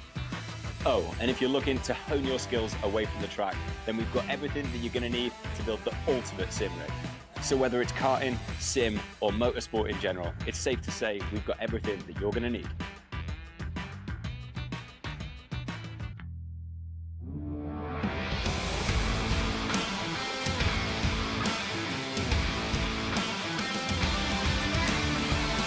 Heat 2 for KZ2 has Ella Stevens on pole position, Ashley Lewis alongside on the front row, James Glenister, winner of heat number 1, alongside Jake Weston on row number 3. It's Josh Price and Miles Murphy, both for Moore Racing, both retired from the first heat. On row 4, Nat Thomas and Lee Ward.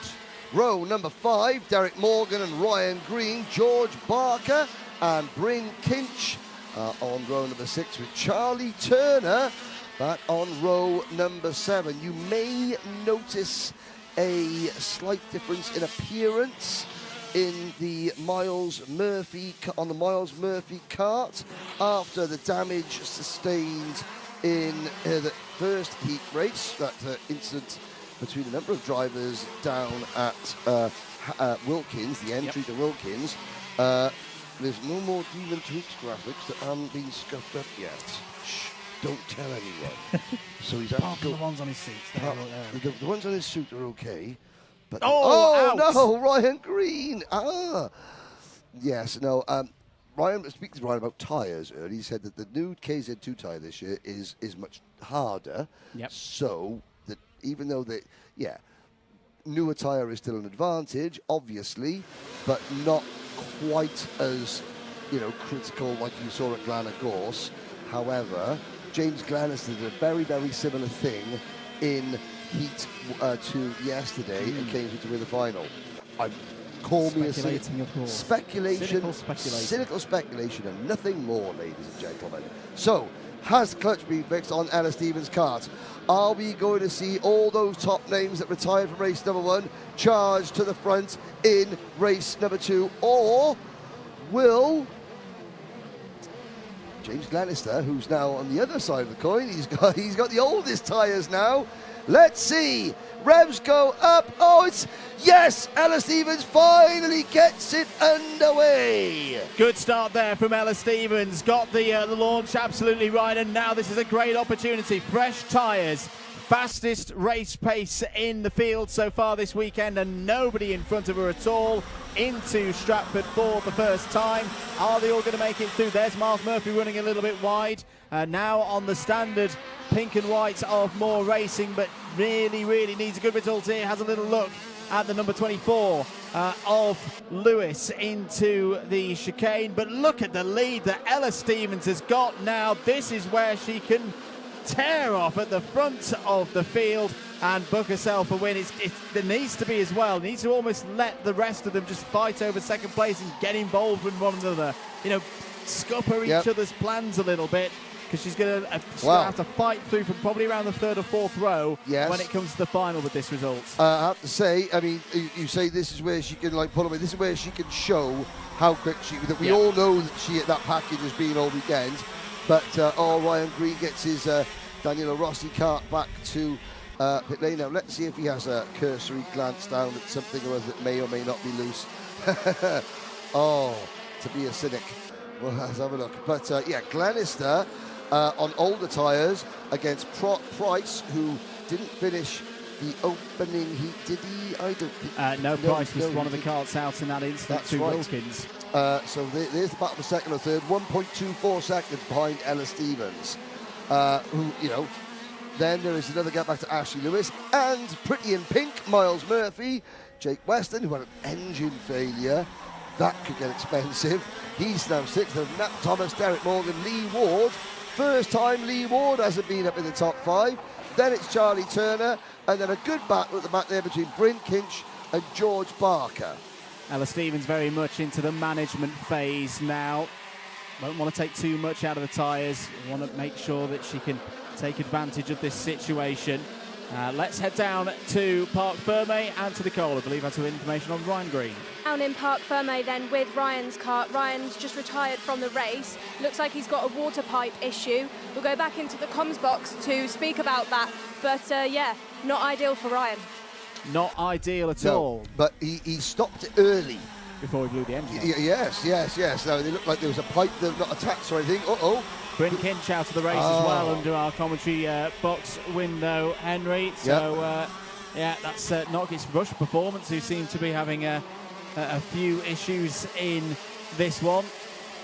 They had a great set of results in the first heats earlier on today. But he's new to the championship, just starting out. Shows just how difficult this is.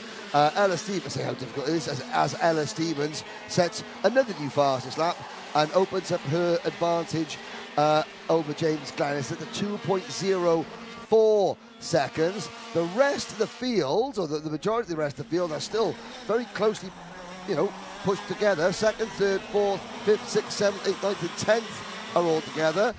Then it's all the way back to George Barker, finished 7th in the first heat, and his lap time is getting so much better. So impressed with young George Barker. I hope that's his actual fan club on the live chat. If it's not, then you could say goodbye right now. Nicole has got more news from yonder pit lane. Back in Parc Ferme then, next to the 42 Maranello. I've just caught up with the driver who said he has retired from this race because of driver fitness and he's just too tired to carry on. Back to you, Henry. Wow. I mean, fair play, Bryn Kinch. We said, first time out of the championship, full day of racing yesterday. He's probably thinking, great move, Pricey on the anchors. Luckily, he's got some extremely large guns to help haul that steering wheel round the corner.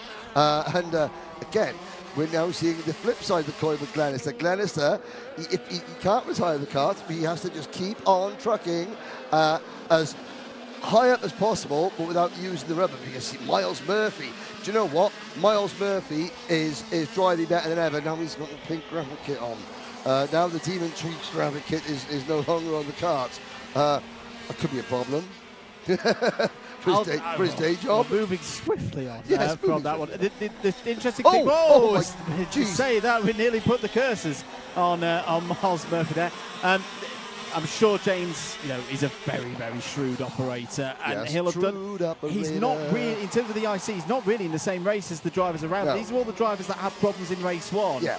It doesn't matter really too much if he gets beaten by them, as long as he's ahead of the likes of Lee Ward and Ashley Lewis. He'll still have pole position for the final later on this afternoon. So there's actually quite a good opportunity here for Glenister to save the machinery a little bit. Glenister can get passed by Glenister can be passed by Murphy, Lewis and Weston, who are the next three karts, and still safely be on pole position for the final. And it wouldn't just be pole position for the final, it would be maximum heat championship points. It would be indeed. Got to remember that James Glenister missed Warden Law, though, so he did start the weekend on 0 points. 2 minutes and 9 seconds of this one remaining. Jake Weston having another good run here. For me, I think Jake Weston was the driver I felt most sorry for in race one, because he'd driven a brilliant first half of the race. Fully deserved being there. He's led for a while, then got overtaken by James Glenister. And then, so great to see him back in amongst it here. Young driver, learning his craft at this level and having a good scrap here with Ashley Lewis for fifth place. I think what happened, this is the technical term for what happened to his engine. Him engine be mash up. That was what happened. And in lots of small metallic pieces. Ending Jake Weston's heat 1 now. Always interesting. Look at the different ways that the Maranello of Glenister in kart number 37 and of Ashley Lewis, the different way the nose cones sit up more than the more racing kart. So obviously you've got the Maranello bodywork, more racing, they use the KR chassis. So again, just different bodywork and a different way the bodywork is arranged on the kart. That is setup. That's a deliberate thing with the setup of all these karts, it has to be said. And it's a point you make about we've taken that Miles Murphy has had at least a bodywork change, maybe even be a bit of a chassis change as well, because they do keep multiple chassis all scrutineered, of course. The KR chassis can be a bit on the knife edge sometimes. So I just wonder whether there is even just a new frame or a newer frame is actually giving Miles a bit of a performance boost here. Well, judging by the way he performed earlier the weekend, the way he's performing in this race, he might have had a driver change as well. Are you sure that's not Luke Moore out there driving Miles' kart? I know it's Luke's birthday this week, but I mean, that would be interesting. That Miles is back to Miles again. Yes. Remember Miles back in the day, racing against the likes of Sean Babington, Rossi, who else have we got there? Michael Cox, in junior TKM 4-stroke. Now we're talking back in the day. I raced senior TKM 4-stroke. They were good karts. They were. Second in the World Championship 2006. Thought I'd mention it. Time is up. We'll see the last lap board next time around. Ella Steams has had a pretty routine drive here, and it just shows getting those starts right. So key in KZ2. Ella just needs to bring this one home. Meanwhile, battle for second place, Price, Glenister and Murphy. Glenister looking good for pole position in the final. Again, just needs to get it home cleanly for Price and Murphy. Now, there is something to be fought here between Price and Murphy, because there's 1 point separating these two drivers in the intermediate classification right now. This could be the difference between starting on the 3rd row of the grid for the final or the 4th row of the grid. Here's your race leader, Ella Stevens. Brilliant job here last week to win that E-plate. And now the clutch is fixed. Now it's a race victory. Ella Stevens takes the checkered flag with a brilliant performance. That's more like it. Josh Price will be P2. James Glenister 3rd will have pole position for the final. Miles Murphy back on song with a P4 there. Ashley Lewis also in the top 5, and will also be on the front row of the grid, the outside of the front row of the grid for the final. There's Ella, whose victory celebration is the letter E. I can tell that. I can see that now. That was a prediction, wasn't it? That was before Ella even got the E plate. Yes. That was at Warden Law, that or is it taken. because Ella is... no. You're quite right. Don't let facts get in the way of a good story. Josh Price, 2.61 seconds. That is something that she's been threatening to do all weekend. Yeah. What a time to do it before the big final. Yes, she's got work to do in the final after failing to finish the first heat. However, yes, we're on the money in terms of how the car is handling and the speed of it. Price, Glenister, Murphy, Lewis, Weston, Turner, Morgan, Ward, Thomas, Barker, and first of 2 retirees, Bryn Kinch with Fatigue, and Ryan Green with dim water. Indeed, so we'll There's see. No water in Welsh. See Kaiser 2 back out again at 4:35 for their final. So just over an hour for the drivers and teams to get ready for that one. That is the completion of all the heats. Just got the matter of the repechage for X30 Junior before we get on to those finals. And that will be coming up very, very shortly. There is Arjen Kraling. Quick pep talk with his mechanic. We'll be back in a short moment's time with the next race, the repechage for X30 Junior.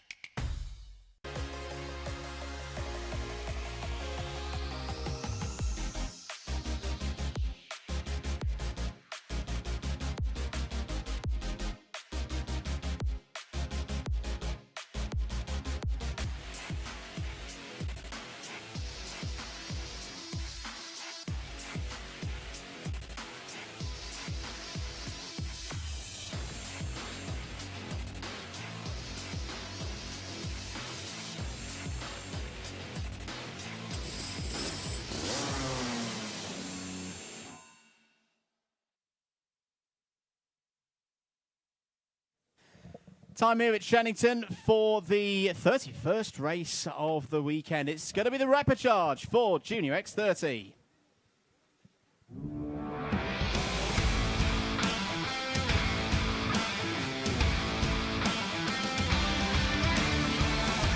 Six places remain on the grid for the final. Here are the drivers who are going to be competing for them.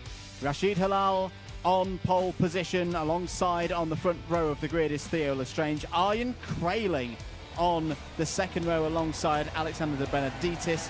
Evan Purcell and Jake Brook on row through.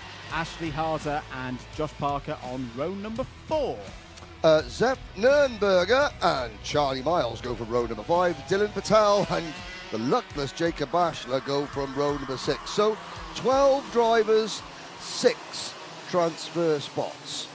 Have I got that right, 12 drivers? Yes. Yeah, we've got 12 drivers. There was a little bit of a delay for Rashid Halal in the victorious motorsport entry, but thankfully for Rashid, he has now got going again. Now the question is he going to have enough time to get back into the main group? Andrew Mather, we are standing up here in the Shenington clubhouse. Behind us, Chris Walker of Kartpicks.net has just walked in to make himself and us a refreshing cup of tea. Oh, thank you, Chris. How many sugars do you take? 2 today. 2 sugars, please, Chris. Thank you very much. If not, just get Graham Smith to do it. He's got nothing else to do. Right, back to false start. It's a falsy. It's a falsy. Oh, okay. An international field in front of this one. Yeah, Bahrain, Qatar, Ireland, Germany, England, Northern Ireland, Jamaica, and 4 England represented. So, if you want an underdog to cheer for, why don't we cheer for Jacob Bashler, who must have walked under a ladder, run over a black cat or something like that, because if it could have gone wrong, it has gone wrong for Bashler this weekend. He's starting last. Well, Jacob, as Yaz said, the only way is up, baby. There's Halal just getting back into position. So remember, it's 12 drivers, 6 spots on the grid for the last 3 rows in the final. Let's find out who's going to get them here today. Green light, away we go then for 8 minutes plus 1 lap. Good start for those on the pole side of the grid. Hilal has the lead. Crailing P2. There's all sorts going on in the second half of the field. On balance, I would expect Ian Crailing to win this race, Henry. Even not if he does things like that. Exactly. Gets very close to Rashid Hilal. It's going to be 3 wide off of Stratford. This actually could be a little bit of a banana skid for Ian Crailing. He will not be used to a race like this. He's never been in a repechage in the British Championships before. Exactly. And yeah, he's going to have to be careful out there. Yes, he's probably thinking, you know, and my German style, why are you doing that? That's my Arnold Schwarzenegger. But that's my Arnold Schwarzenegger again. Ian Crailing, yeah, he doesn't need to make moves like that. He doesn't need to risk that, because if that incident has not his front bumper down, that could be curtains for Ian Crailing. I don't think it has. It certainly doesn't look disattached. Well, at first we don't succeed. Let's just go in again the next lap and hope that Rashid Hilal doesn't come across on him. Now, Rashid Hilal, there's F. Nürnberger, the purple people eater, almost having a munch on another rear bumper. But, yeah, you know, Rashid Hilal, this is a great opportunity for Rashid Hilal. Just sit, follow, pull away, because behind is all this chaos. And there's an even more reason to do that now, because unfortunately Rashid Hilal has got a 5-second penalty now. Well, it's 5 seconds. If you can get 5 seconds up the road from whoever finishes this race in 7th, he's okay. I mean, at the moment, we're lucky to have 7 karts running at the end of it. The way that this lot are going at each other, hammer and tongs, the number 36 kart is out of the race. Theo Lestrange didn't even get to sing his song. Devastating for the Irishman. There's the purple people eater, Zef Nürnberger.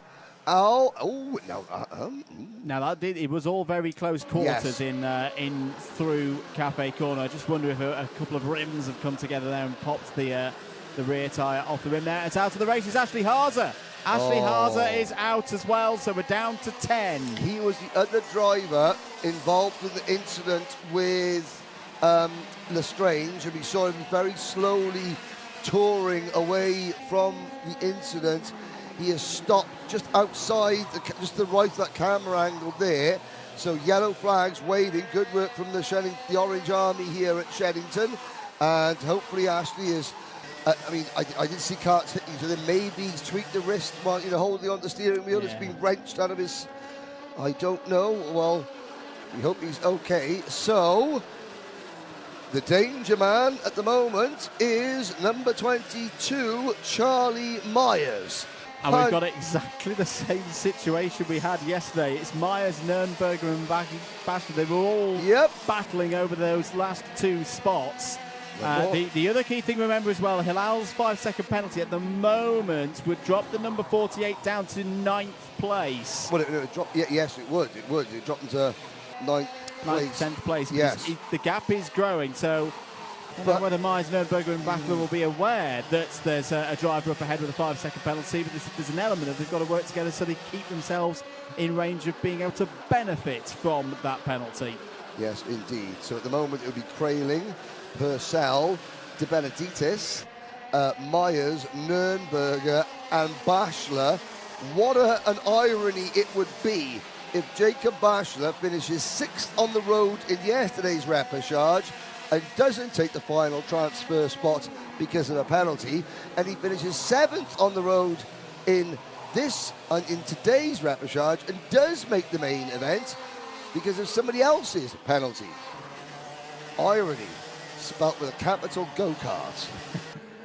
4 minutes to go in this one. I've got to say, Hilal and Purcell are doing a very, very good job here. I know that Ian Crailing may be doing a bit of race management here, folks, but this is a top driver, not just in domestic karting, but European and world karting. Yep. Hilal and Purcell are staying with him right now and have got good pace. They're in the low to mid 43s in this race. But we've seen it before. This is not the first time a world-class driver has been in a repechage this year, as Bachler makes the move on Charlie Myers, because Callum Bradshaw, Wharton Law.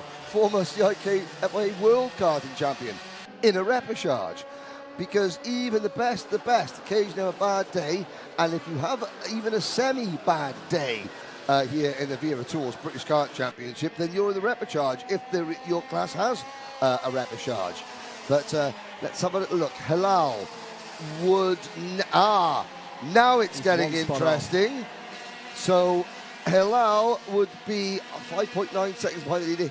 He would be just behind Zef Nürnberger on the corrected scores. He would be in 7th position. Rashid Hilal, if these 4 karts battle and slow each other down, Rashid could still make the main event. Rashid Hilal's best friend out there right now is Alexander De Benedictis, because Alexander De Benedictis, he's going to defend. He's in the likely situation. He's going to try and hold on to this 4th place. He doesn't want to drop into that perceived danger zone where Bachler and Myers are right now. So just going to try and hold on to this spot. Last time around, 43.23 for Alexander De Benedictis. I tell you what, Italian descent. Bachler down the inside. De Benedictis has got through. There's a car that's also in the pit lane. We'll identify, I think it might be Josh Parker. Yeah, from the number back 63. of the field. He is stomps away from his car. Now, Racing Pro, Miles on the live chat says, can you tell Evan? Miles says, go on. Hang on a second, let's get out the window here. Miles says, go on! There we go, done that for you. 90 seconds to go. Trailing Purcell, they're looking good to go through. Rashid Hilal, it's all depending on where the 5-second penalty is going to place him side by side. This is where the action is, ladies and gentlemen. Going through Pitts Bend now. Bachler's breaking away, but it's then, you'd imagine, 2 from these 3 of Alexander De Benedictis, Charlie Myers, and Zef Nürnberger. Bachler had a bit of a wide entry into Stratford there that nearly caught Alexander De Benedictis out. De Benedictis is holding on, mightily holding on. Here comes Zef Nürnberger, who's going to be alongside. Charlie Myers is on the outside. He's only just come back to the sport, but he's now in the danger spot. The gap is growing to Rashid Hilal as well. There's going to be 2 more laps. 40 seconds to go. Very close. Let's have a look.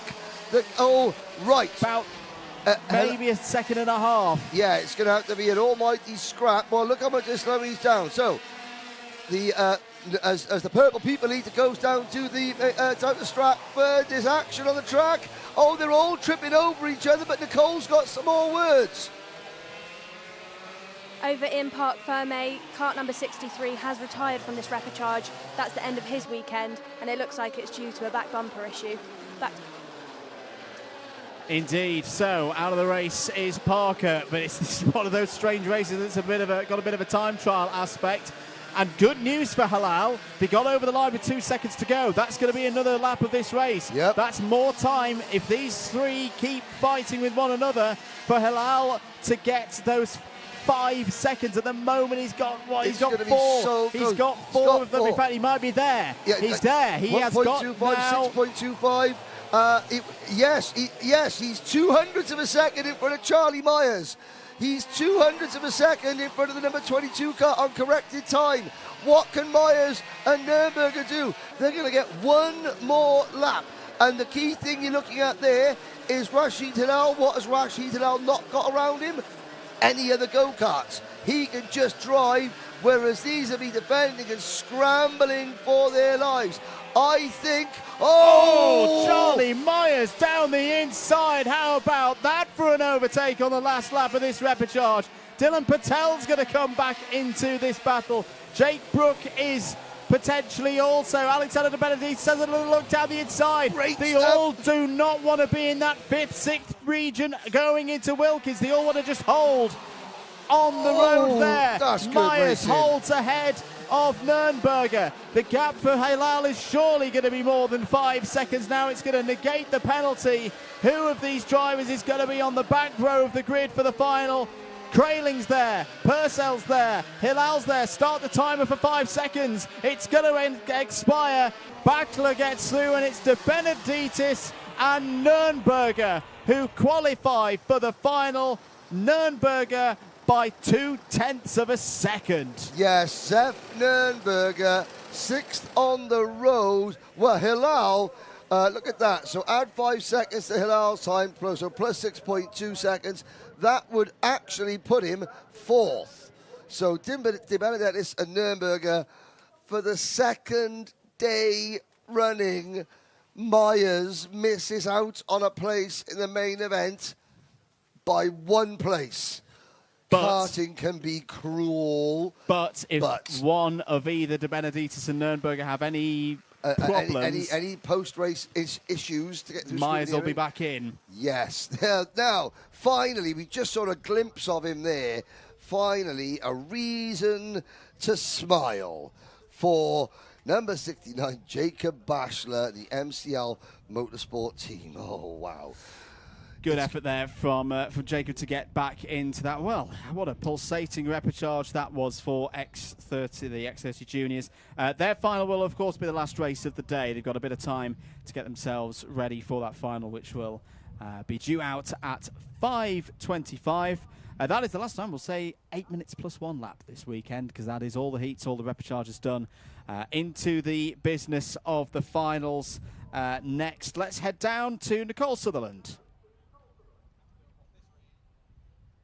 Over on the grid then with Alfie Davison starting 2nd. Alfie, a win yesterday. How's that helped you today? It's boosted confidence with the championship, so I think we'll have a good chance, but we'll have to see when we go out. And you've put your helmet on, so you've covered up your haircut. I was talking to you about that earlier. Anything you'd like to say about that? Does it make you faster? It makes me faster because everyone in the team, Jarlath, Sayer, Marcus out of the team, everyone, Ollie, calls me Skin No Fade, which is because my haircut has got no skin, but it's got skin, but it's got no fade. So you've got Skin No Fade, but you've got some good shades that you wear around the paddock as well. Yeah. Thanks, Alfie. Good luck. We'll head down the grid then, because I really want to speak to Oscar Kenny. So Oscar qualified on pole for the heats, but didn't get away for one of the races. Where has he gone? Over here. Oscar, the E-plate. Oscar, how are you feeling ahead of this race? Feeling confident. And do you think you can come back after a bit of bad luck earlier on in the heats? Yeah, I think we come back. Great. We'll let you get on, Oscar, and best of luck to you. We'll head off the grid then as they head off and back up into the comms box.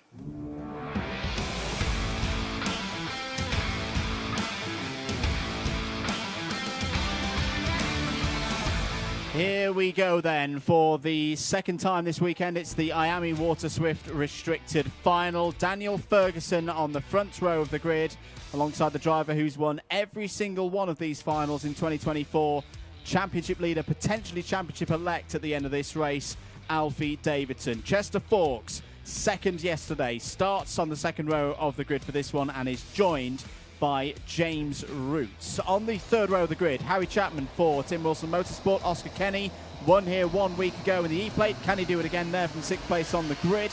Ethan Robertson and Mason Hibbert go from row number 4. Henry Algar and Philip Patero start on row number 5. It's an 11-kart field completed by Wales's William Bennett. So, the scenario, Davidson wins this race. He puts himself in a position of where he's not officially champion, but effectively just has to turn up to Three Sisters for the final doubleheader of the year, get points for being classified last in the class, doesn't need to win it, doesn't need to finish 5th, not a top 10, literally turn up, get some championship points on the board, get the 20 bonus points for being an attendee at every single event, and he'll be champion. So what it means with this one, if he wins it, he effectively, bar the singing and dancing, becomes champion. But lots can happen across the course of the next 12 minutes plus 1 lap. Here we go then for the final here at Shenington. Good start for Daniel Ferguson. Good start for Chester Fawkes as well. They've both got ahead of Alfie Davidson, and they know that's what they need to do. That's what they need to achieve across the course of this final to give themselves a glimmer of a hope. But this is Alfie Davidson back down the inside, takes 2nd place. There's a yellow flag out at Stratford. I think we've had one kart. I think it's one of the Evolve Motorsport entries. He's had a problem through Stratford on that first lap. May well be Henry Algar. We'll check through in a moment. No, I think it's James Roots. It's the other one. It's the other Evolve. So that's a real shame for James Roots. Started on the 2nd row of the grid. but has had a problem there. I think there's also been an issue for Philippe Patereau on that first lap as well. Was slow and delayed through sector number 2. Here goes Davidson down the inside. He wants to make it 6 wins from 6 in IAME Water Swift Restricted in 2024, and he can do it with moves like that. Down the inside of Daniel Ferguson, takes the lead at the start of lap number 2. Through Stratford then, change for 6th place. Mason Hibbert has got ahead of Harry Chapman. There's a notification from Race Control that we can see on our screens in the commentary box. Under investigation, Oscar Kenny, currently 4th in this race at the back of this group here. That's just an investigation. Nothing more at this stage. As here, down the inside, Ferguson being followed through by Chester Fawkes. Alfie Davidson doesn't fight that one too hard. And this is what Henry was talking about earlier.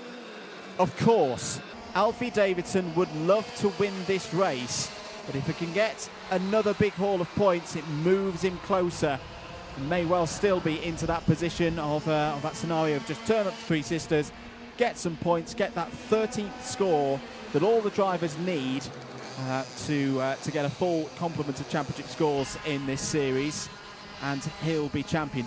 To the end of today, they'll only have 12. That's why he's got to keep going on to Three Sisters. It's the best 13 scores from a full season of 16 scores that count towards your final championship tally, and there's an extra 20 bonus points for being an attendee at every single round. Oh, it's off. There's a wheel off there. The wagon. That's the number 99.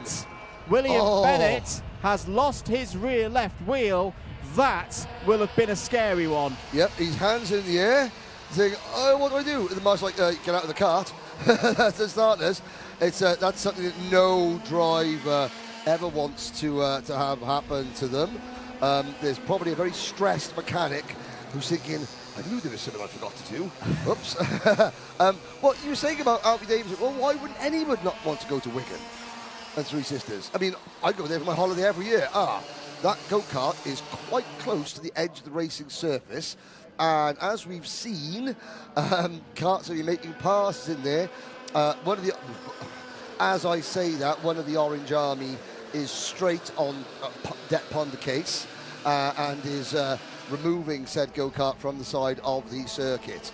But yeah, I mean, I go to Wigan once a month at least just to say I am. Yeah, you know.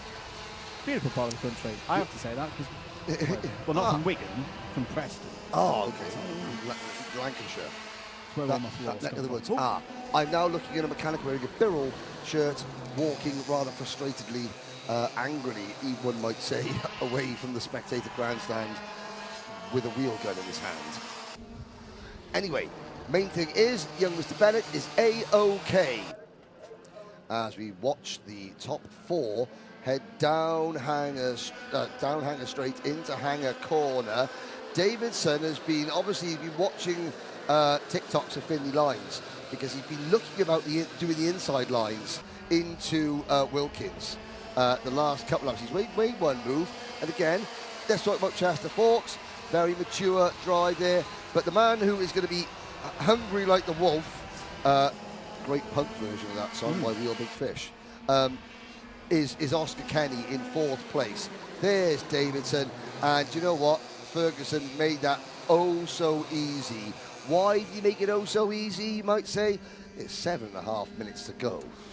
Plenty of time. And this is the thing with the championship picture, with the lead that Alfie Davidson has got. If you're Daniel Ferguson and you are going to overhaul it, you need a perfect run. There's no point having a battle, 7.5 minutes to go, ending up the bank and going, oh well, that's 9th, 10th place today. That's no good to him right now. He needs to keep himself part of the picture. Yeah, because Mason Hibbert and Ethan Robinson are, not too far behind, 2.2 seconds off the back of this group, and that gap can close very, very quickly if the lead quartet decides to battle and slow each other down. Ferguson at the inside of Fawkes for. No, there's got to be 4 forks. There's got to be a fork handles. Candles. Handles, folks. Well, Folks has got a good handle on proceedings at the moment. we've just lost 90% of our audience who don't know who the two Ronnies are. And shame on you as well, 90% of the audience, for not knowing one of the greatest comedy sketches of all time. Apparently, Ronnie Corbett and Ronnie Barker wrote that after listening to Henry Brodett and Anthony Jordan commentary. That's understandable. Understandable, yes. 6 minutes in this one to go. Daniel Ferguson, new fastest lap of the race, 49.48.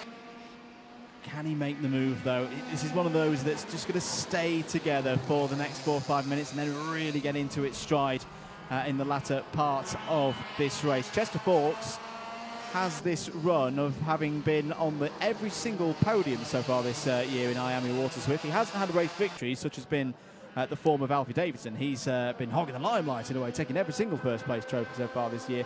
But again, as a whole picture, Chester Forks has impressed before this weekend. Yes, to be absolutely clear. Yes, he won his very first race in the Wera Tour back in a Bambino, Glenagorse a couple of years ago, as a novice. But yeah, it's incredible. But I think as a whole picture, this has been the most complete weekend for Chester Forks. You know, from free practice, time qualifying, first heat of the weekend, he's been there every single race. He's just fallen down to 4th place now. Oscar Kenny's made that move down the inside, but thoroughly impressed again with the privateer effort there, running the 38. Absolutely. What does the R mean on the live timing? That means they're a series rookie.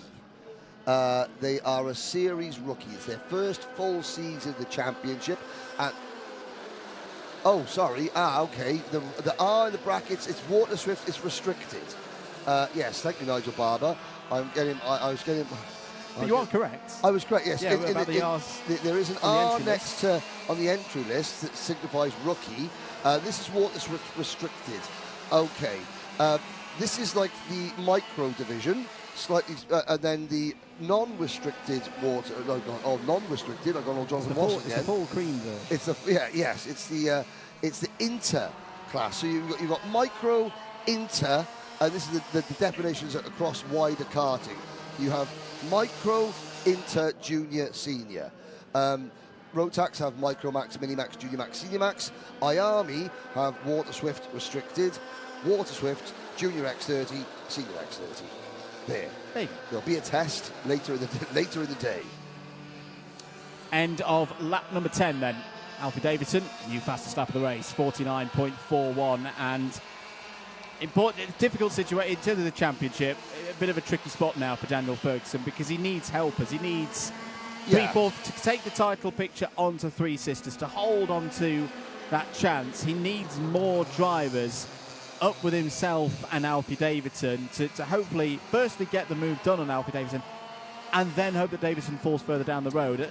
Right now, second would be, I reckon, good enough for Alfie Davidson to become champion-elect. And of course, Daniel Ferguson knows this. He knows that, unless, lightning strike, a plague of locusts, some kind of force majeure, Alfie Davidson will be this year's Water Swift restricted champion. However, as a driver, all you can do, just take it as far as you can.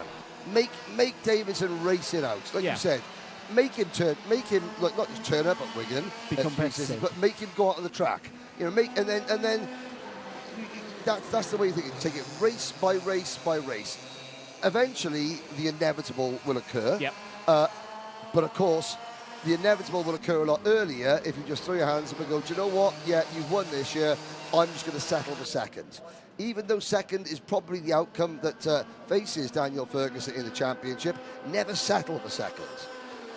Into Wilkins again.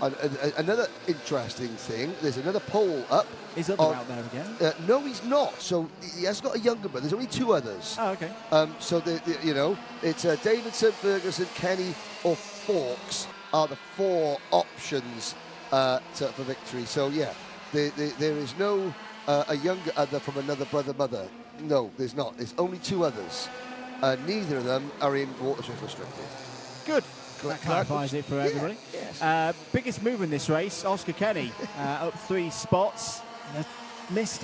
Just missed out on a podium yesterday. Would love to put that record straight. Yes. Follow up his win here 1 week ago. At the moment he's doing the job. A quick check over the shoulder to see How is Chester Forks getting on? Oh. Ferguson had a little look there to the inside, but Davidson, it's an interesting way of how this circuit drives between a TQ and a race. For the if you've got your eyes in, if you've got your best spectacles on, next time they go through that part of the circuit, through hanging, there's like a seam down the middle of the circuit that in time qualifying the drivers are right over to the left-hand side, sweeping in as now Davidson starts to defend. They'll all be hooking to the inside. They very rarely stray over that line when in race trim. They keep the corner entry tight as Oscar Kenny's down the inside of Daniel Ferguson for second place there. Ferguson left enough room and holds onto the position. Got a really good run out of the Bruno chicane there. There again, see that seam down the middle of the road. Ferguson's found a way down the inside, has got the move done. Forceful one, takes the lead, 2 laps to go. Davidson trying again, and there's rubbing, there's a bit of tyre smoke there. And round the outside goes Oscar Kenny. Oscar Kenny takes the lead of the race. Second now for Chester Forks. Could this be the opportunity for Kenny to break this run, get on the podium? Could he do it with a win? Forks hasn't had a win yet this year. Davidson now off the podium completely. But of course, Daniel Ferguson, you know, he was aggressive, but yes, he should have been aggressive because he'll think, well, Alfie, you know what's at stake here, so you could finish second and I can have the win and it won't matter to you, you're still going to be a champion. But of course what Daniel Ferguson hadn't planned on was Oscar Kenny and Chester Forks nipping through into P1 and P2. Because here comes Chester Forks, wheel to wheel. Oh, Kenny and Forks, Ferguson is through. It's happened again. It's happened again for Oscar Kenny. He was a lap away. The podium might still have to wait. And Davidson now comes back into play. Forks and Ferguson wheel to wheel. I wouldn't be surprised if Alfie Davidson wins this one eventually anyway. Davidson goes through into second place. He's ahead of his nearest rival in the championship. This might be it. This might be the moment where Fusion Motorsport celebrate. Yes, they'll still have to go to Three Sisters and do the formalities, but not this time because is Ferguson going to try and go down the inside? Yes, he is. Daniel Ferguson. It's going to be another one of those classic Shenington drag races to the line. Can Ferguson take his first win of the year? Yes, he can. And look how close it was on the line. Ferguson wins by 0.07 ahead of Davidson. 100th clear of Chester Forks. The top three is covered by less than a tenth of a second. Oscar Kenny misses out again. He was 0.13 seconds off the leader and finishes in fourth. A tenth of a second behind the leader, and you're not even on the podium when you led going into the final lap. You cannot help as you're looking now. Alfie Davidson chatting with a forlorn-looking Oscar Kenny. Oh, he just Ethan Robb behind the top four. Despite all that, they were still 6.5 seconds clear of Ethan Robinson in 5th and Mason Hibbert in 7th. Henry Algar, Harry Chapman, a somewhat subdued performance from James Roots in 9th, followed by Philip Patiro and William Bennett. Yes, Andrew? I'm going to give a shout out to Ethan Robinson for that 5th place. It's a shame we didn't be able to get see much of it, the Robinson clan at home, but forgive us, that was a mighty battle in the top 4. That is Ethan's best final result of the season, and by quite some margin. He'd had a couple of 8th places, but that is a really, really good run for Ethan Robinson. Full credit for a best result of the season so far. I tell you who is also happy. There's Alessandro on the live chat. Will be very happy to see Daniel Ferguson. Oh, that's the first final out of the way. It is, yes. and to be clear, ladies and gentlemen, that kind of results does put us in that scenario where to be fully, mathematically, all the rest of it, champion, Alfie Davidson still needs to turn up to Three Sisters, pick up some points, which will be a bit of a formality. And so he is, I think we're calling it, he's a champion-elect. He's not quite had his inauguration yet. No, exactly. Well, let's have a game, shall we? That is one final down. We've got 4 to go. Yep. how many of the next 4 finals will be decided by less than 1 second? Put a poll up there. In the chat. Put a poll up on that one. Nicole Sutherland is about to chat to a relieved, a happy and ecstatic and exhausted, any of the above, Daniel Ferguson. Daniel Ferguson then, race winner. Daniel, so much last lap action there. Can you tell us about it?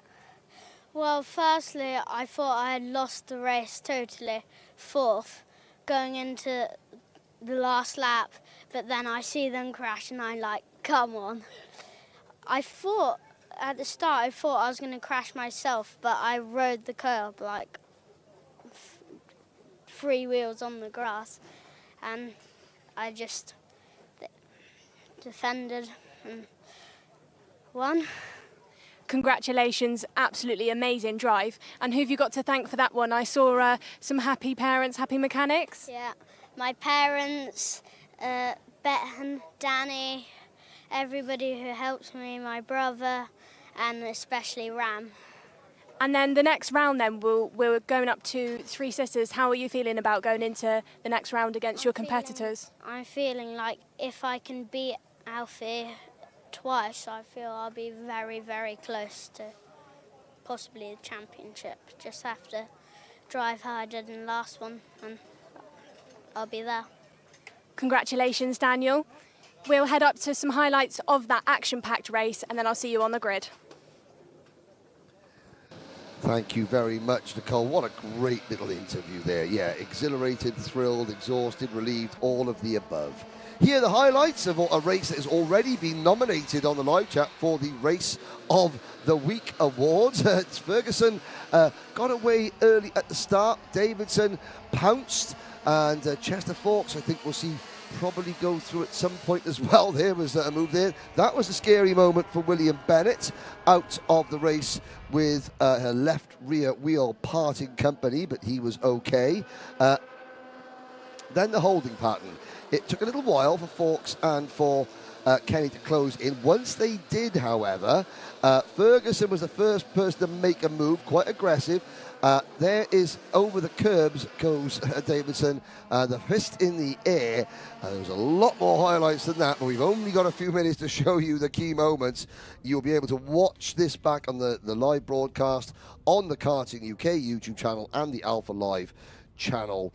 And you'll also be able to see, you might even be able to see that race in full again when Alpha Live do their Race of the Week. However, it's a very, very busy week of racing across all the Alpha Live broadcasts this week. Nicole Sutherland may have a driver not quite as ecstatic as Daniel Ferguson next. Back on the grid then with Austin Newstead. Austin, thoughts on your weekend so far? It's been really good this round. Obviously a second in that last heat, maybe, and 7th in the first. That it'd sign 3rd for the final. Hopefully I can get 1st. And we've seen in this championship so far, you've had a little bit of bad luck, but you've always had some really, really good pace. How have you bounced back from that? Yeah, obviously it's not just about the one round, it's about the points. So if you get one bad round, it's not as bad because it's a whole championship. You just need to get overall as high up as possible. Have you got any tactics then going into this race? No, really, hopefully just get away and can win. Good luck then, Austin. We'll keep heading down the grid because we've got a little bit more time until we head off for this final. Trying not to get the back of my ankles trod on by the carts going down. We'll talk to Austin Gibson. Austin, we saw yesterday you had the onboard camera on you. You had some good results, good pace. How are you feeling about this second day of racing? Yeah, it's been a lot more difficult this weekend today, and struggled a bit in quali. Excited for the race to start and just hope for the best right now. What's that struggle been caused by? Is it kart setup? Is it you? We just messed up with track's position in quali and, well, yeah.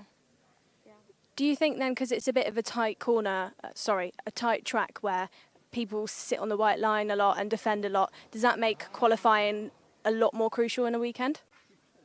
Yeah, it is, but also rolling a lot. It can slow people down because, yeah, I mean, it's a really tight track. So it's good to do some moves there, and it's fun and enjoyable. Thanks, Austin. We'll head over and speak to Sukhmani Kira, who's also over here. She started 9th, the race her Alpine driver. Sukhmani, last time I saw you, you were giving us some really good answers to the Olympic quiz.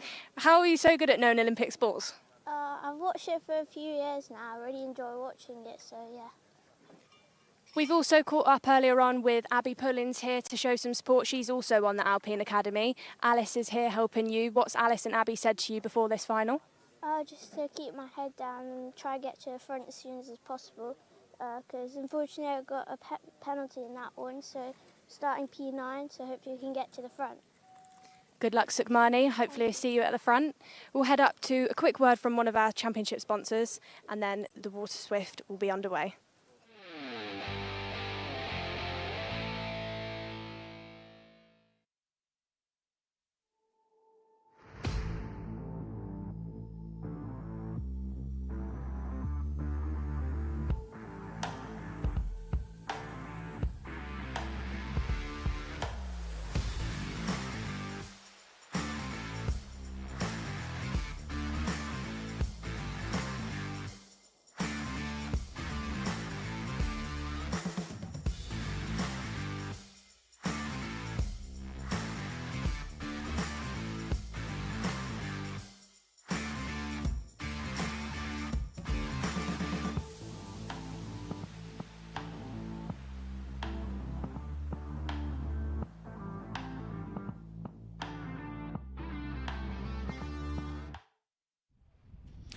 Back here at Shenington, Andrew Mather and Henry Baudet in the commentary box for you, getting ready for the IAME Water Swift final, which promises to be, it's going to be a great one. This is tight, it's close in the championship. We've got probably any one of 15 drivers who could get on the podium in this one.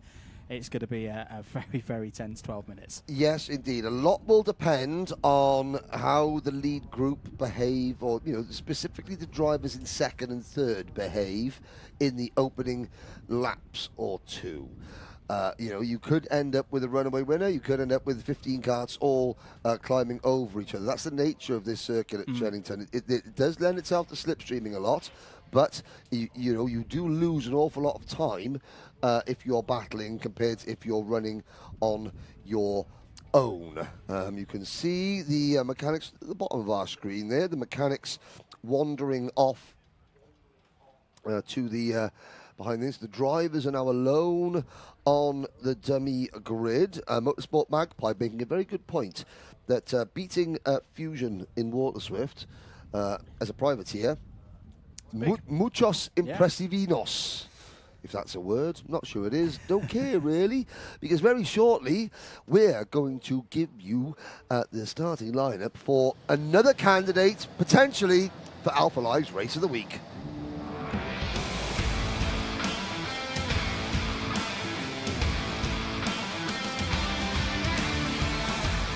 Let's take you through the grid. There could be drama already. Jarlath, Sayer and Finley Lines are due to be on the front row, but Lines has stopped.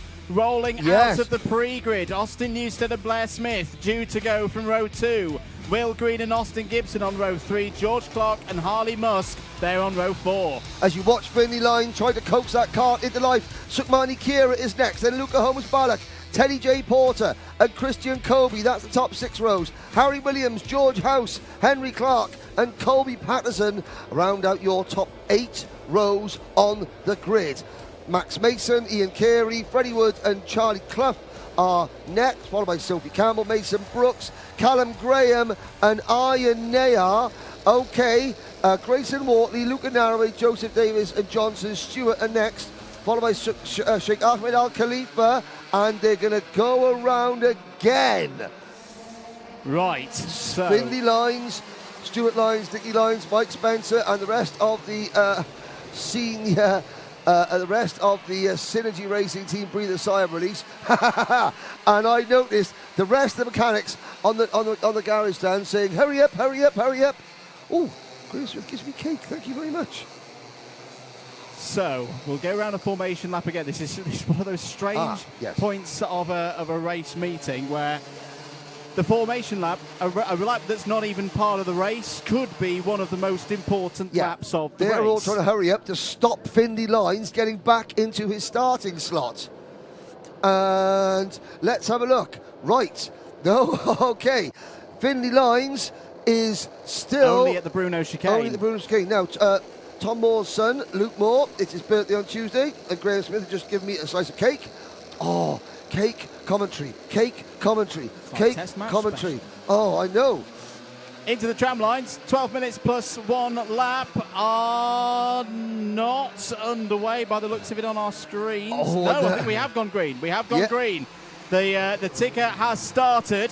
Apologies, there was a bit of confusion at our end. So the race has begun, fairly clean and composed at the front of the order. Finley Lines has now started. He's got his hand up going, what's happened here? I thought they were going to wait. No, that's not going to happen, Finley, when you're a championship contender. Yeah, no, the rest of the contenders will quite... And again, it's not against the rules. It's professional sports It's a professional sport, this is. It's a professional play. And when you're the only synergy driver, well, apart from Luke Holmes Paddock, against a whole crew of Fusion, ORM drivers, Jamie Green Racing, BMR, and the rest of it. Now, the question is, they'll complete lap number 1 now. Will track Finley Lines' progress? Because I've got a feeling he is about to put on a clinic. He is going to be angry. He's going to be all sorts of other words that we're not allowed to use on the live broadcast. There he goes. So he's about a second and a half, maybe 2 seconds off the back of the main pack. 7.92 seconds behind the race leader in 31st place. Remember that statistic. In fact, somebody in the live chat put it down. 31st place, 7.92 seconds off the leader. I'm eating and commentating. Yes. Who says I can't multitask? It's very nice, though. 10.5 minutes, end of lap number 2. Austin Newstead has the lead of this race. Jarlath Sayer P2. As things stand, Jarlath Sayer would not have the championship lead. It'd be 1 point the difference because Will Green. It's Sunday. It's a final. What happens in IAME Water Swift? Will Green turns up from wherever he starts on the grid and leads down into Stratford Corner, out of Stratford Corner. Where has this come from? Will Green, we saw it at PF, we saw it at Wilton Mill, out of the races, Luca Narroway. Bless Smith has taken the lead. Bless Smith off of Stratford and towards the Bruno chicane has got his ORM machine up to first position, but Will Green, he's been nowhere by his lofty standards all weekend. He's been 5th, 6th, 7th, down in the teens at some point, but this is why he's a championship contender. He has this knack. He flew through the order at PF International to take the win in round 2 on a Sunday. Started a bit higher up the grid when we were at Wilton Mill for round 4, won on a Sunday. Is he going to continue this streak here in round 6? Or is it going to be one of these other drivers who are going to stop this streak of Jamie Green Racing and the number 2 machine? Down the inside, it's the Lines move. It's the Finley Lines move. But this time from Will Green in a final. Thumbs up there to Blair Smith. It got very close indeed through the Bruno chicane. But Will Green leads again, but he's got everybody. He's got half of Oxfordshire on his rear bumper now. End of lap 4. It's a train from first down to keep going, 14th.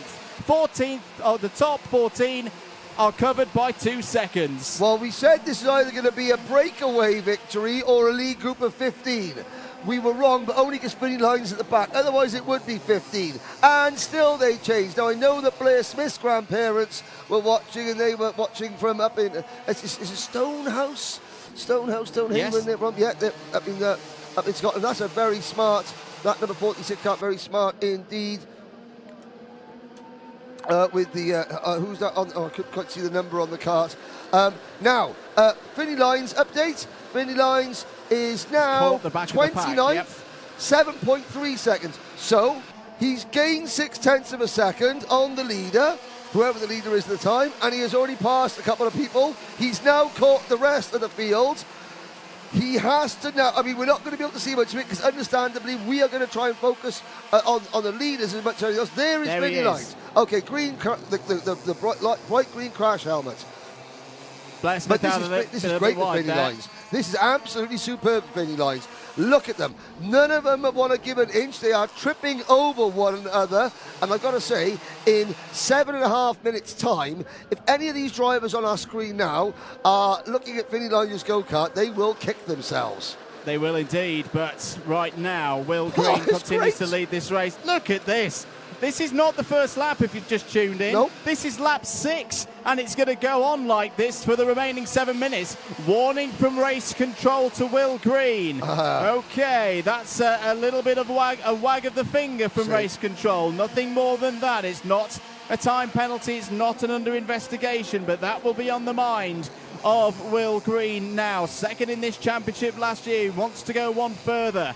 He has, if the result was to stay this way, his lead would be 8 points. 7:21 versus 7:13 for Jarlath Sayer, heading towards Three Sisters. There has been a 5-second penalty to a couple of drivers. The number 66 of Teddy Porter is one of them. The number 96 is as well. That's Ian Carey, the Irish privateer, is currently in 19th place. Lines update, still in 29th. He's just trying to get onto the base. But the gap, one driver, the gap is coming down. 6.4 seconds. So Vinny Lines has been in clean air now for one lap, and he's put a full second on the rest of the field. Okay, he's now caught the field. How many can he get through? He's going to start. Wow, let's have a little look. Now, Sukmani Kira. She has the Sikh symbol, the Kanda, on that number 9 cart. Now, according to this, that is the Sikh flag. Charity, sword, and victory. It means charity, the brotherhood of man, and the sword of righteousness should always prevail. Well, speaking of righteousness, this is an absolutely righteous go-kart race, ladies and gentlemen. 5.5 minutes to go. Good move there by Austin Gibson. Got down the inside of his teammate Jarlath Sayer and is up to third. Gibson has properly arrived this weekend in IAME Water Swift. He's had a quiet season so far, stepping up as the champion of IAME Water Swift Restricted in 2023, but is looking potentially at a podium here. But here comes his teammate Sayer down the inside. He needs every position. Every point counts for him right now because his title rival Will Green is getting away at the front of the field. Austin Newstead is playing this spot on tactically when he's there in second place. There's very little point of going for the move at this stage. It will just bring Sayer, Holmes, Ballack, Gibson, Smith, Porter, Kira, Clark, House, all of them back in. It's half a second at the moment, but if he could just eke it out a little bit more so that Jarlath Sayer no longer has a slipstream, it could be a key move in this race. A 5-second penalty for Callum Graham. I was just saying, I'm trying to recall pretty much the only time we mentioned Will Green on commentary the last day and a half was when he ran off the track at the start of the second heat race today. The rest of the time he'd be nowhere, and suddenly he is there all the way through. It's what makes champions champions. Jarlath Sayer will be second in the point standings, third. But now the party is over for Finley Lines, because the leaders finally, probably under instructions from the mechanics of the grandstand, saying, what are you all doing? Just drive straight. Now Finley Lines isn't gaining as much ground on the lead pack. He is still obviously gaining. He's up to 25th position, but he's back to 7.8 seconds behind the leaders. So he gained nearly 2 seconds on the race leader, as the number 80 car just off underneath our commentary position. That's Sheikh Ahmed Bin Khalifa. But of course, now that these drivers are all lapping as quickly as they can, not slowing each other down, and now that Finley has to try and overtake carts almost every corner, he isn't gaining ground on the lead. He is gaining places in the race though, because Finley, third in the point standings. This would drop him. I know that on drop scores it's a lot closer, but you'd rather have the points in your back pocket going in towards the last meeting. Luca Holmes Ballack. Irony. Luca Holmes Ballack, new to the Army, the Water Swift class this weekend. Finley Lines' only teammate for Synergy Racing, brought in to help Finley, sets the fastest lap of the race. So that's even more annoying because, yes, finally, after being the lone gunner, so for Synergy in this class all season, Finley Lines finally gets a teammate in the one race, and he's out the back through no fault of his own because his kart wouldn't fire. It's real shame. Sophie Campbell was having a bit of a problem there, the driver from Northern Ireland. Hello to everyone at Nuts Corner, by the way. They sent a message to the DMs during the last IAME round. Apologies, guys, I missed it. So it's a little bit late, but hello to all of you watching from that part of the world. Lovely, 2 minutes circuit to go. Will Green and Austin Newstead still in control of this one. For Newstead, this will be a big result. He hasn't been on the podium in one of these finals in the Vera Tools British Kart Championship since PF International. I mean, it isn't a long time ago, but it feels like a long time since we've seen the best of Austin Newstead. And how good would it be for him to take a victory as well? And I have to say that through the madness of the opening 6 laps of the race, it came down to Austin Newstead was the person that is responsible for the race now forming this pattern. Because when he got into second, and he made a concerted effort not to take the lead. Yeah. And Will Green getting the warning flag. Will Green realised, okay, yes, I can't keep defending. Oh, I finally got somebody that's not trying to dive at the inside of me every corner. And Austin Newstead went, let's go, let's go. And the pack has spread out accordingly. Jarlath Sayer, Austin Gibson and Blair Smith, second, third, fourth and fifth. Oliver Rowland Motorsport Carter Smith. This pack are still having a good old go. That is for about 9th, 10th and 11th. Shukmani Kira is 7th, Teddy J. Porter 8th, Harry Williams 9th, and Max Mason 10th. I think Max Mason is the front of the huge big gaggle that are still tearing strips off each other. This gaggle, yes, that gaggle there. Finley Lines update. 23rd, progress is slowing. Yeah, and the other problem he's got, we were saying earlier, the depth of this field, at not just a domestic level but a European level, is so strong right now. You think of all those drivers that we had in IAME Water Swift last year, the ones who've stepped up, the ones who've stayed as well. The maths kind of proves the point here. This is going to be the hardest title, I think, to win in the IAME categories all season, because it's still... As all, Newstead looking down the inside has taken the lead. So Newstead, and it's going to be final lap this time around, has thought now is the time to go. Will Green down to second place, but still holds the championship lead. Sugman Edward now trying to fight back through Cafe Corner. Here comes Will Green. Is this going to be an opportunity for Sayer, Gibson and Smith to have another go at the race victory? Newstead defends into Stratford, needs to get his exit right off of the corner, and he's just about done it, but that's a great exit from Will Green. Will Green's going to have the advantage into the next corner. It's a right-hander, then a left. He takes the lead again, but back comes Sayer, Gibson, Smith. 1, 2, 3, 4, 5 are all going to go into Wilkins' corner on the last lap here at Shenington. Which one of them's going to take it? Green's going to get on those brakes more hard through the corner. It's Sunday. It's Green's day. For the 3rd time this season, Will Green wins in IAME Water Swift and will go to the last meeting of the year, championship leader by 8 points. That is why you never, ever write off this young man, because on a weekend that was not a good one by his standards, he has emerged victorious once again in the number 2 for Jamie Green Racing.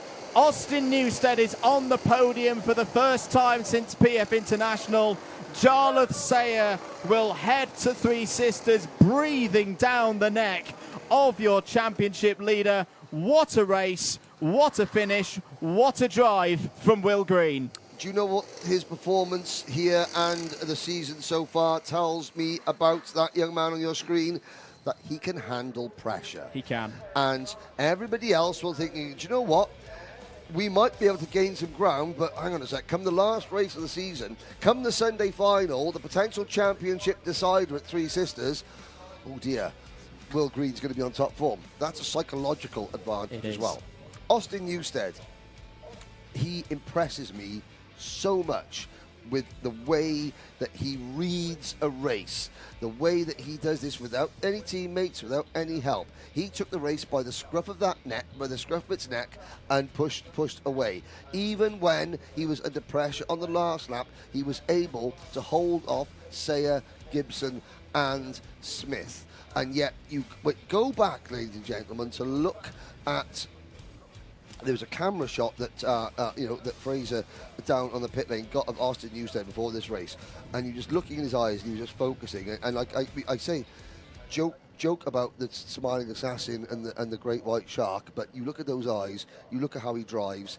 Wow. Nicole Sutherland is with very, very happy Will Green now.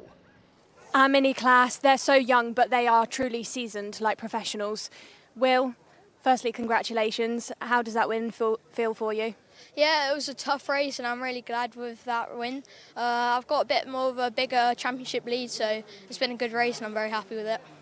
And Austin Newstead, he gave you a bit of a run, almost had you on the later stages of that race. Were you panicking at all when you could see him? Yeah, I was a bit stressed when he went back in at the last corner, but I just knew that I was not sure if it was going to be the last lap because the time ran out as we went across the line, so I just made sure that I kept relaxed and just focused on my own race. And I spoke to you earlier on in the weekend. You've been doing a bit out in Europe. Do you think that European racing and coming back here, you've learned a lot that you've used this weekend? Yeah, it's been a tough few weekends. I've been all around the world, to be honest. I've had a few weekends in Italy and back here. I think the racing everywhere is really tight and it's really good. Have you got anybody you'd like to thank this weekend, Will? I'd like to thank Kart Republic, Aventus Power, JGR and my mechanic James. Congratulations. We'll throw up to see some best bits of that race and of Will's win. Thank you very much, Nicole. This is going to be another one of those best bits. Best bits. Where do we start? We're going to replay the whole race again, and even before the race. Well, the drama started as the karts left the demi-grid. You will not see Fiddy Lines in this shot. That's because he is about a quarter of a lap behind everybody else. What happened at the start? Well, everything happened at the start. How many leaders did we have? We lost track. How many lead changes did we have? We lost track. And it wasn't until lap 7 that things finally calmed down. But you know what impressed me, Andrew? You're looking at all this battling. How many karts did not finish that race due to due to incidents, rather? Two. 2 out of 32. Well, Andy Stewart didn't start. Oh, of course, yes, because she's an interview. And Luca Naraway, I didn't see Luca Naraway pit with I saw him pit maybe mechanical failure. But all this battling, all this, I mean, somebody got, all this squabbling, and okay, we don't know how many nose cone penalties are going to be, but there were no incidents, accidents, karts flying off the circuit, drivers having to retire from the race. That's what impresses me so much. It just shows another point of what I've thought about IAME Water Swift, and we're so lucky in Britain to have this group of drivers. They are special. They are really special. Always have been in this class since I've been in this sport. It was called Cadet Coma to start with, then it was Cadet IAME, IAME Cadet, Coma Cadet, and now IAME Water Swift. We have this. I'm going to make a prediction. So I'm going to make a prediction now, which some people are going to be like, "No, don't say that." I would not be surprised if 3 of the top 5 at IAME World Finals later in the year were in that race. I think the other 2 in the top 5 would be quite lucky. There's only 3 in the top 5. I was speaking to Rashid Al-Mamari, who's brought Sheikh Ahmed Al Khalifa over from Bahrain. And I said, what do you think of it? And he's just like that, well, the kid's got to toughen up. Yeah. I said, is he okay? He's holding his ankles. Yeah, he's got to toughen up. This is why British karting is the best in the world. You're looking at it now, and the proof is in the pudding. Nicole, we go from the youngest to the not-so-youngest, and Nicole Sutherland is down on the dummy grid, ready for the next race. Back on the grid then, ahead of our KZ final. Ashley Lewis, you've got a Maranello teammate front row lockout. How are you feeling about this race? Yeah, not too bad. A little bit nervous, but I know James quite well, so should be okay. Yeah, very well, very well. Nah, just trying to keep our head down and just try and take each second, but just keep it clean and hopefully get 1-2 at the end of the race. So do you think it's going to be a bit of a teammate game? Are you having some tactics going on, or? Yeah, might have to tag on the back of him or vice versa. Yeah. What was that? An all-out war, did you say? Yeah, no teammates on the track, is there? No, I'm joking. We'll be sensible about it and go from there and see what happens. And then you were coming off a win yesterday, James. How's that helped you today? I've been playing around with setup all day and going back to what I was on the final yesterday. So fingers crossed it worked, because that Heat 2 is hard work to try and get the chassis to even corner. So. And yesterday you said you made a setup change which really helped in the final. You're still not going to tell me what that was? Funny enough, it hasn't worked today. We went really low on pressures, like stupidly low, and it worked yesterday. And for some reason today it's not working. So whether the track's evolved or what, I don't know. I suppose it's a bit warmer than it was yesterday. We had a bit of rain, so that could have contributed maybe to a bit of a surface change towards the later stages of yesterday's racing. It's a hell of a lot hotter than yesterday, so that might be a big factor to do with it, just because, yeah, I was struggling with a lot of understeer, so it could be just the back end of the kart sitting flat and pushing the front end on. So hopefully that's resolved for the final, but yeah, I don't know. We'll wait and see. And then a KZ, I've never jumped in one. My dad would never let me. So, but what? No. But what makes it tough to drive, in your opinion? Just consistency. Like if you miss a gear, you can like lose yourself like 0.5 to a second just by missing a gear. Like direct drive, you make a mistake, maybe you lose like 1 or 2 tenths. And yeah, it's just consistency and it's just hard work. Because when you got someone like right on you as well with the slipstream, especially around here, like you can sit behind someone and sort of ease off and just catch them on the straights again. But if you're leading it with no one in front of you, you've got to basically push your tyres to the limit to even like break that toe. So yeah, it's tough right here. So I'm not looking forward to the final, that's for sure. No, I'm that good as it is. So yeah. Hey, your neck's going to be like hanging off. If I can breathe, hopefully, when I come in, yeah. So we'll see. Great to speak to you then, James. Good luck to you both. We'll head up for a quick word from our championship partner, and then we'll see if James can hang on for this final.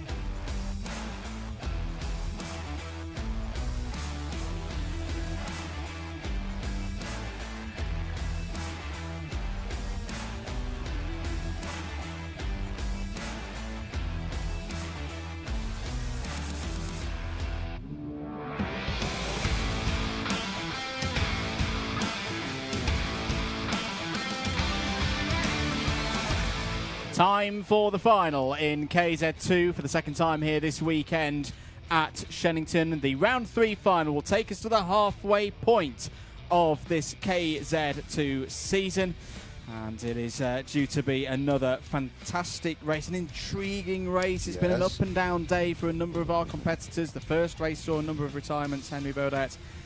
This one should be pretty good, as James Glenister appeared and then disappeared. James Glenister's, what was it, Honey, I Shrunk the Kids? No, the curious case of Benjamin Button. James Glenister will start from pole position. Ashley Lewis, good little banter on the front. Lee Ward, my driver of the day nomination for this weekend. And Derek Morgan on row number 2. Ella Stevens, Josh Price, Nat Thomas and Jake Weston are next. Charlie Turner and Ryan Green on row 5, George Barker and Bryn Kinch on row 6. Miles Murphy, the curious case of Miles Murphy's 2024 season. This is the next chapter. He starts from the back of the grid. But in his new pink livery, which he seems to like, judging by his performance in race 2 earlier, could be ready to take a huge step forward. And the reason why Murphy is at the back is he had a 5-second penalty in the second race. So he actually did a bit on the track and then got a penalty for it. Well, fair enough. So he had... Nat Thomas had a 3rd place finish earlier on. Now, has he got that engaged? It looks like he's able to go. One. trying to get the compression valve. No, she won't that's go. going to be the end of things. Very, very difficult to get restarted, these KZ2s. It was a bit like, the old bobsled start, run alongside, then hop in, and she didn't turn. So, unfortunately, that takes out one driver. I was really looking to see how Nat was going to get on in this one, but oh well, not the way that Nat would have wanted to finish the weekend. Especially after he was the driver on the placeholder for Alpha Live's coverage of this weekend, up in lights. And now he's out of race, sadly. So 12 minutes on the schedule for this one, and then of course the +1 lap. James Glenister, theory, well, I think not more than theory, we saw it in action, had the advantage on the tyres yesterday. He hadn't run in Heat 2, and he used that to his advantage. He's not got that today, but he has got a lot of speed and track position. We shouldn't forget about how important that is. But he may need that track position. He may need that track position, but we've seen it is not easy to get these KZ2s off the grid here. Ella Stevens had 4 attempts at it, got it right the 4th time. Just a quick question. Remind me, Ella Stevens won on her KZ2 debut back in Kimbolton 2023. Has she won a final since? She has. I don't think she has either. Not in the Vera Tools British Kart Championships. No, not Won in the here Vera last weekend to take Yes. Super Prix. Ashley Lewis on that front row as well will look to sweep into the lead. Keep an eye on Derek Morgan as well there in the centre of your shot. Kart number 7, second row of the grid.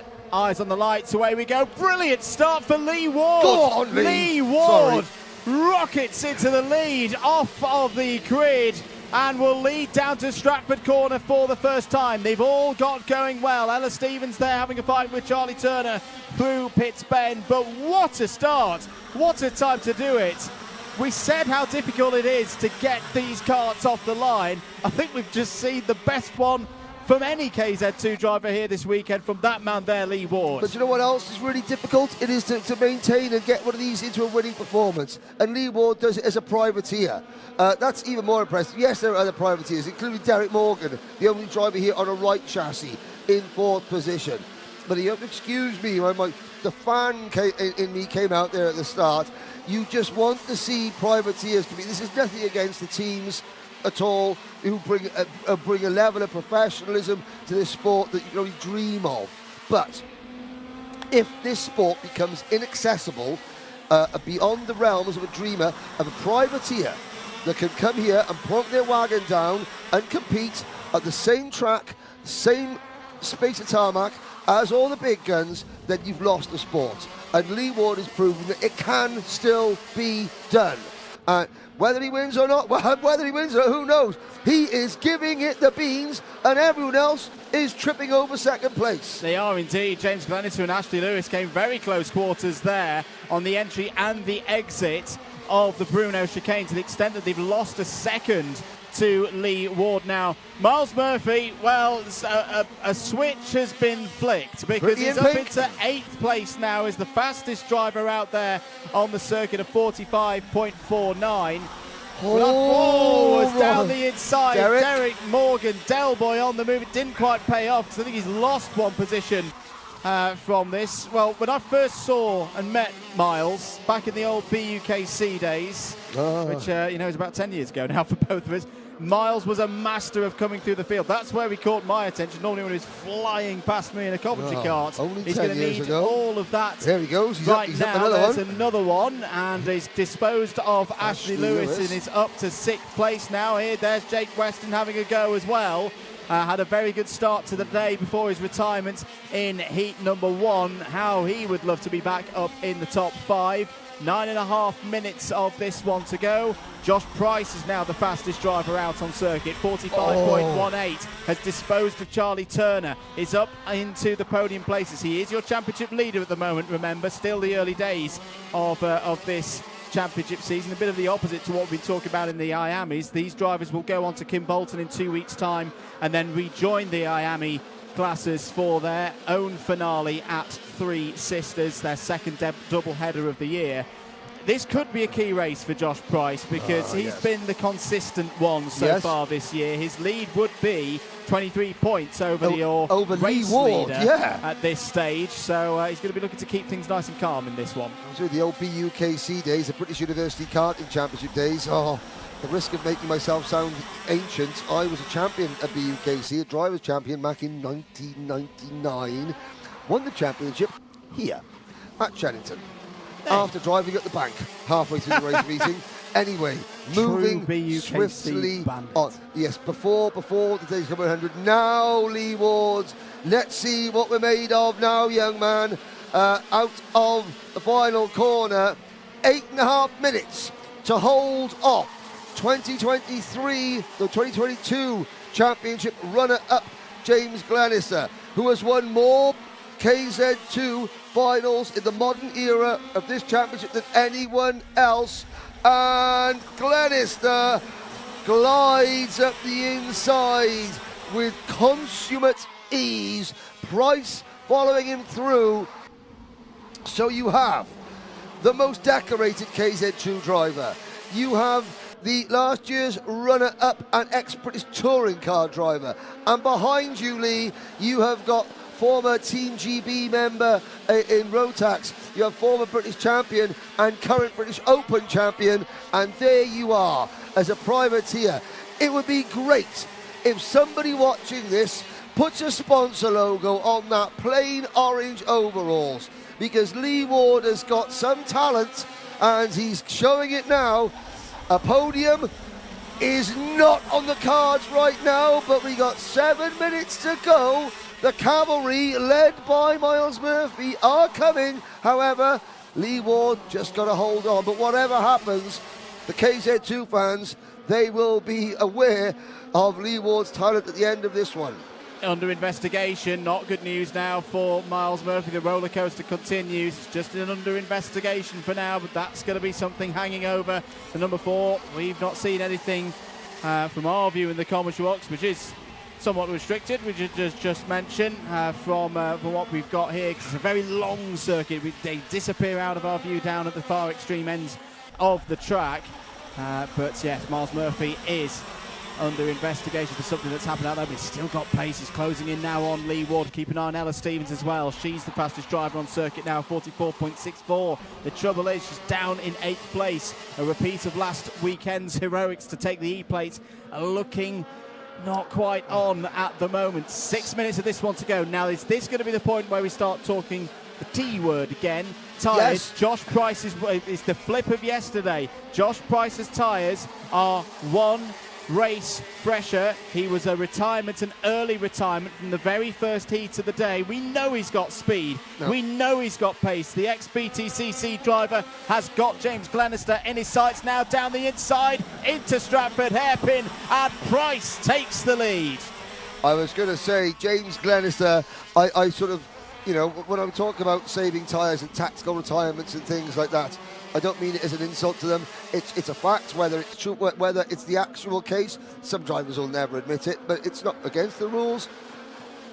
And I know that James Glenister would dearly love to turn around and say, 2 fingers up to you, Henry, I can win it when I've done every lap, as well as retire from a race.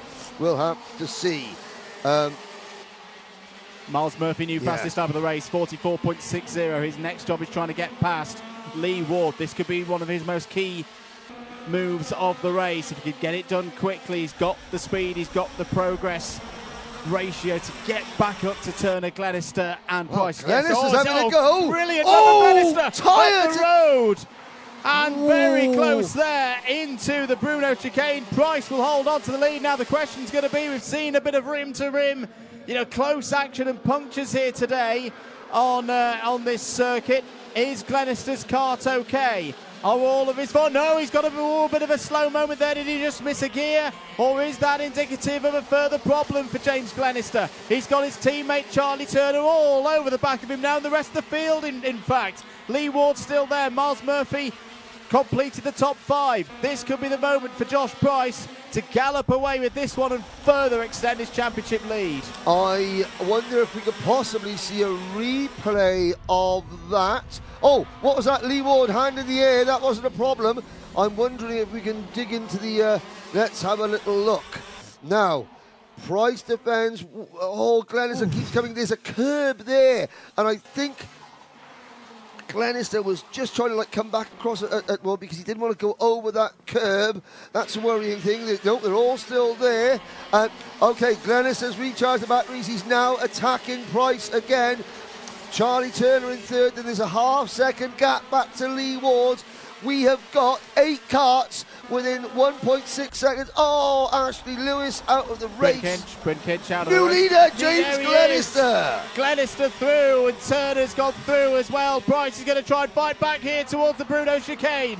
Turner closes the door firmly in the face of the championship leader. Miles Murphy has found a way past Lee Ward as well for 4th place. Keep an eye on the Demon Tweaks backed driver there in kart number 4. 3 minutes to go. Derek Morgan's got through past Lee Ward now. The brave defence of Lee Ward in the number 10 is starting to falter.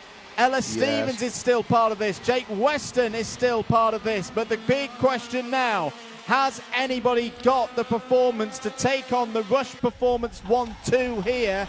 Glenister on the brakes into Stratford once again, and like we saw at Warden Law, Charlie Turner had a bit of an up and down weekend, but he came to the fore in the final to take that one. But is there something up with James Glenister? Has James Glenister's radiator sort of sat down a little bit? Look at the profile of his radiator compared to the profile of Turner's radiator.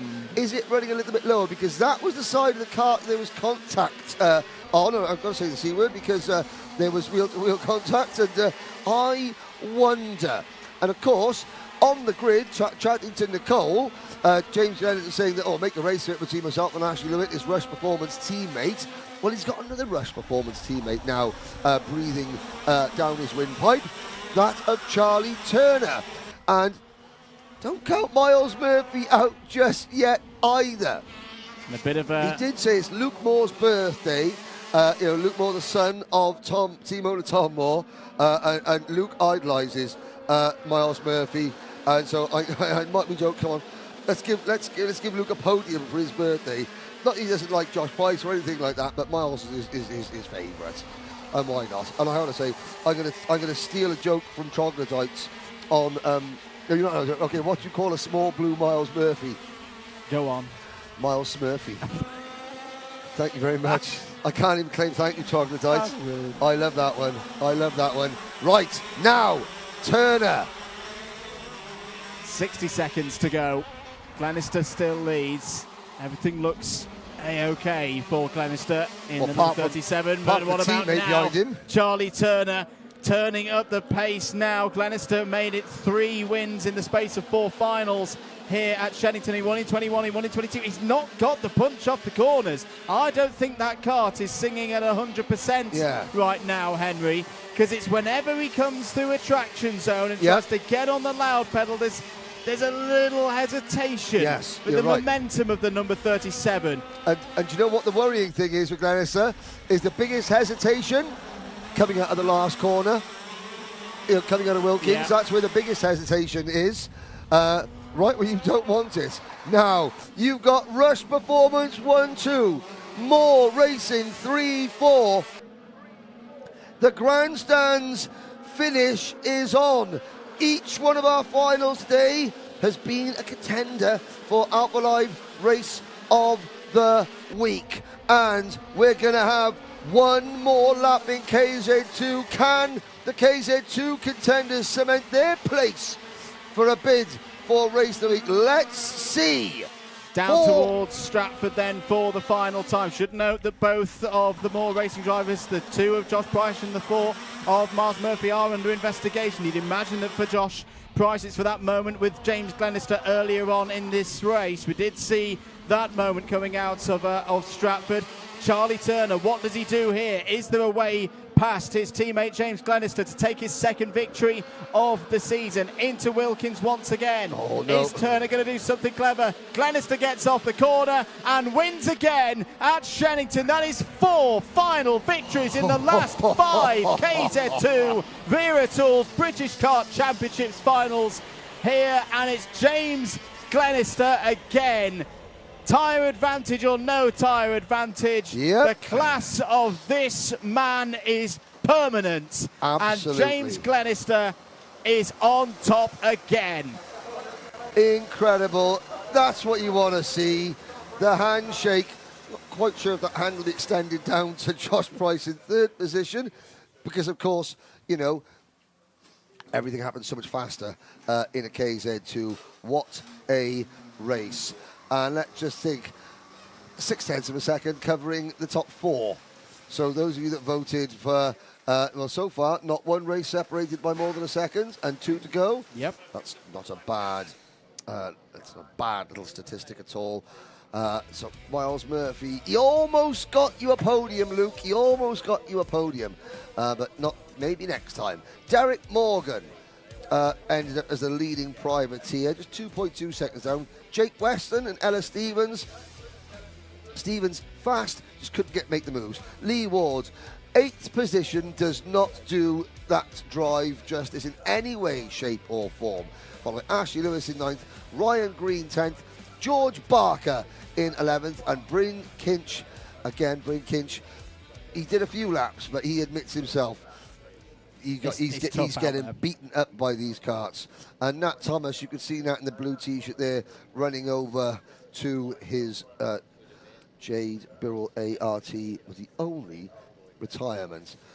Oh, right, I'm prepared to eat crow now, James Glenister. Yes, Nicole, I know James Glenister can win regardless of how many laps his tyres have done. I stand corrected from yesterday.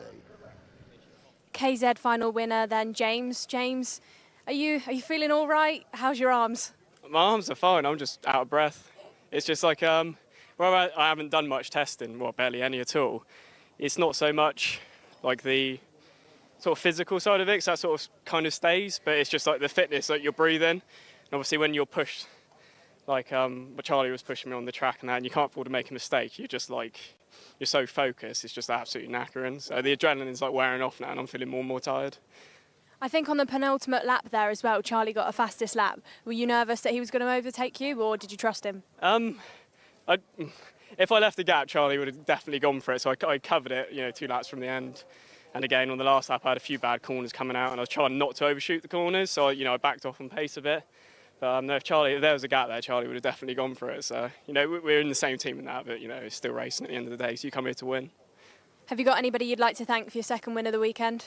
God, well, Rush Bryan, he's over there. Rush Performance, he does so much for me. Like, I couldn't make it on the Friday, and if it wasn't for him, basically, none of my kit would arrive here or anything, and the engines he supplies are just absolutely mega. So I feel guilty a lot of the time, especially I didn't turn up Friday because of work, and then to come and get a double win, it's like, tops it off. Congratulations, James. We'll see you on the podium for the second time. All right, thank you for that. We'll head up and see some highlights of that race, and then we'll head over to the grid for the senior Rotax. Senior Rotax. Nearly. Oh, the look of fear in Nicole's eyes. Love that. Love that. KZ2 race. KZ2. Should I call it KF1 just to make it up?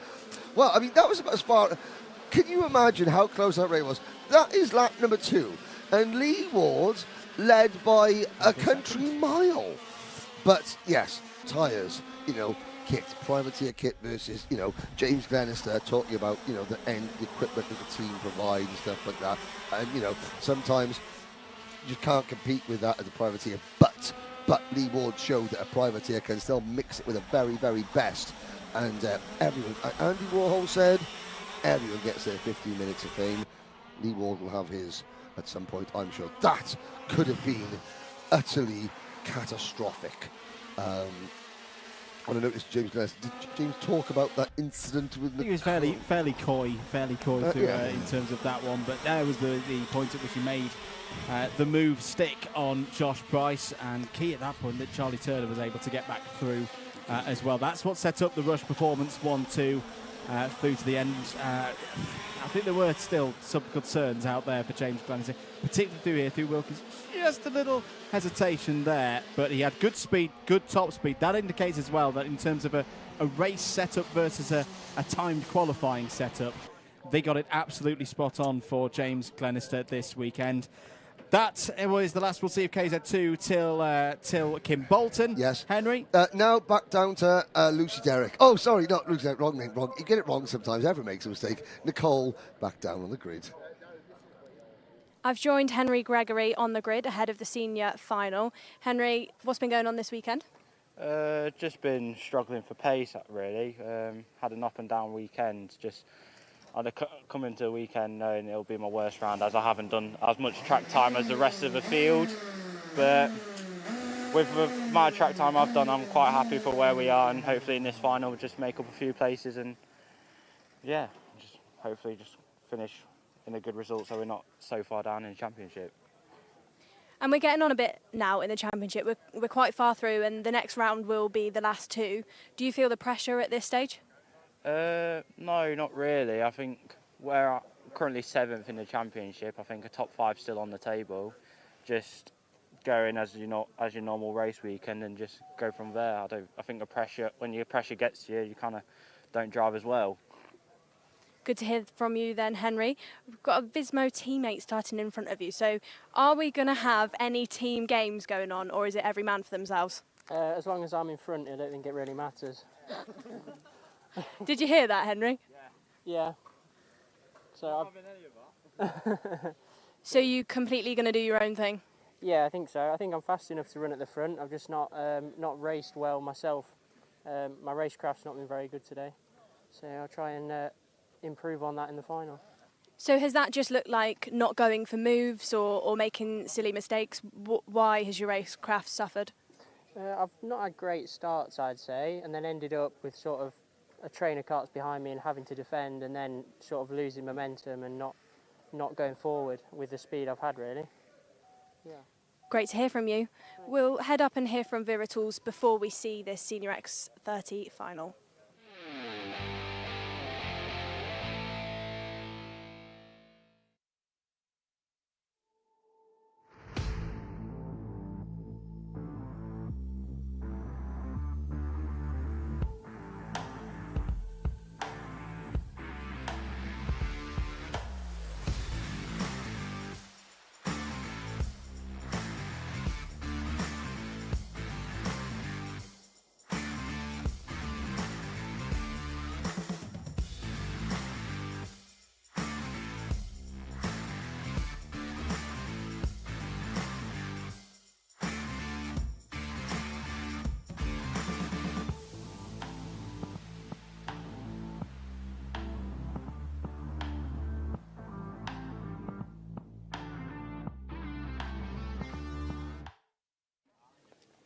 Back with us here at Shenington, getting ready. I love that answer from Aaron Brown there for the head of this X30 Senior final.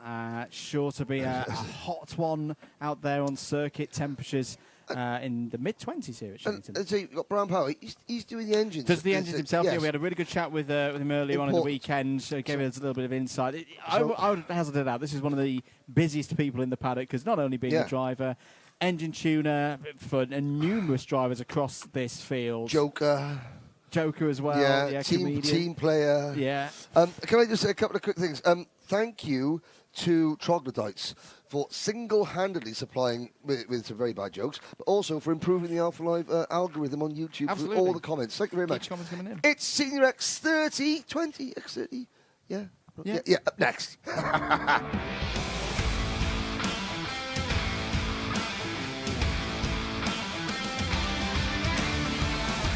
Here we go for the X30 Senior final. Cian Geraghty has pole position. He won here last Sunday. Can he do it again in the British Championship? Noah Wolf alongside on the front row.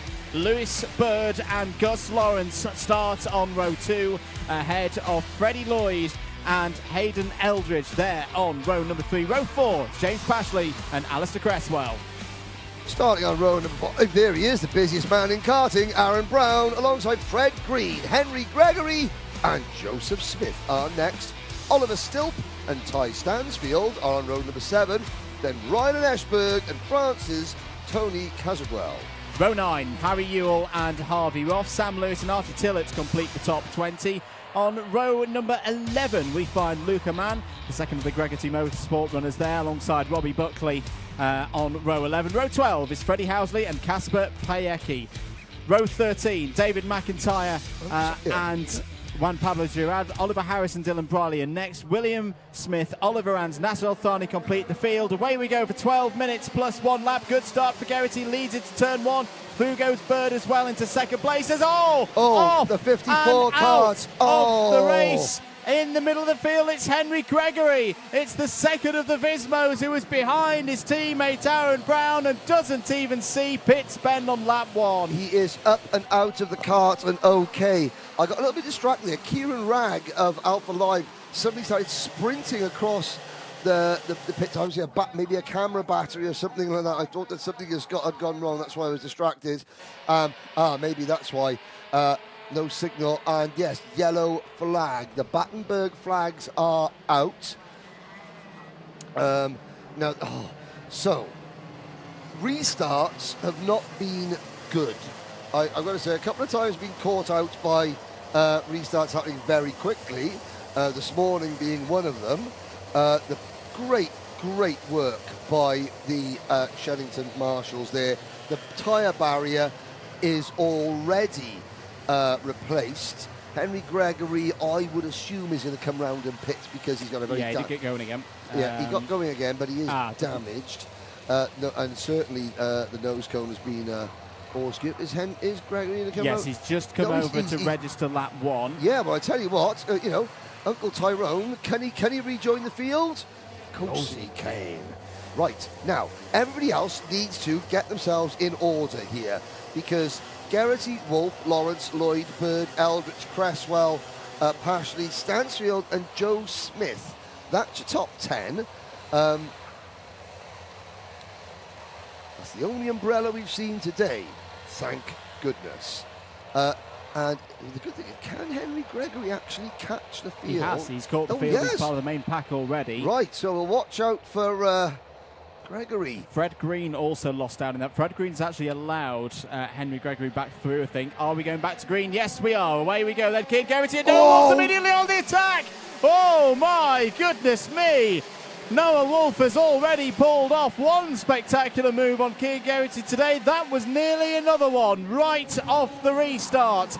Defensive down into Stratford. Lloyd trying to find something around the outside, but in the end, Lutz out to Lewis Bird. I think Luca Mann might be out of this race in the number 91. Meanwhile, his teammate at the front of the order, Kian Geraghty, just trying to hold on at the moment because there's a baying crowd behind him of senior X30 drivers. Noah Wolf trying to go this way and that to find an opportunity to overtake.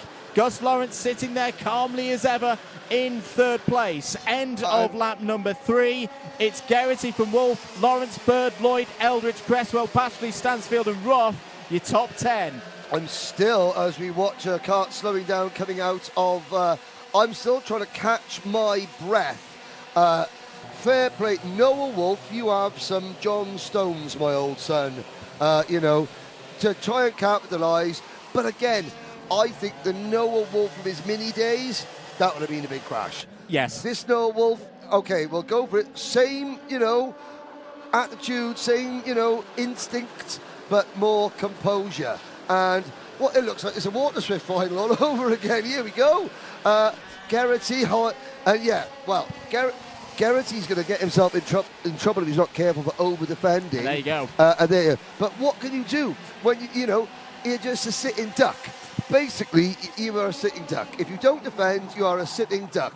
And so Kian's thinking, well, what am I supposed to do? Because look, he's not going to lose one position, because the minute that Wolf gets up the inside, that's going to be an open invitation to Gus Lawrence. He's like saying, house party at my house, bring your own booze, everyone's welcome in, The train is down to 18th place. Sam Lewis is the last of these runners within, a couple of kart lengths of each other, as Gus Lawrence is half on the attack, half on the defence, trying to hold on ahead of Lewis Bird. Right now, championship picture we must mention as well, Lawrence would have the lead in the championship by 5 points over Cian Geraghty. Wow. It is very, very important for Gus Lawrence in his title defence that whilst ever Cian Geraghty leads this race, he keeps himself as far up the order as well. Of course, if Noah Wolff finds a way through, the eyes of Lawrence will widen at the opportunity at getting ahead of his closest title rival. But right now,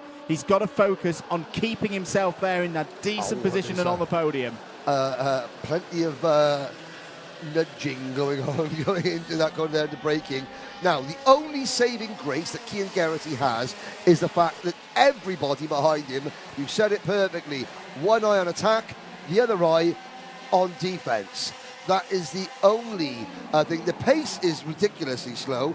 David McIntyre, who's 21st, has set the fastest lap of the race. But again, that's the only saving grace that Geraghty has got, because Noah Wolff has got to sort of keep one eye focused on Gus Lawrence. Likewise, Lawrence on Bird, Bird on Lloyd, Lloyd on Eldridge, then Cresswell, Pashley, Stilp and Roth, so on and so forth, back to the end of this lead gaggle, which is, I'll tell you exactly where it is, Kasper Piecki in 23rd position. But this is the difference and almost the beautiful simplicity of this circuit. We've talked a lot this year about leaders backing up the pack, the concertina effect. A huge thing now at, say, Wilton Mill, the new Wilton Mill. You don't get that here because it's long straight, big hard braking zone. Lewis Bird.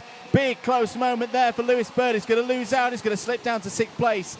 But that natural defence of the concertina, I don't think it's as big a thing round here because it's your long straight, big braking zone, get off the corner. You don't necessarily have, you know, sweeping formation of corner into corner into corner into corner that you do get a concertina effect.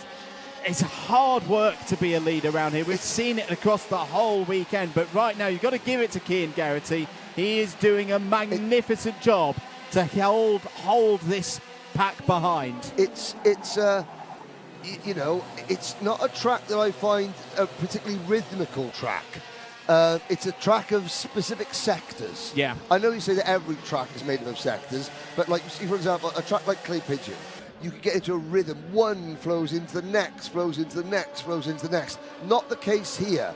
There's this sector, the next sector, the next sector after that. You have to prepare yourself to defend in one half and then use the rest. I mean, looking at, well, the entire Junior X30 grid and all their mechanics are on the pit gate looking at this action.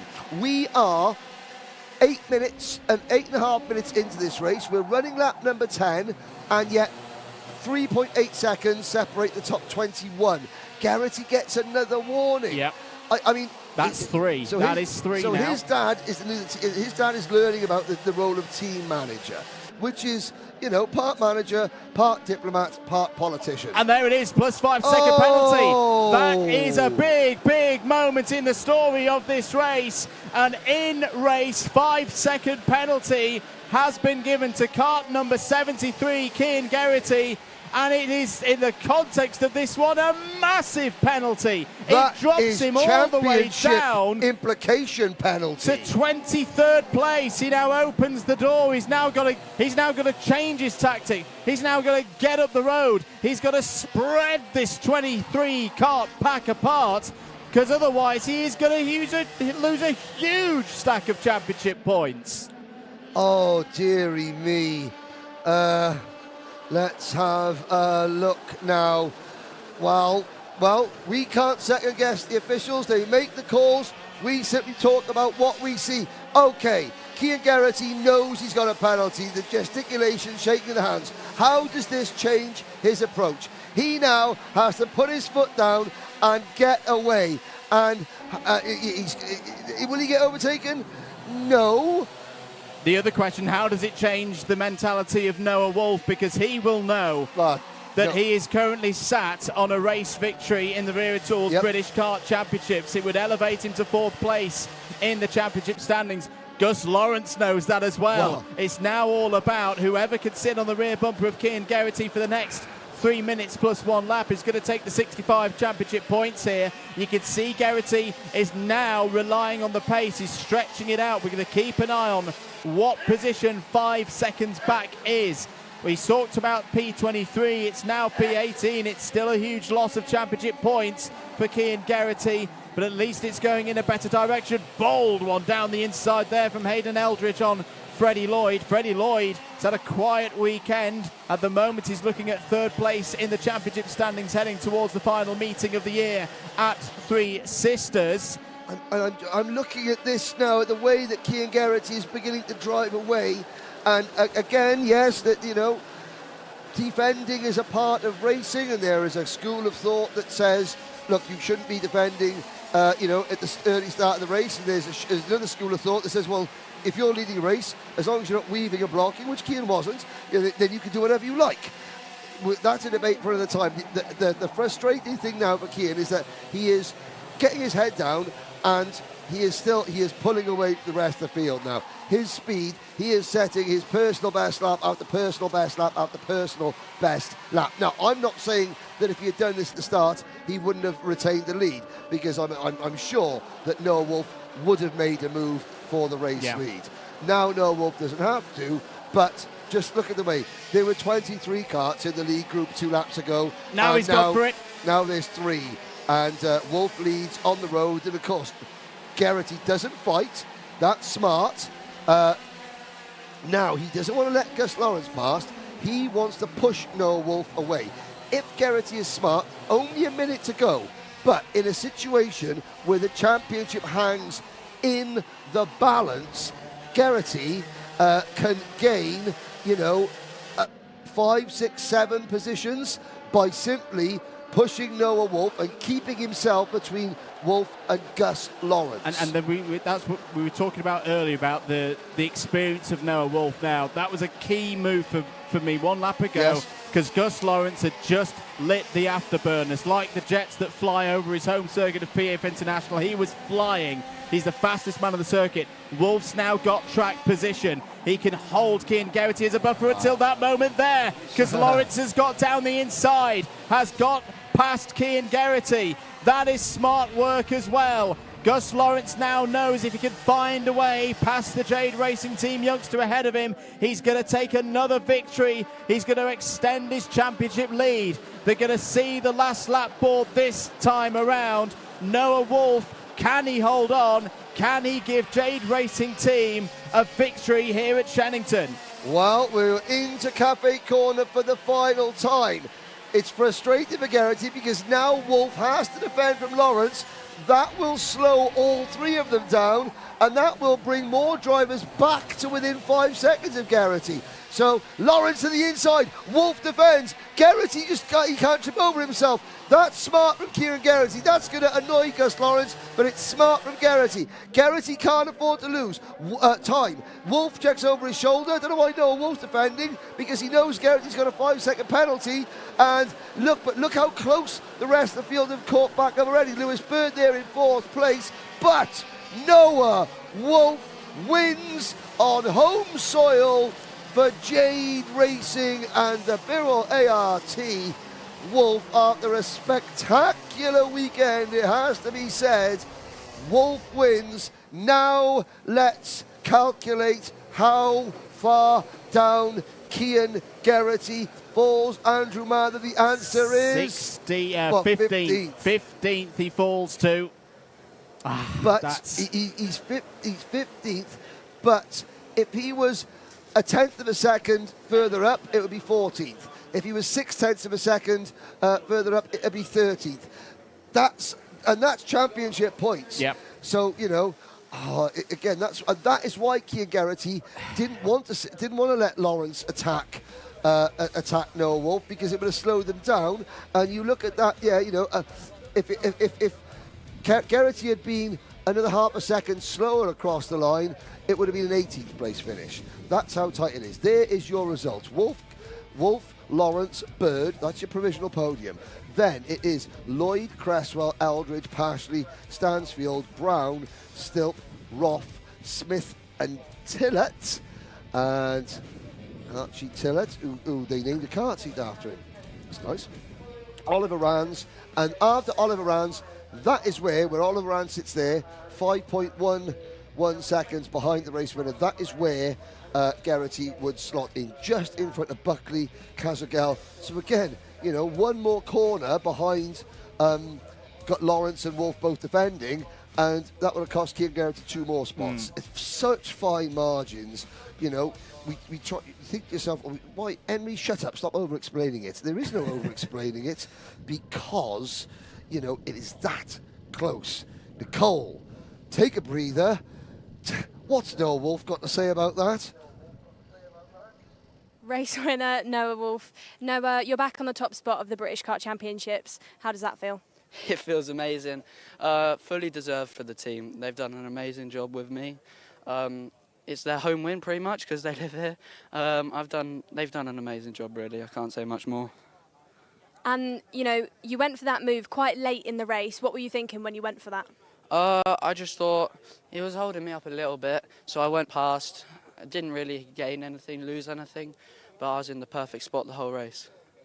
And other than the team, have you got anybody else you'd like to thank for this weekend? There's loads of people behind the scenes that helped me, but another huge thank you to Jordan, my boss. Congratulations, Noah. We'll see you on the podium. Thank you. We'll head back up then to see some highlights of Noah and his win, and then I'll meet you on the grid. Absolutely. Well, Noah Wolf will head off to Sweden next week to compete in the FIA Karting European Championships. So let's have a little look at how he took his first victory of the season in this X30 Senior Wera Tools British Kart Championships. The first half of the race, a bit of a strange one in a way, Henry. Cian Geraghty doing the old Gandalf of "you shall not pass" until that 5-second penalty, which completely changed the story of this race. Thou shalt not pass, slam stick into the ground. But, of course, the race directors went, we'll slam our sticks into the ground. It'll be 5 seconds worth of sticks into the ground. But then Geraghty, frustrated as he was, he started pulling away. That's the frustrating thing. That kart was so quick. There was the move, the winning move from Noah Wolf. Lawrence, again, I'm sure that Gus will have, you know, yeah, he won't be pleased because Geraghty was defending within a 5-second penalty.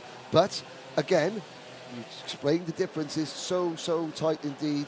And, yeah, there is a fist pump in the air. I think for some of the passes, on balance, let's look at the whole body of work for each driver this weekend. On balance, I think when you the spectacular almost accidents yesterday, some of the passing manoeuvres and the speed, you combine all those facts, I think Noah Wolf, a deserved winner, probably the right driver won. I'd tend to agree with that as well. Now, for the last time, and the winning margin, 1/10 of a second. So here we go. Nicole, you've got to now speak to your junior X30 drivers. If they behave themselves and have a nice race, we would have had every final decided by less than 1 second. Tell them. I've joined GP plate Taylor Orridge on 11th on the grid. Taylor, what's been going on today? We don't normally see you this far down. Yeah, we just struggled a bit today in the heats. We didn't have the best qualifying, and we didn't really show the pace that we did all yesterday. We had good pace yesterday. Just not really struggling, just not got that edge that we had yesterday. And this track, we see a lot of defending going on, and it's really tight. Do you still think you'll be able to race your way through? Yeah, well, we just got to pick our moves, but this track's just a bit boring, isn't it? It's like 4 corners. We drive around on the white line. It's just like track, innit? It's going to be so hard to get through, but I'm going to try to pick my way through and use a bit of pace.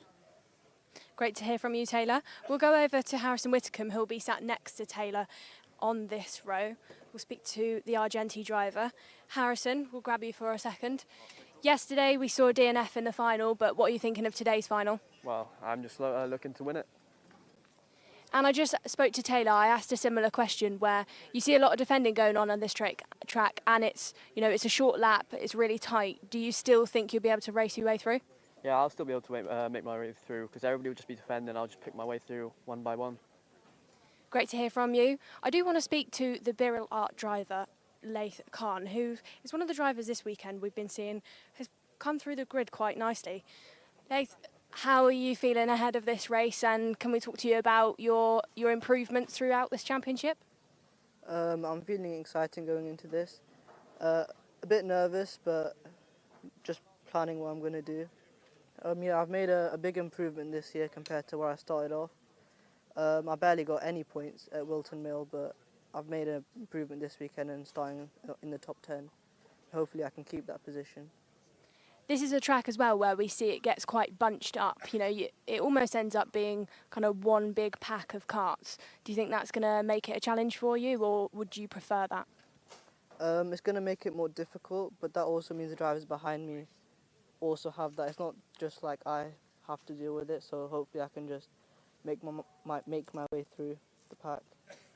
Great to hear from you. I do want to go up to our poleman, who is Harrison Mackey. Harrison was our final winner yesterday, and he is the official International Junior X30 FIA #1 in the world at the minute.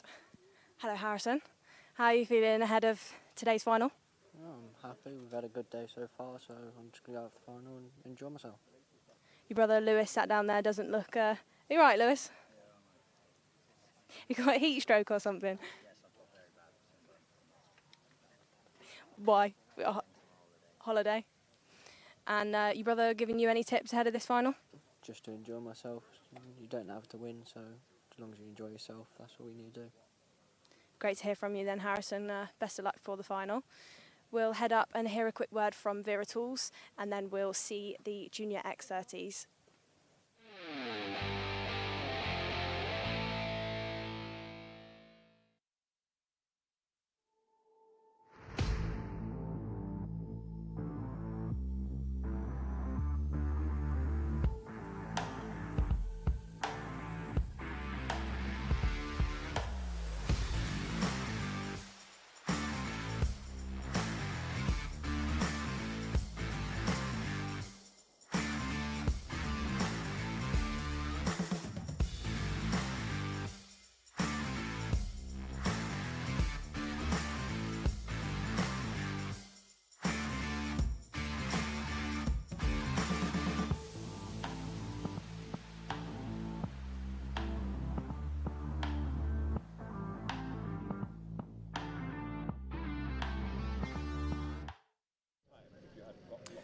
Welcome back to Shenington, getting ready for the last race of the weekend, a long weekend here for Event 6 of the Wera Tools British Kart Championships.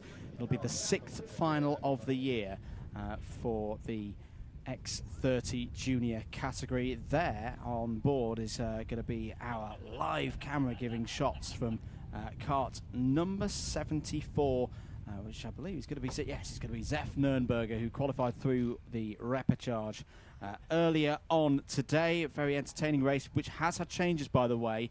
There was a DQ in that race, which put Rashid Hilal outside in this one. So it is going to be a rearranged order at the back of the field who will make it through. The 4 qualifiers were Ian Kreling, Evan Purcell, Jacob Bacher, Alexander de Benedictis, Zef Nurnberger, and Dylan Patel, because there were other penalties as well. So, yeah, quite a shake-up in the repechage that sees Hilal out. Charlie Myers would have been in, being the next driver on the road with the Hilal disqualification, but he got a penalty as well. Jake Brook would have been in, but he got a penalty as well. So Dylan Patel was the one who jumps up into the top 6. Those drivers will be going from the back of the grid. There is Riley Cranham. Yes. No, I went out and I was sort of loitering around the Parc Ferme area. As you do. As you do, just to gauge the certain reaction. And, well, you know, obviously there's a bunch of people frustrated. Oh, you're just hugging the white lines and all that, as they do. And then there's another bunch of people saying, well, that's just racing, and it's the nature of the circuit, which is part of it. And then there's the Mr. Garrett's mechanic sort of there going, I'm not sure we need to do that. We were so fast. Oh. Tense stuff. Tense stuff. Next up, it's the X30 Junior Final.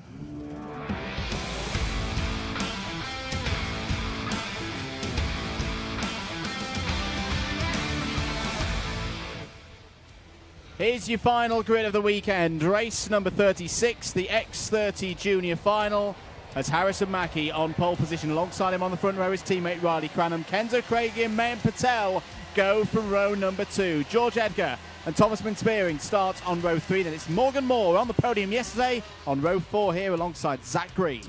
On row number 5, Monday Junior Canini and Laith Khan, Taylor Orridge, Leanne's mum is saying, go Tay, and Harrison Whittaker. Oh, side by side, couldn't have written it better. Aaron Richardson and Cameron Edmonds. Yesterday's Naughty Boys are together as well, and Samuel Branson and Aston Sharp are on row number 8. Max Yule and Archie Owen next. Xiaoshen Ji and Harry Walsh take us down to 20th place. Row 11, Sky Parker and Hamish Forrest. Row 12, Joe Brown and Monty Brathwaite. On row number 13, you've got George Quartermain and Jack McLaughlin. Charles Kitely and Nat Johnson are on row number 14. Ian Kraling, Evan Purcell, Jacob Bashler and Alexander Di Benedictis, Dylan Patel and Zepp Nurnberger. How many people can the Purple People Eater eat in this race? Lights are not out. Red. Nope. No. Go around again. So, our onboard camera with Zeff Nurnberger. Okay, this is good. So, if there was a vote for the most spectacular driver here, and the best retro Jade kart livery that there is, then Zeff Nurnberger would win. I think. James Fitzhugh, that little thud in the background is our producer James Fitzhugh having a heart attack because he realises what are the chances of this camera coming back unscathed? It's going to be exciting no matter what. Should we come back to Shenington every round? Did I just say that? Oh, the race has been absolutely superb. Now, come on, Junior X30. It's been a great advertisement for British karting these last couple of hours. Let's round it off with a barn burner. Big one for this for Harrison Mackie, similar to what we talked about with Alfie Davidson earlier on the day. He has a sizable lead. Yes, there's drop scores yet to come into play, but can he lead with a comfortable advantage going towards Three Sisters with a good result here? Away we go. No, because one of the Jamie Green racing karts, let's have a look. Who was that? I think that was Zach Green having a problem. Zach Green didn't get away. Now he draws back up. So, I mean, okay, producer James, decision-making time now. Do we follow on the first couple of corners the leaders, or do we get a bird's eye view of what it's like to start one of these races with 35 karts directly in front of you? Oh, can we do double box? We could do double box. Can we do double box? Let's do double box. Let's keep the action on the main screen, and we'll keep Zeff Nurnberger's bird's eye view in the double box. How's that? Oh, God, two championship leaders on the front row. I told you how much I love Shenington lately. Mackie 697 points already secured. Cranham 635, but has had a couple of scores which he will hope to be drops at the end of the year. Taylor Orridge is third on 605. Craigie 603. Spearing 595. He's the mid. Sorry, Andrew. He's the middle of the pack again. Is Zach Green? I'm not sure. There's a kart slowing down. Now the race is underway. Here we go into turn number 1. Good start for Mackie, leads away at the front of the field. Craigie is immediately hopped up to second place. Look out for Mayan Patel. Could be a bit of a dark horse in this race. Has had some fantastic pace across the course of the weekend. He's down the inside of Cranham, has got third place. Having a look at the out is Zach Green. Green is gone. The number 14 is gone as well at a quick sight there.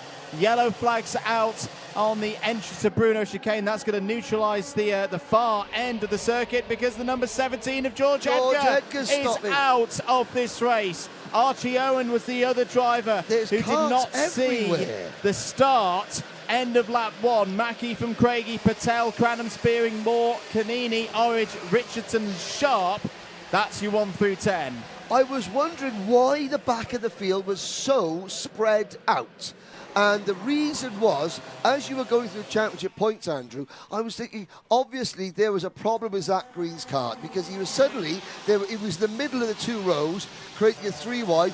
Everybody else started picking up speed. Green's kart didn't. And obviously, Archie Owen cannoned into the back of Green's kart. And the third kart that was also off at the side of the circuit, Dylan Patel's Piers Sexton racing kart. George Edgar was involved in a separate issue as we watch the number 18 of Riley Cranham passing Mayan Patel. So, Purple People need to update. Zef Nürnberger 28th. And look at this, a wall of go-karts. He somehow negotiates them. But the lead pack are all there. And now things begin to bubble up nicely. Kenzo Craigie. I think Kenzo as a driver really needs a big win. He does. He needs a big win. Yeah, we talk about, Formula One young driver programs and stuff like that. And it's hard to ignore that. But sometimes, as a young driver, just for the driver's sake, needs a big win. And here we are. So, only the single podium for Kenzo Craigie so far this season, which was back at BF International, so he's not had one in the Vera Tools British Kart Championships, at least in X30 Junior, for quite a while. On board with Zef Nürnberger, getting a bit deep and feisty there into the Stratford hairpin. I think that was Monty Brathwaite just ahead of us. And the number 85 back with the race leaders. Bit of a gap between Craigie and Cranham. Cranham has got through into third place. Cranham second in the championship at the moment, but we've got to remember, I think he had like a 19th in one of the finals earlier on in the season. That's why he's a little bit further back. If he can get on form and continue the form that we're seeing here into Three Sisters, he's going to be pushing Harrison Mackie hard for the rest of the season. Fastest driver on the circuit, Henry's Harrison Whitcomb. Whitcomb up to 10th place. Yep. Is just up behind Aston Sharp. He's gained 7 places in this race. Great start, but there they are, side by side. Whitcomb through and past the Scottish driver through the Bruno chicane. That is another one of the Argentis moving up the top 10. Yes, and of course, you can see the difference in the style of race between the senior X30 race and this race. Harrison Mackie, he has just got that extra bit of self-confidence in the package, the equipment that he's got at his disposal. Yes, he knows there's a group of drivers all sitting right behind him, hungry to pass. They head round Stratford Corner and up runway straight. But he's resisting the temptation to defend. He knows that, okay, at some point Kenzo Craigie might stick a nose up the inside of me going into a corner, and if that's the case, now here's a traffic jam. Oh, and up the side of the track there. That was how quickly it happened. Hamish Forrest and Alexander De Benedictis. Oh, two of our, De Benedictis, one of our repechage qualifiers. But again, you just saw the flash of karts, the side of Zef Nürnberger's peripheral vision. And, that's how quickly these drivers have got a split second to react. Quite literally, blink and you miss it, or rather in the driver's case, blink and you're in it. 7.25 minutes to go, then breakaway of 5. Mackie, Craigie, Cranham, Patel and Spearing at the front of the field. There's Taylor Orridge. Got to give it. Taylor Orridge, he's not at 100%. If you're just joining us for this final, he had a significant incident with Harrison Whitcomb in yesterday's final.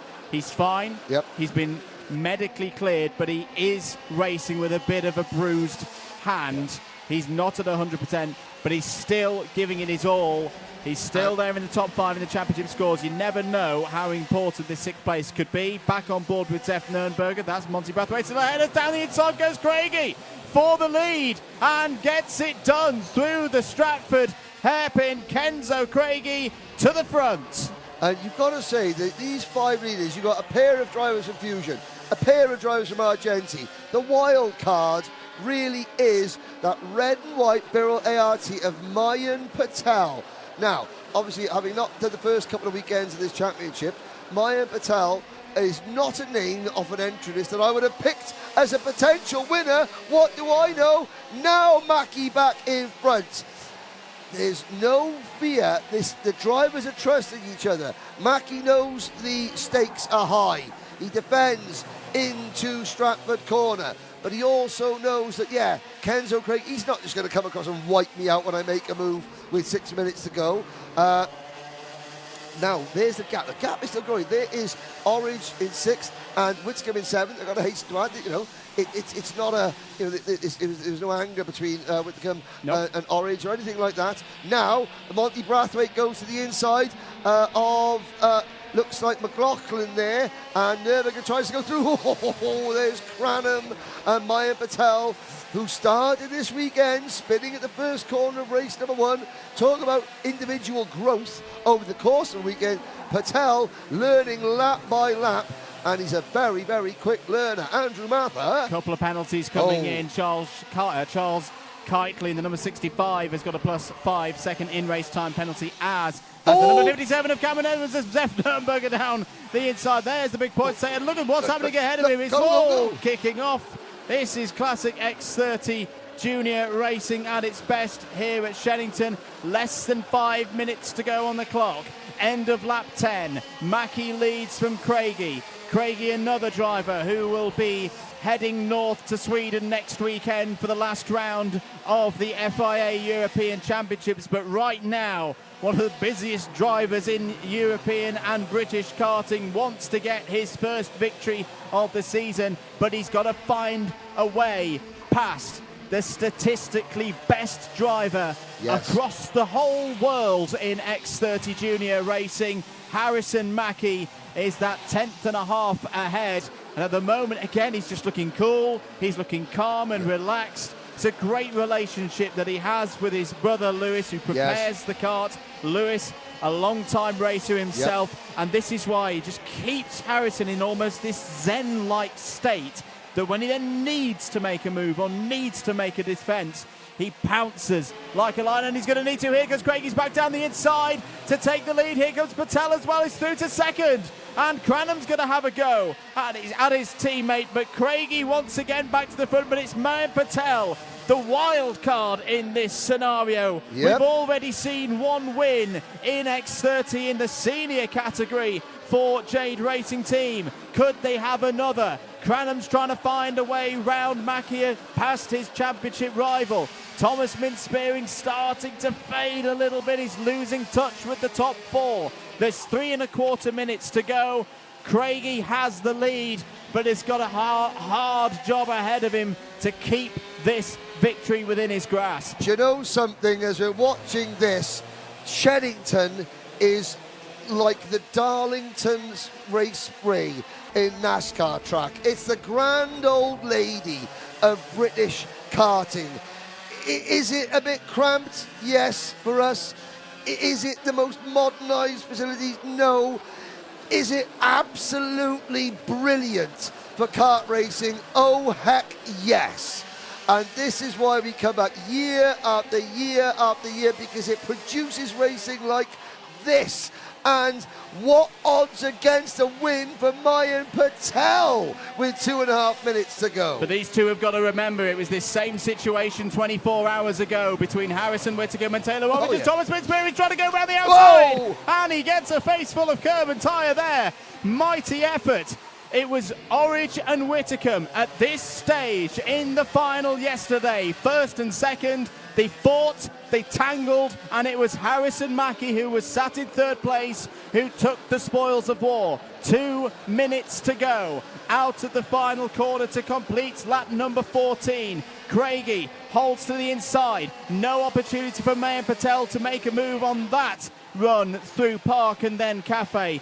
Thomas Mintz-Spearing's probably back part of this as well. They're about 2 seconds clear of the next group, which is headed up by Taylor Orridge. But this is where it's going to get tough now for Kenzo Craigie. He's going to have to make his Argenti Motorsport machine the widest machine in Oxfordshire to hold onto this race victory. Riley Cranham defensive there, holding on to 4th place ahead of Thomas Mintz-Spearing.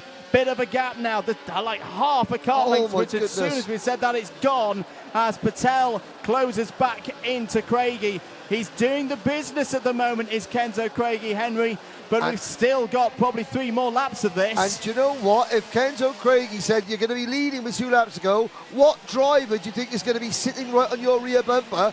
I'm guessing he would have probably, with no disrespect to Mayan Patel, he probably would have gone through a lot more drivers, and Mackie trying to go the old Slim Shady route, inches away from disaster. I think Kenzo would probably have gone through a lot more drivers' lanes before he got to Mayan Patel. However, on home soil for the Jade Racing team. Mayan Patel will try to topple the might of Argenti. Evan Purcell gets a warning. 30 seconds to go. Kenzo Craigie's first win of the British Championship came on the most emotional of weekends you can remember, the 11th anniversary of Martin Hines passing, and he won for the first time on a zip kart in Honda Cadet. He's had a fantastic journey since then. There have been GP plates. Oh, Patel! And it's now 3 wide. Kenzo Craigie wants to take this win. He's down to 5th place, make it 4th place, and it's a Fusion 1-2. Here comes Orange, here comes Laith Khan. And Aston Sharp part of this as well. Plus 5 second penalty for Morgan Moore. Was already down and off the podium today. That's going to make things worse. Harrison Mackie, it's happened again. Like yesterday, he was sitting in 3rd. He was waiting. He was being patient. He's 1 lap away from a double finals victory here at Shenington and moving 1 step closer to becoming Wera Tools British Kart Champion in X30 Junior. But it's his teammate, Riley Cranham, right on his rear bumper, his closest adversary in the championship as well, who's trying everything to make his way through and take his victory, his first victory of this part of the season. Mayan Patel still there in 3rd. Could be a brilliant run and his best result of the season. Cranham, can he find a way through? The answer's no. Harrison Mackie, the best in Britain, the best in the world in X30 Junior Racing, wins again at Shenington.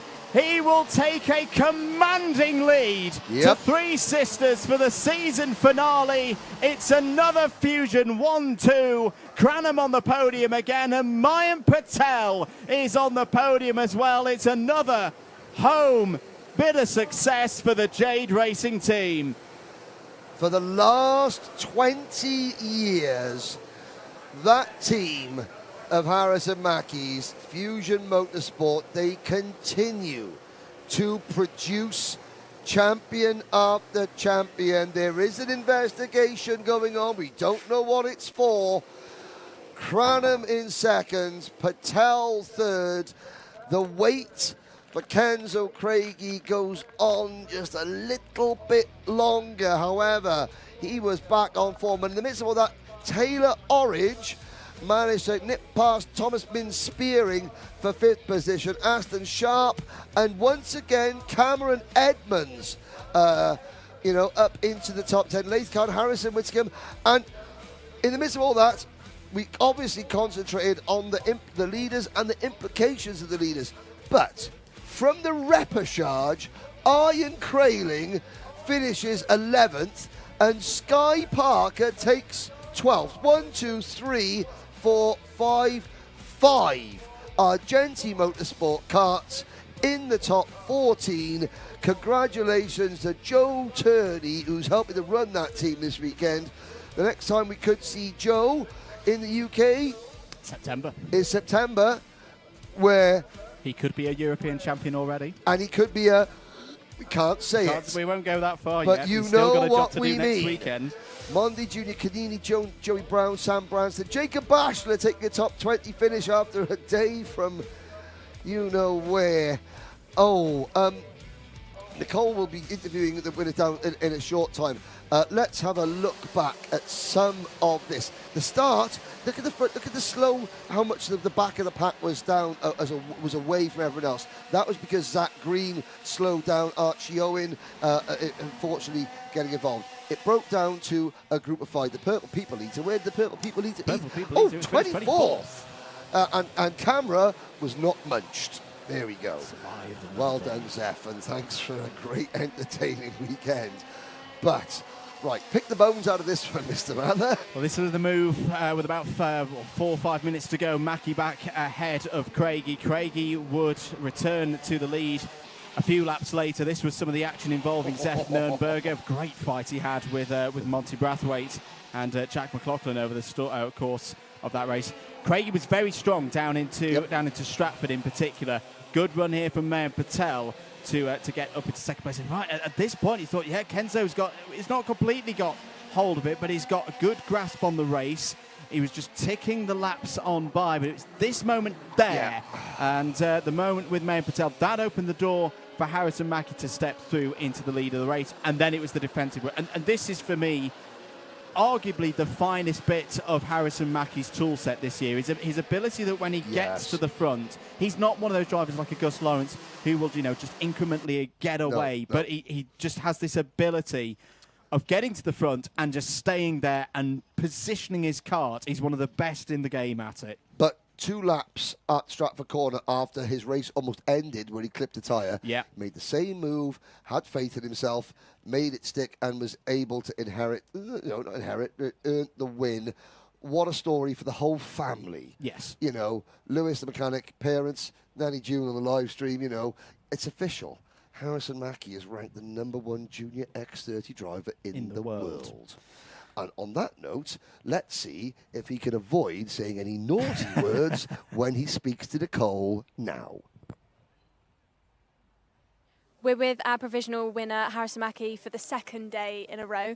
Are you getting used to the winning feeling yet? Yeah, it's actually, it just keeps getting better and better. It's a nice feeling to keep having, so. And then we saw a bit of chaos in those last stages of the race. Can you tell us a little bit about what happened in your eyes? Yeah, going on the last lap, the second to last lap, went into hairpin and I got pushed into it a little bit and then ended up just getting the swads back. But at the moment, it's still a good result and just enjoyed the race, definitely. How are you feeling going into the last round at Three Sisters? I'm excited. Everyone says it's quite a nice track, so I'm quite. Never been. No, I think we're doing testing at some point, but everyone says it's a nice track, so I'm looking forward to it. And then what event have you got coming up soon? Anything big? Kart Masters. A win at Kart Masters, GP plate, do you reckon? I'm gonna try my best. Congratulations, Harrison. We'll let you go and celebrate with your brother. Thank you. What an action-packed 2 days of racing then from our X30 grids, as always. Absolutely fantastic to be a part of this series. I think highlight for me is seeing, Charlie Turner in the KZ coming through the pack. And then we've got my co-commentators, Henry and Andrew, have joined me. Wow. Andrew. Have a good one, it? It was, really, Shenington delivers again. I don't just say it because I live 15 minutes down the road, but to commentate on races around here is a joy. The juniors put on a brilliant show. Every single final was close until the end, and bring on Three Sisters, because that's going to be pretty special as well, I reckon. Incredible. Shenington, we call it the grand old lady of British karting. It's been here since karting first arrived on these shores. Is it the most modern? No. Does it have that character that we love? Of course it does. It oozes character. History provides some incredible racing. I mean, today's race was incredible. From start to finish, every single final, Nicole, was world class. World class. Oh, I'm going to have a lie down now, I think. But yeah, thank you so much for watching. It's been a pleasure to have you on board. It's always wonderful, to tell stories. What we do, we tell stories, and those drivers helped us tell a great story about British karting at Shenington today. Next up then for this championship will be Kim Bolton, Henry Bodett, Andrew Mather and Nicole Sutherland. We'll see you next time.